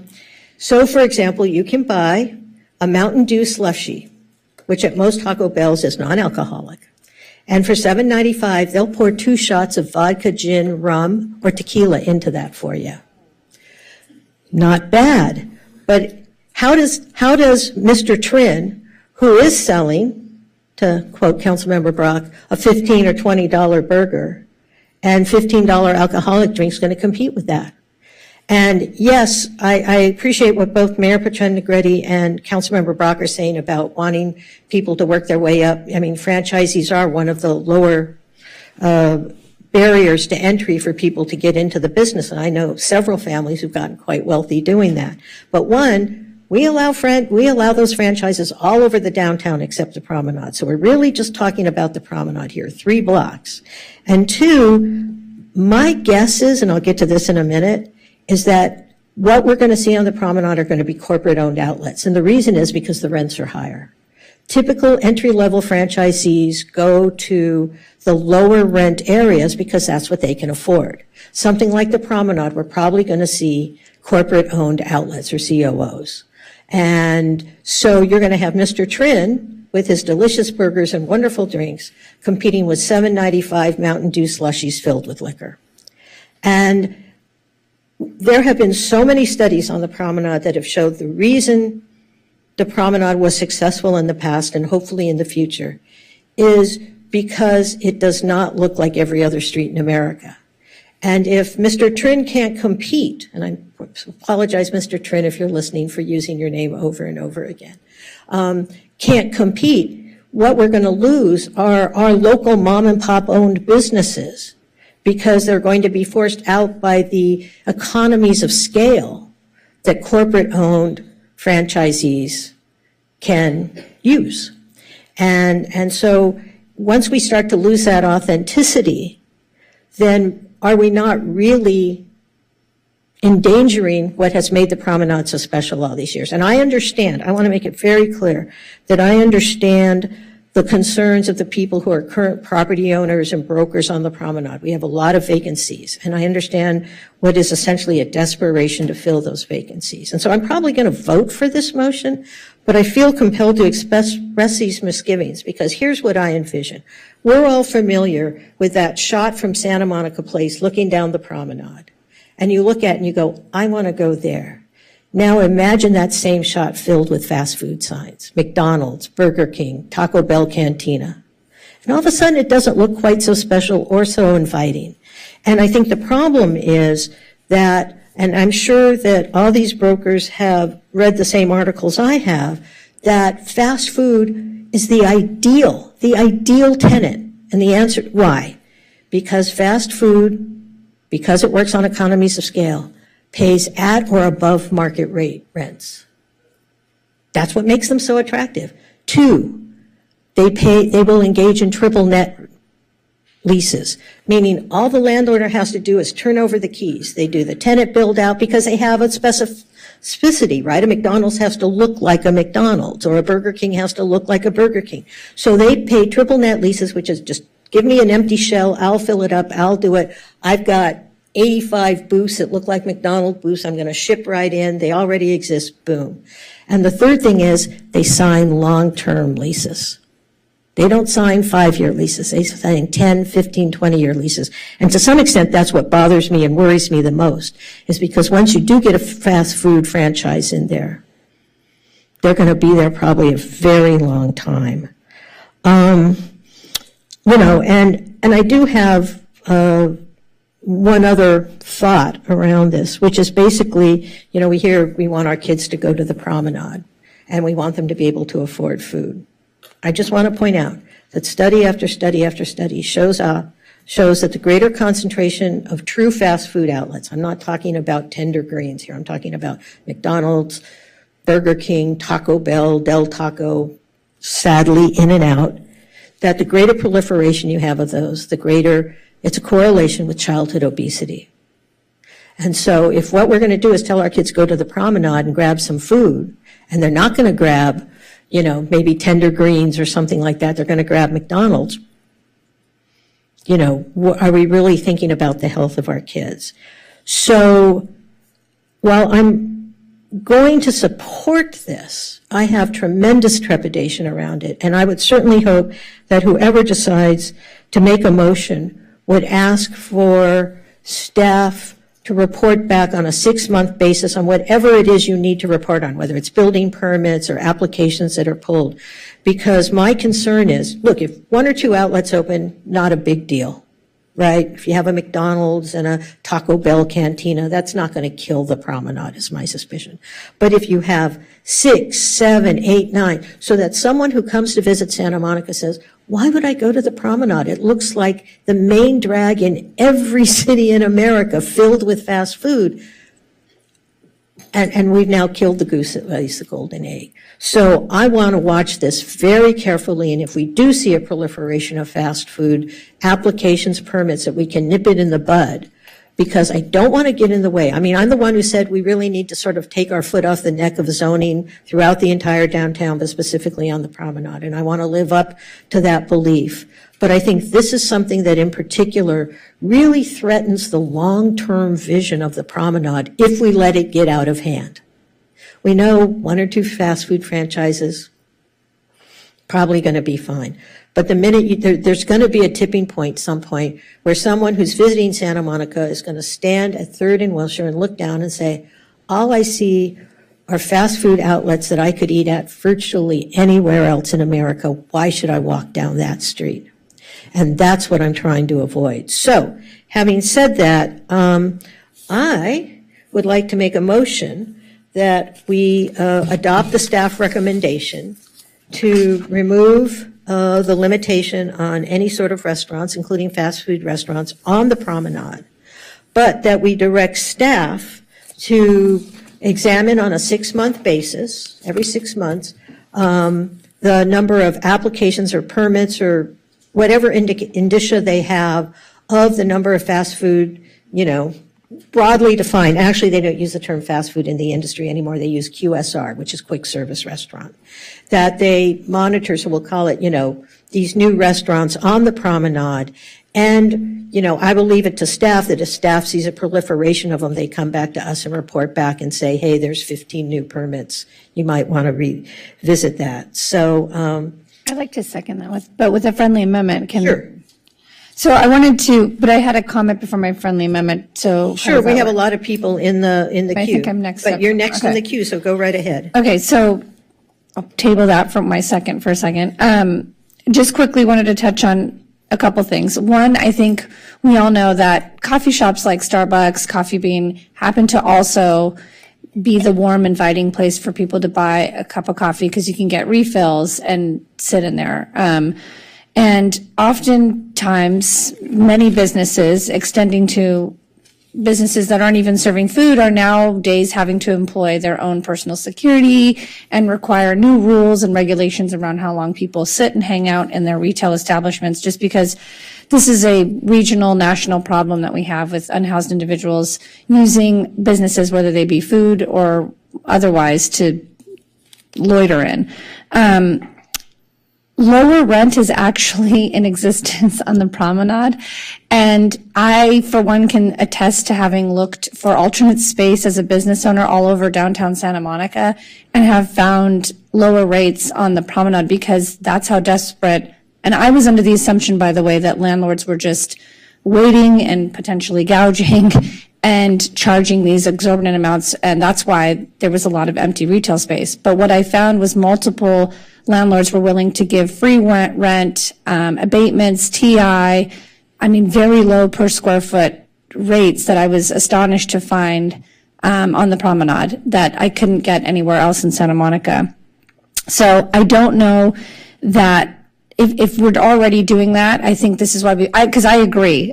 When I first heard, at the beginning when we were the promenade, we were start having these discussions, I thought there's no way we'll have to find the magic number. But in further discussions with the people who are on the promenade every day, both from the broker side, the landlord side, the adjacent businesses, it became apparent that they're desperate to have something happen. And I do think we need to revisit because I agree from a few standpoints. I try to eat clean and feed my kids clean. I do think, however, some of these fast food establishments, although if I were to send my kids into one and hope that they get a grilled chicken sandwich and a salad, they're probably going to get French fries and a milkshake. They do tend to sell healthier options. It was actually the last time I went to McDonald's with my kids, it was like $15 and I was surprised. So on that note, we can talk about health all day, but they'll just go get pizza at the pizza place. And I don't know that cheese on bread is any healthier. So that's a whole other conversation. However, I do agree with what you're talking about in terms of obesity in youth. But I think for what we're trying to do with the promenade, we're in this desperate position. And I wonder if, you were mentioning lease options, and that's why these larger establishments go out and triple net. And I just wanted to comment and say every lease I'm aware of, because I have 2 retail locations, are triple net. And are 10 years, I wouldn't walk into a lease as a small business owner with anything less than a 10-year with a 5-year option. So I don't know that these lease arrangements are just reserved for the big corporate establishments, and triple net definitely isn't. I have not, in all the years I've done business, had any lease in any retail brick and mortar I've had that it hasn't been a triple net in California.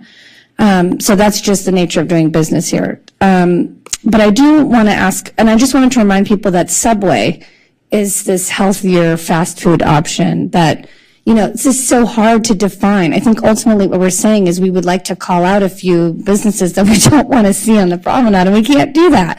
So, and I don't know that they'll go there because I think a lot of them rely on the drive-through aspect, although I don't know about a Taco Bell Cantina. Hopefully they're not listening to this meeting. But I do want to see if there's a way, and maybe there isn't. So I was going to make a friendly amendment that in the spirit of what Mayor Davis is talking about, can we add something that the downtown Santa Monica board or ourselves approve anything that's at this major chain level that would kind of hit these establishments we're talking about, like at the 10,000 chain and locations, that it come back for review, meaning that anything under 10,000 is approved, but anything over that would come for review, or is that? Well, 10,000, McDonald's starts at. McDonald's doesn't want to come back to the promenade. They're already a block away. Well, I think what we're trying to say is that in the event that a Taco Bell Cantina or one of these other establishments wants to come to the promenade, that we would get a first look at it. And I don't know what the right number is. So that would be. Well, wait a minute, let's do this in order here. I'll just be honest and say that's not necessarily friendly to the maker, because I do want to be sympathetic to what staff expressed, which is it's really hard to distinguish among these various things, right? Yeah. So I guess coming back is the only better option and making. Yeah, the problem is then, do we get in the situation where McDonald's come back, but In-N-Out doesn't, and how, that sort of thing. So I think, again, I have misgivings. My crystal ball doesn't work better than anyone else's. I just, want to make sure that whatever keeps the promenade special keeps it special. And if in fact, as you say, all leases are triple net and, you know, we're not going to have a lot of fast food places because they're not going to move into a 3,500 square foot place, then that's great. But I think we should monitor it because my crystal ball doesn't work very well, but I don't know anyone else's whose crystal ball works any better. And I think that's just it, is we just want to keep a handle on this. So if we do see it sort of starting to get to that, you know, Malcolm Gladwell tipping point, that we can step in and say, okay. Mm-hmm. And I think that's what we should monitor. I think that, because I do think, I appreciate the effort, but I think it's trying to distinguish, right?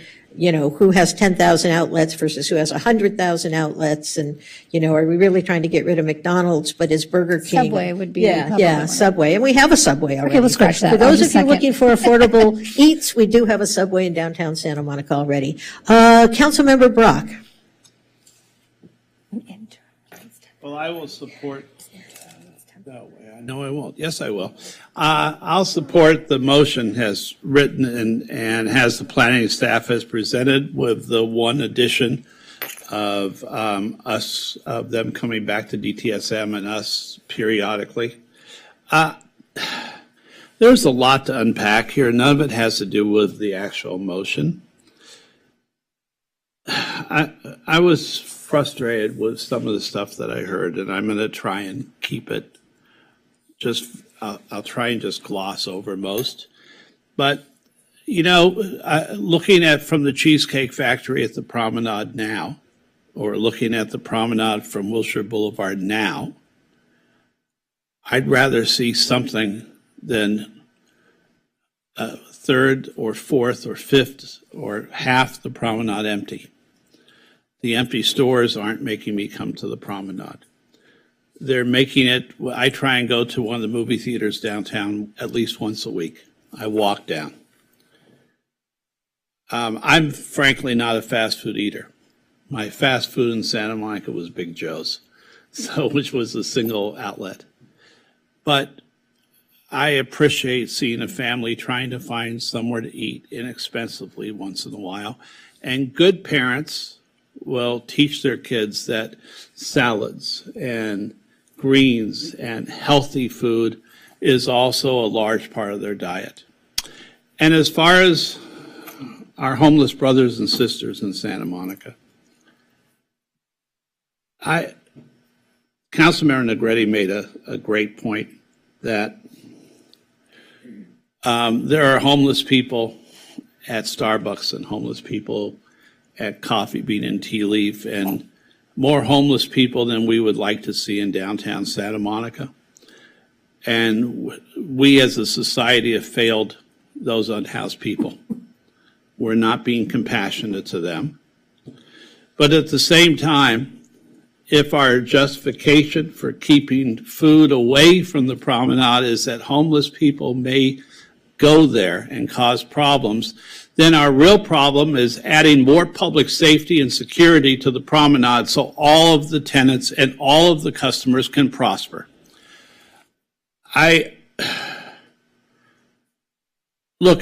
So I'm not the person who eats at McDonald's. I think I got a cup of coffee from there a year ago, one morning when Kathy and I were out for a walk. I don't eat McDonald's. Actually, I've rarely ever eaten McDonald's. I don't eat Burger King. I'm not the good fast food person, but I want people of all economic levels to be able to eat in our downtown. And Peter Trin, who I love, I met him when he was a student at UCLA, and he came to my house for a dinner for 12 strangers many, many years ago. Peter Trin voted.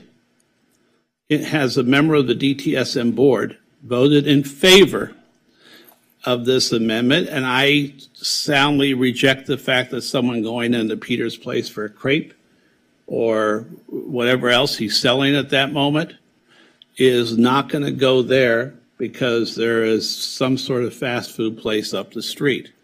I don't think that most people eat the same food every day. And it may be a treat for them to go to McDonald's and spend $7 on a cone. That's my treat.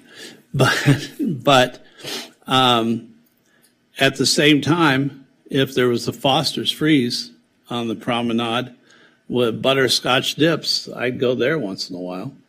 So I think that variety is necessary to have a healthy shopping district. The same as you don't want all Louis Vuitton and you don't want all TJ Maxx.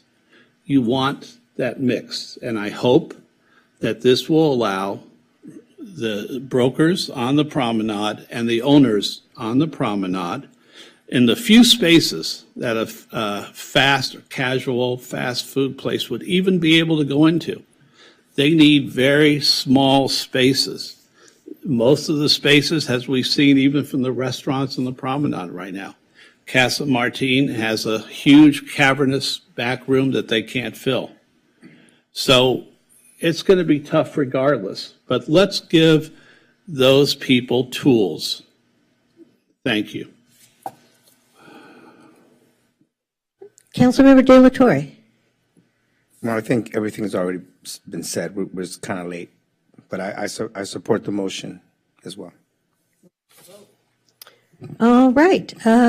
Seeing no one else in the queue, Ms. Newsom, may we have a vote? So I still have a question because Sure. Councilmember Negrete wanted to second it with a friendly amendment. Are you still seconding it? I'm seconding it as is without the friendly amendment. Councilmember De La Torre? Yes. Councilmember Torosis? Yes. Mayor Pro Tem Negrete? Yes. Councilmember Brock? Yes. Councilmember Parra? Yes. Councilmember Zwick?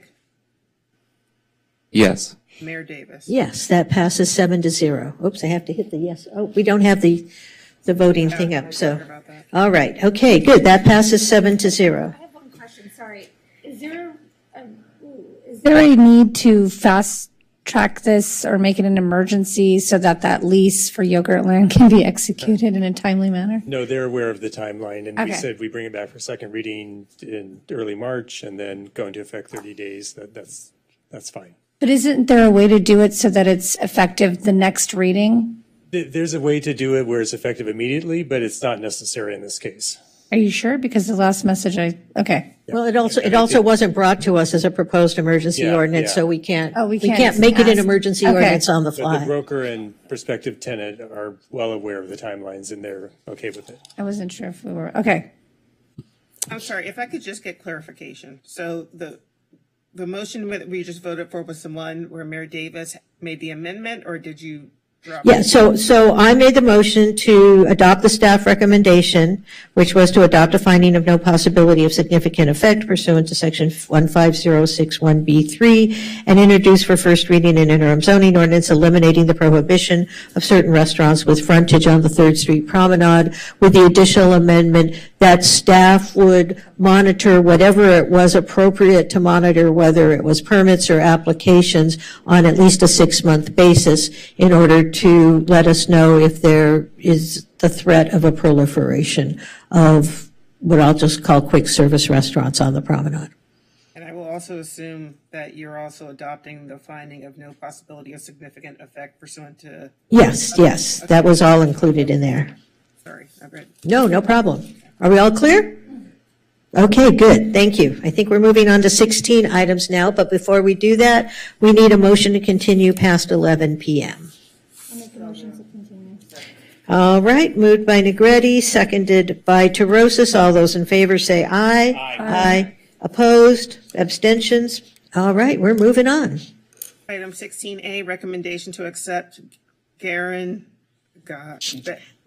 Mr. B's resignation from the Commission on Sustainability, Environmental Justice, and the Environment, and authorize the city clerk to publish the vacancy. Move to accept with our regrets and thanks for his service. Second. All right, moved by Davis, seconded by Torosis. All those in favor? Aye. Opposed? Abstentions? That passes unanimously. I'm sorry. No, go ahead. Next item. Item 16B, request of Councilmember De La Torre, Mayor Pro Tem Negrete, and Councilmember Parra that in the spirit of acknowledging Nick Gabaldon's mixed heritage and to build intercultural solidarity, upon completion of Reframe City Hall murals, initiate a public art, and community engagement reframe project to commemorate the historic Bay Street Beach site and its rich history of Black surfers, including Nick Gabaldon.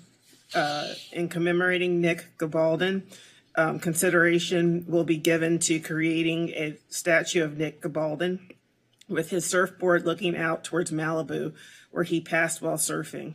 The process will include engaging an artist to commemorate the historic Bay Street Beach site's history and people, while creating a powerful acknowledgement of people of color who were pioneers in the sport of surfing. All right, who's going to lead us off here? Okay, I'd like to. All right, start this off. Councilmember De La Torre. So we've been talking about this for a while. I think many other leaders in our community have also talked about sort of how we commemorate a couple of things. It's the what was known as the Inkwell, the segregated beach here in the city of Santa Monica, and also one of the pioneers, of surfing, definitely in the African American community, Black community, Mexican community, Nicolás Rolando Gabaldon, who was a Santa Monica resident, a Pico neighborhood resident, and someone who attended Santa Monica High School and also Santa Monica College. Nicolás Rolando Gabaldon was born on February 23rd, 1927, and he died at the early age of 24 on June 6, 1951.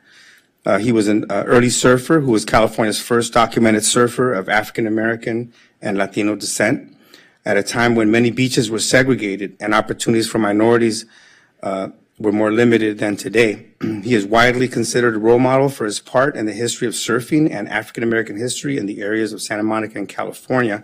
Gabaldon was born on February 23rd, 1927 in Los Angeles, California. His mother was Black and his father was Mexican. He lived most of his life in Santa Monica and was a student at Santa Monica High during the 1940s.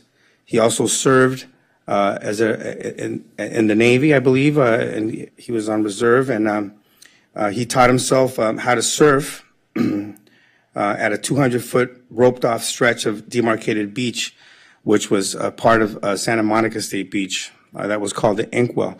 And so it's real important for us to bring this item forward because there is a statute, I think in 2008, I believe, the city council approved commemorating that part of the beach.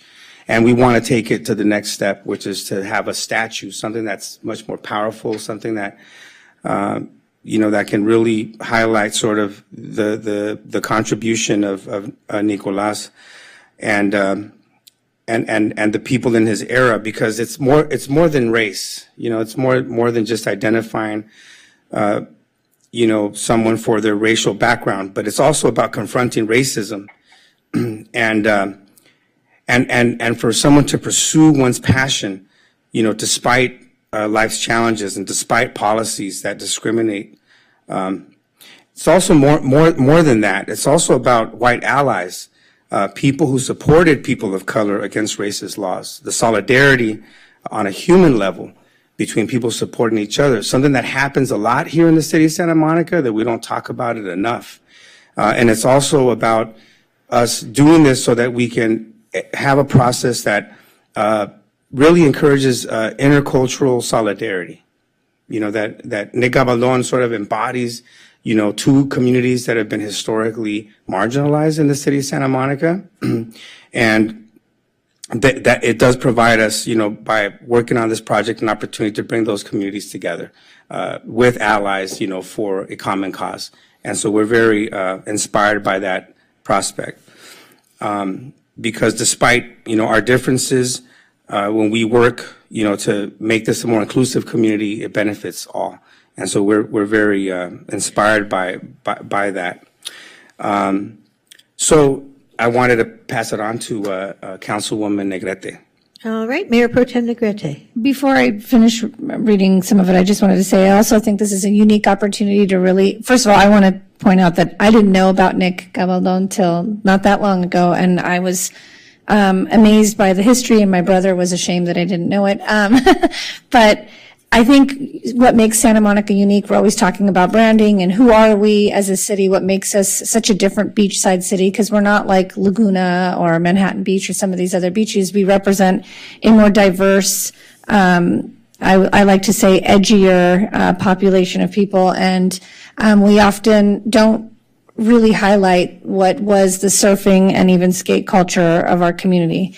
This area of the beachfront was informally referred to by names such as Inkwell Beach and Negro Beach and other more derogatory names. In 1924, after the forced closure of the Black-owned and operated Bruce's Beach, and due to de facto segregation, that portion of the beachfront near Bay Street and Ocean Boulevard became the only place in Southern California that racial minorities were freely allowed to use with less harassment or violence.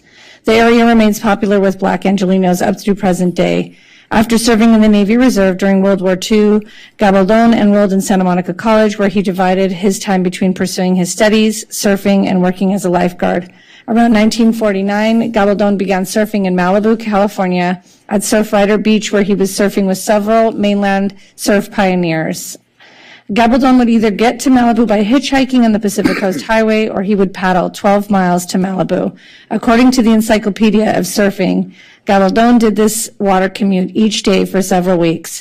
And you will notice throughout the year that there are different events, one of which one of our local, Marianne, who does the Santa Monica Surf bus, she often recognizes Nick and his accomplishments and does something where she brings inner city kids to the beach, some of which who have never been to the beach at all, been in the ocean, much less surfed. So I think it's something that a tradition and a legacy that we've been carrying on, and I'm excited to hopefully be a part of a process where an artist has offered up a gift to our city, and I hope that we can support it. And I'll let Christine Parra finish. All right, Councilmember Parra.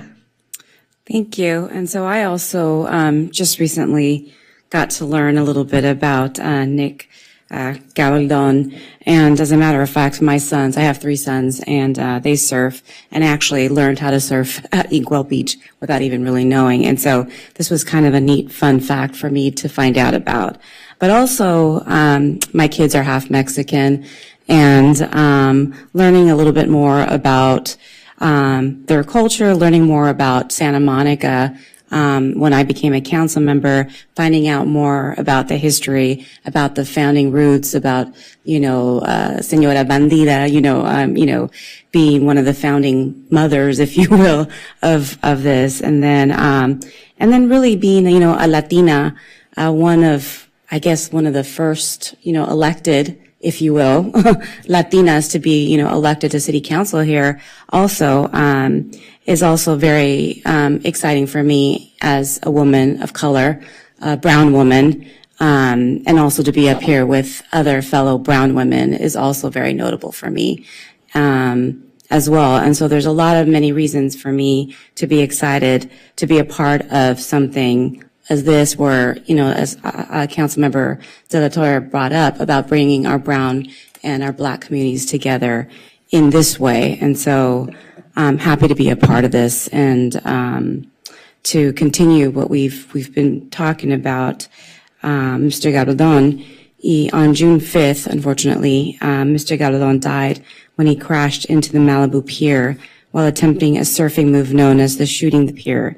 Gabaldon's surfboard was found immediately, but it would be 3 to 4 days before his body was found, washed up on Las Flores Beach, further east of the pier. The coroner ruled that Gabaldon died as a result of drowning. His funeral was held at St. Monica Catholic Church, Santa Monica. He's buried in Woodland Memorial Cemetery.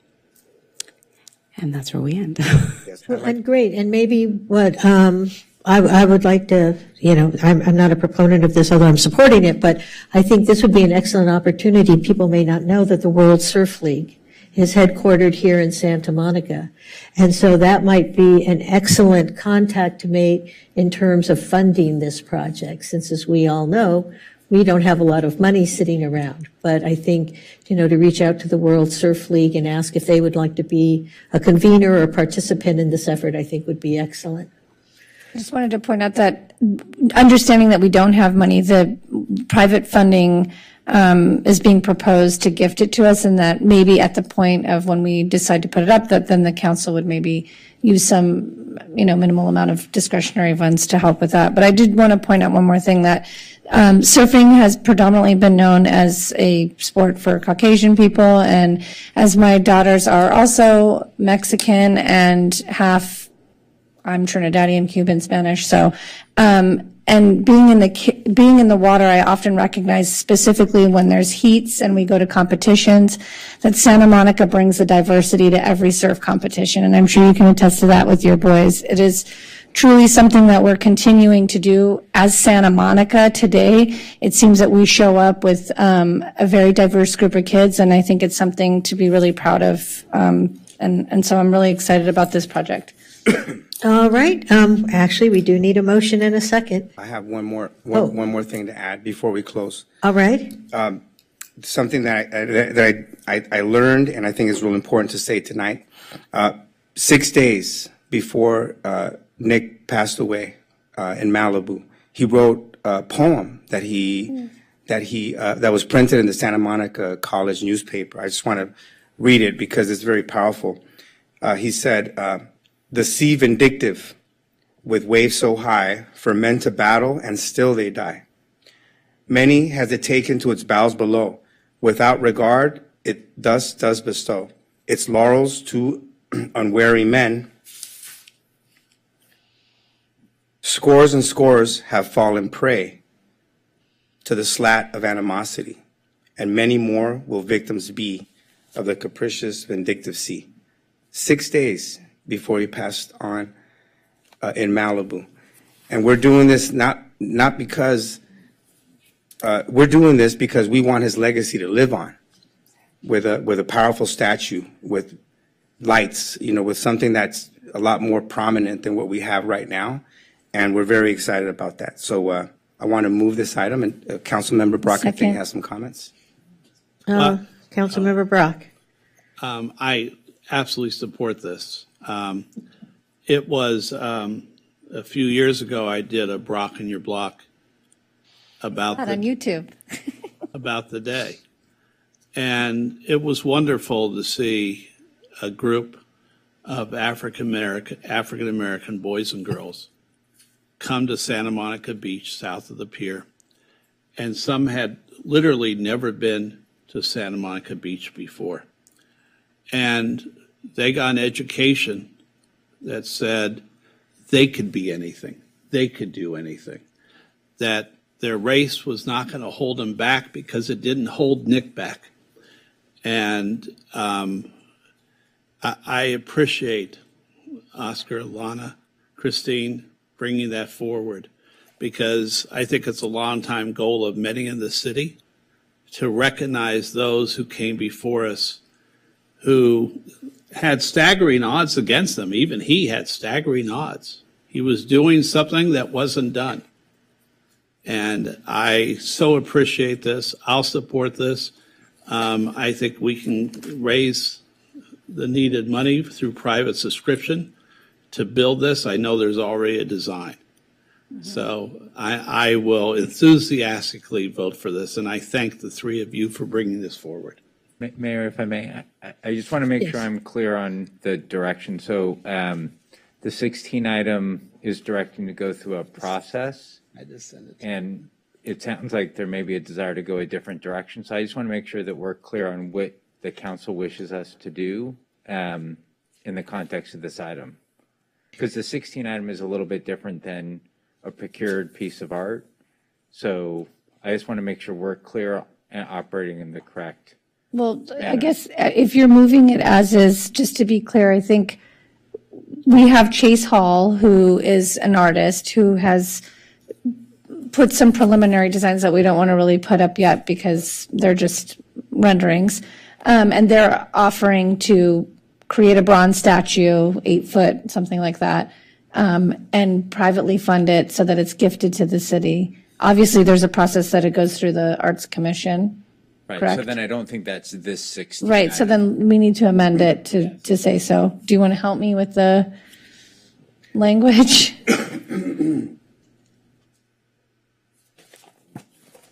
Yes. Not sure what that is yet. What? I think everything, it's directing staff, just when it gets to the process will include engaging an artist, the process will include engaging Chase Hall, the artist who has offered to commemorate the historic Bay Street Beachside's history with a statue. I think we might have a problem. I think we have several problems buried within here. One is, I don't think we can direct staff, go to a particular artist and make a particular piece of art. If we're going to do a public process, then there's a public process things have to go through. I think what you're trying to accomplish is to basically direct staff to explore, the possibility of a statute. And then I think what probably needs to happen is that the private entities, whether it's Mr. Hall or whomever, and I suggested also going to the World Surf League, but going to private entities and creating that sufficient funds, if you will, to perhaps commission a statute, and then it can be gifted, much like Chain Reaction was gifted to the city by Conrad. Pete Conrad.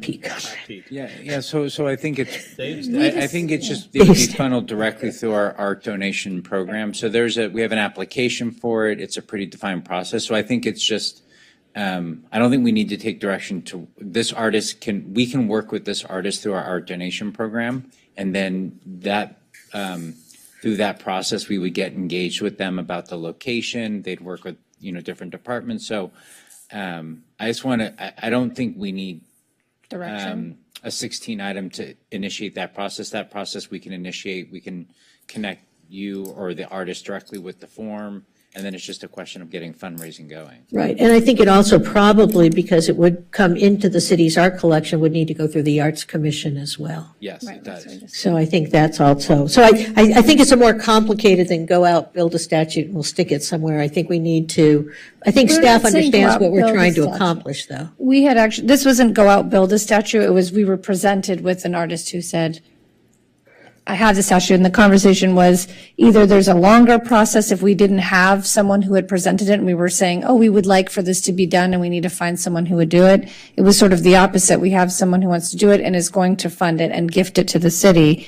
I guess at some point the 16 item would be to put forward some discretionary funds, but that's not happening. We're not there yet. Yeah, I mean, it may not be necessary if, in fact, the artist is willing to fund the statute and wants to gift it to the city, and then you may again be able to privately fundraise for the other costs associated with placement of the statute, that sort of thing. So I think staff sort of is understanding what you want. I mean, I think the thing is, it's the request of Council Members De La Torre, Mayor Pro Tem Negretti, and Council Member Para that the city acknowledge Nick Abaldon's mixed heritage and build intercultural solidarity, and in connection with our reframing of the City Hall murals, initiate a public art and community engagement process. Well, that's the part, actually, that's not the same.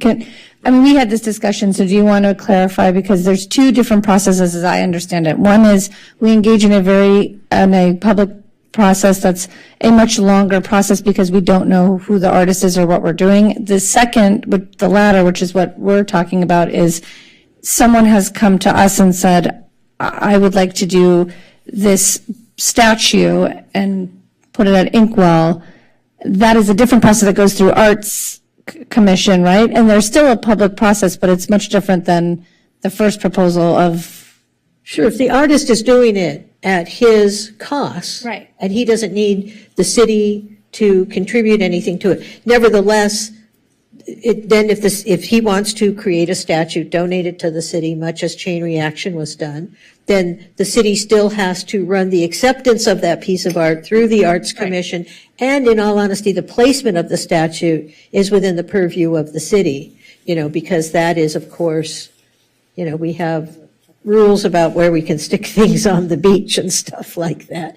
So what we're really doing is indicating our interest in potentially, I'll use the word potentially since we can't commit at this point, accepting a piece of artwork created by an artist, honoring Nick Gabaldon, and if and when that artwork is complete, then submitting it for acceptance by the city through the city's normal art acceptance process. Does Right, that and make sense? And what we can get started is, if we can get connected to the artist, we can start that connection of walk them through the art donation process and get that going with our Arts Commission and everyone else, because there is a process, but it is, right, it's more straightforward than the process in the 16 item. And we can get that going because a piece of that is standardized, so we can get that started.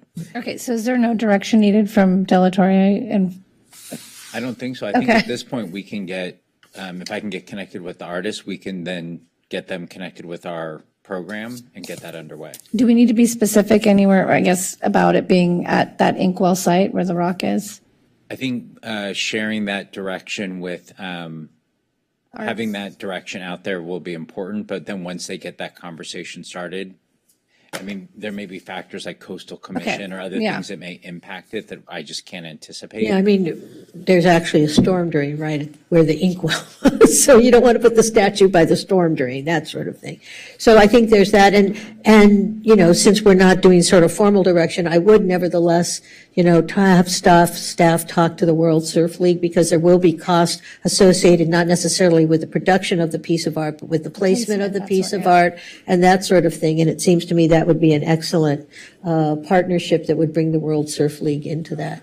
And I'm sure that I'll get emails from them tomorrow going, why are you taking our name in vain? But it seems like a good fit, given that they're right there, actually at the corner of Bay Street in Maine. So great. Council members Wick. I'm not sure if we're voting, but I just wanted to voice my appreciation and support.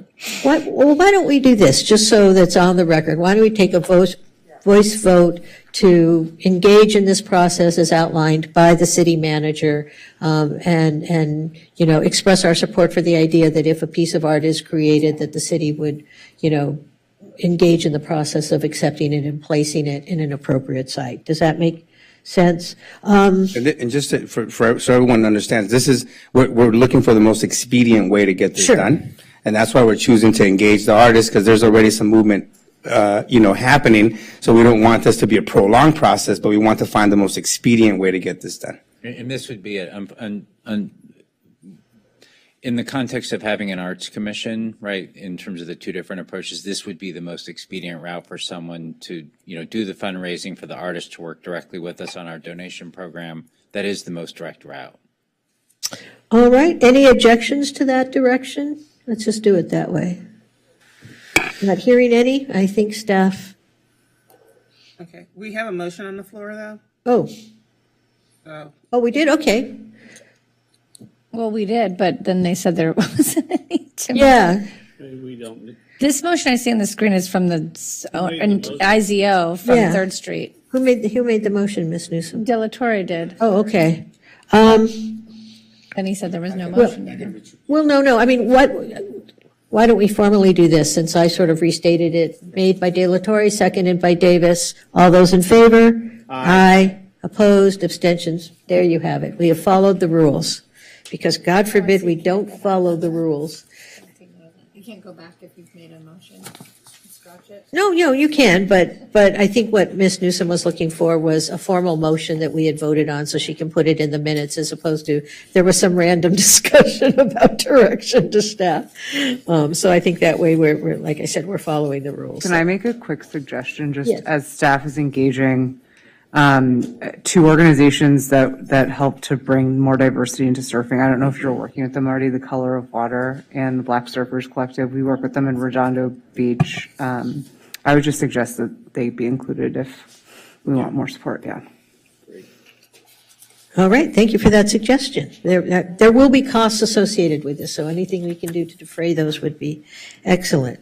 Next item. Item 16C, request of Mayor Davis and Councilmembers Wick that the City Council adopt the attached resolution entitled "A Resolution of the City of Santa Monica Declaring Support for the Iranian American Community and the People of Iran." particularly the women of Iran, and a call to action for technology companies to support internet freedom. All right, I'm going to turn this one over to Councilmember Zwick. At this late hour, I'm not going to do a long discussion, and I think we're all fairly acquainted with both some of the horrors that have occurred recently overseas and some of the heroism that we've seen from regular people, and especially women of the country of Iran, in expressing and demanding their freedom. I would just say that when I was approached by members of the Iranian American community to put forward a resolution of this nature, my question for them was, well, of course I support this, but what do we as Santa Monicans really, what can we offer, and what would it really do? And what they said was that, while our federal government has applied targeted sanctions to those that are perpetrating these acts, and it has also relaxed regulations for technology companies to offer their services to allow for better communication and clandestine use of the internet, that those relaxations have not necessarily been readily adopted by American tech companies in terms of offering those services abroad, and that many of those American tech companies are based in California, and some of them even in Santa Monica. So their response to me was that it was important that the city of Santa Monica weigh in on this, not just to show our support for those who have been protesting for their essential civil rights and freedoms, but also to call on companies and other actors here to do all that they can in support. And I appreciate that. And the one thing I will add is, we obviously have folks of Iranian descent, as well as people from, who are actually Iranian nationals but happen to live in Santa Monica. And I think supporting them in this endeavor is very important. Councilmember Brock. So I support this resolution wholeheartedly, and also talked to the ladies and gentlemen that you talked to originally. In floating your resolution around the last couple of days, however, I was asked by several prominent Los Angeles Persians of elected office that we add one brief 2 sentences to this, that we support the Masha Amini Human Rights and Security Accountability Act. It is H.R. 9203 that's in Congress right now. And it requires the president to impose property and visa blocking sanctions on certain persons affiliated with Iran. Now, in Canada, they're doing this much harsher than we are in the United States right now.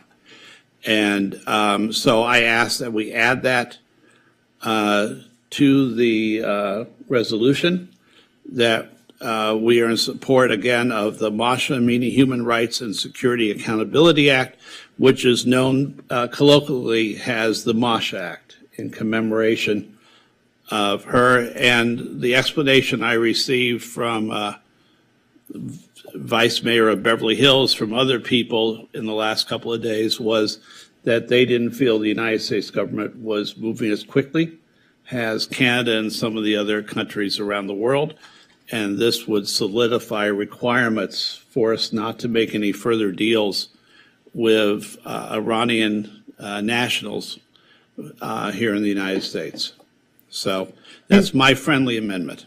Okay, and we don't have a motion on the floor yet, so there's nothing to amend. But I do want to point out we can borrow the language from the whereas, which says, whereas on September 28, 2022, U.S. Representative Young Kim introduced House Resolution 1397, co-sponsored by Representative Katie Porter, I'm sorry, it's late, condemning the government of Iran's murder of Mahsa Amini and its crackdown on protesters, which is that same legislation. So it's just taking that and transferring it into the supporting adoption of that, as opposed to just being in the whereases. Mayor Pro Tem Negrete. Well, first of all, I'm bummed because I didn't wear my Live Women Freedom shirt that I had to wear because I came straight here from work. But I was able to see the documentary and meet with Poppy and buy a few of her books to distribute, and was just saddened and appalled and really emotional. It was not a dry eye in the house at Tikkun Spa, where I went a couple months ago to watch the film to see what was going on. So I'm glad that this is being brought forward, because I know that the mayor of Malibu and I think other mayors around other cities have been making various proclamations in support. So I just wanted to show my support, and I'm glad that you guys brought it forward tonight. It's a good way to end the evening. Councilmember De La Torre. Yes, also just want to express my solidarity with the people of Iran and the Iranian American community here in our country. And I just want to add that to the resolution, that we send it, once we vote today, that it's sent to our congressional representative, Ted Lieu, so that he's made aware and his office is made aware that the city of Santa Monica is taking this position as well. All right, do I hear a motion with those two suggested changes? I think all eyes are on you. I move with the friendly amendment. I'll second. All right, moved by Brock, seconded by Negrete. I think we can do this with a voice vote. All those in favor? Aye. Aye. Any opposed? Any abstentions? All right, that passes. That is the end of our agenda for the evening. But sadly, we do have an adjournment, and it's one that I think will touch a number of people in our community. So I would like to adjourn this council meeting in memory of Michael J.B. Allen, the father of our state senator, Ben Allen. It's with great sadness we adjourn this council meeting in memory of Michael J.B. Allen, who passed away on February 25th, 2023. Michael was born on April 1st, 1941 in Lewes, East Sussex, England, to Frederick and Anna Muriel Allen, who imparted to him a love of learning, history, literature, and the countryside. Michael excelled in school, eventually enrolling at Wadham College, Oxford University, where he earned his bachelor's and master's degree in English. Allen made his way to the United States, teaching at Ohio University, before enrolling in the English PhD program at the University of Michigan, earning his doctorate in 1970. It was in Ann Arbor where he first met Elena, with whom he would share the rest of his life. Their first date was to a movie theater to see The Good, the Bad, and the Ugly. When Michael received a job offer to serve on the faculty at UCLA, he and Elena made their way west together and settled in Santa Monica. They were married in Los Angeles in 1972.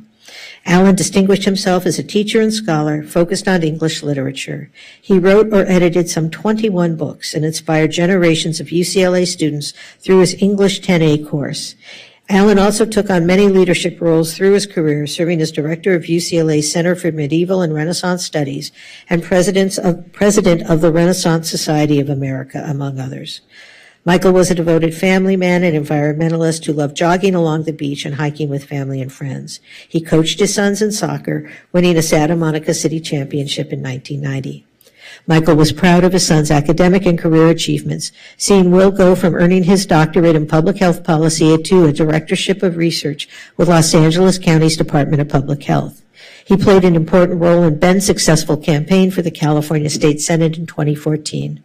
His lifelong loving marriage with wife Elena, a teacher and artist, leaves all who knew them with a shining example of love, affection, partnership, and commitment. Michael is survived by his wife Elena, sons Ben and Will, sister Patricia, daughters-in-law Claudia and Melanie, and grandchildren Paloma, Moses, and Ezra. On behalf of the City of Santa Monica, the entire City Council, and really the entire community, we'd like to extend our support and deepest condolences to the Allen family during this difficult time. So thank you very much. Great sadness, but again, our thoughts are with Ben and his family. Our next meeting is actually our council workshop on March 11th, and that is a Saturday, and for those who might want to attend, it is being held in the public rooms at the main library. It will not be here in the council chamber. So we will see you all then, and thank you very much.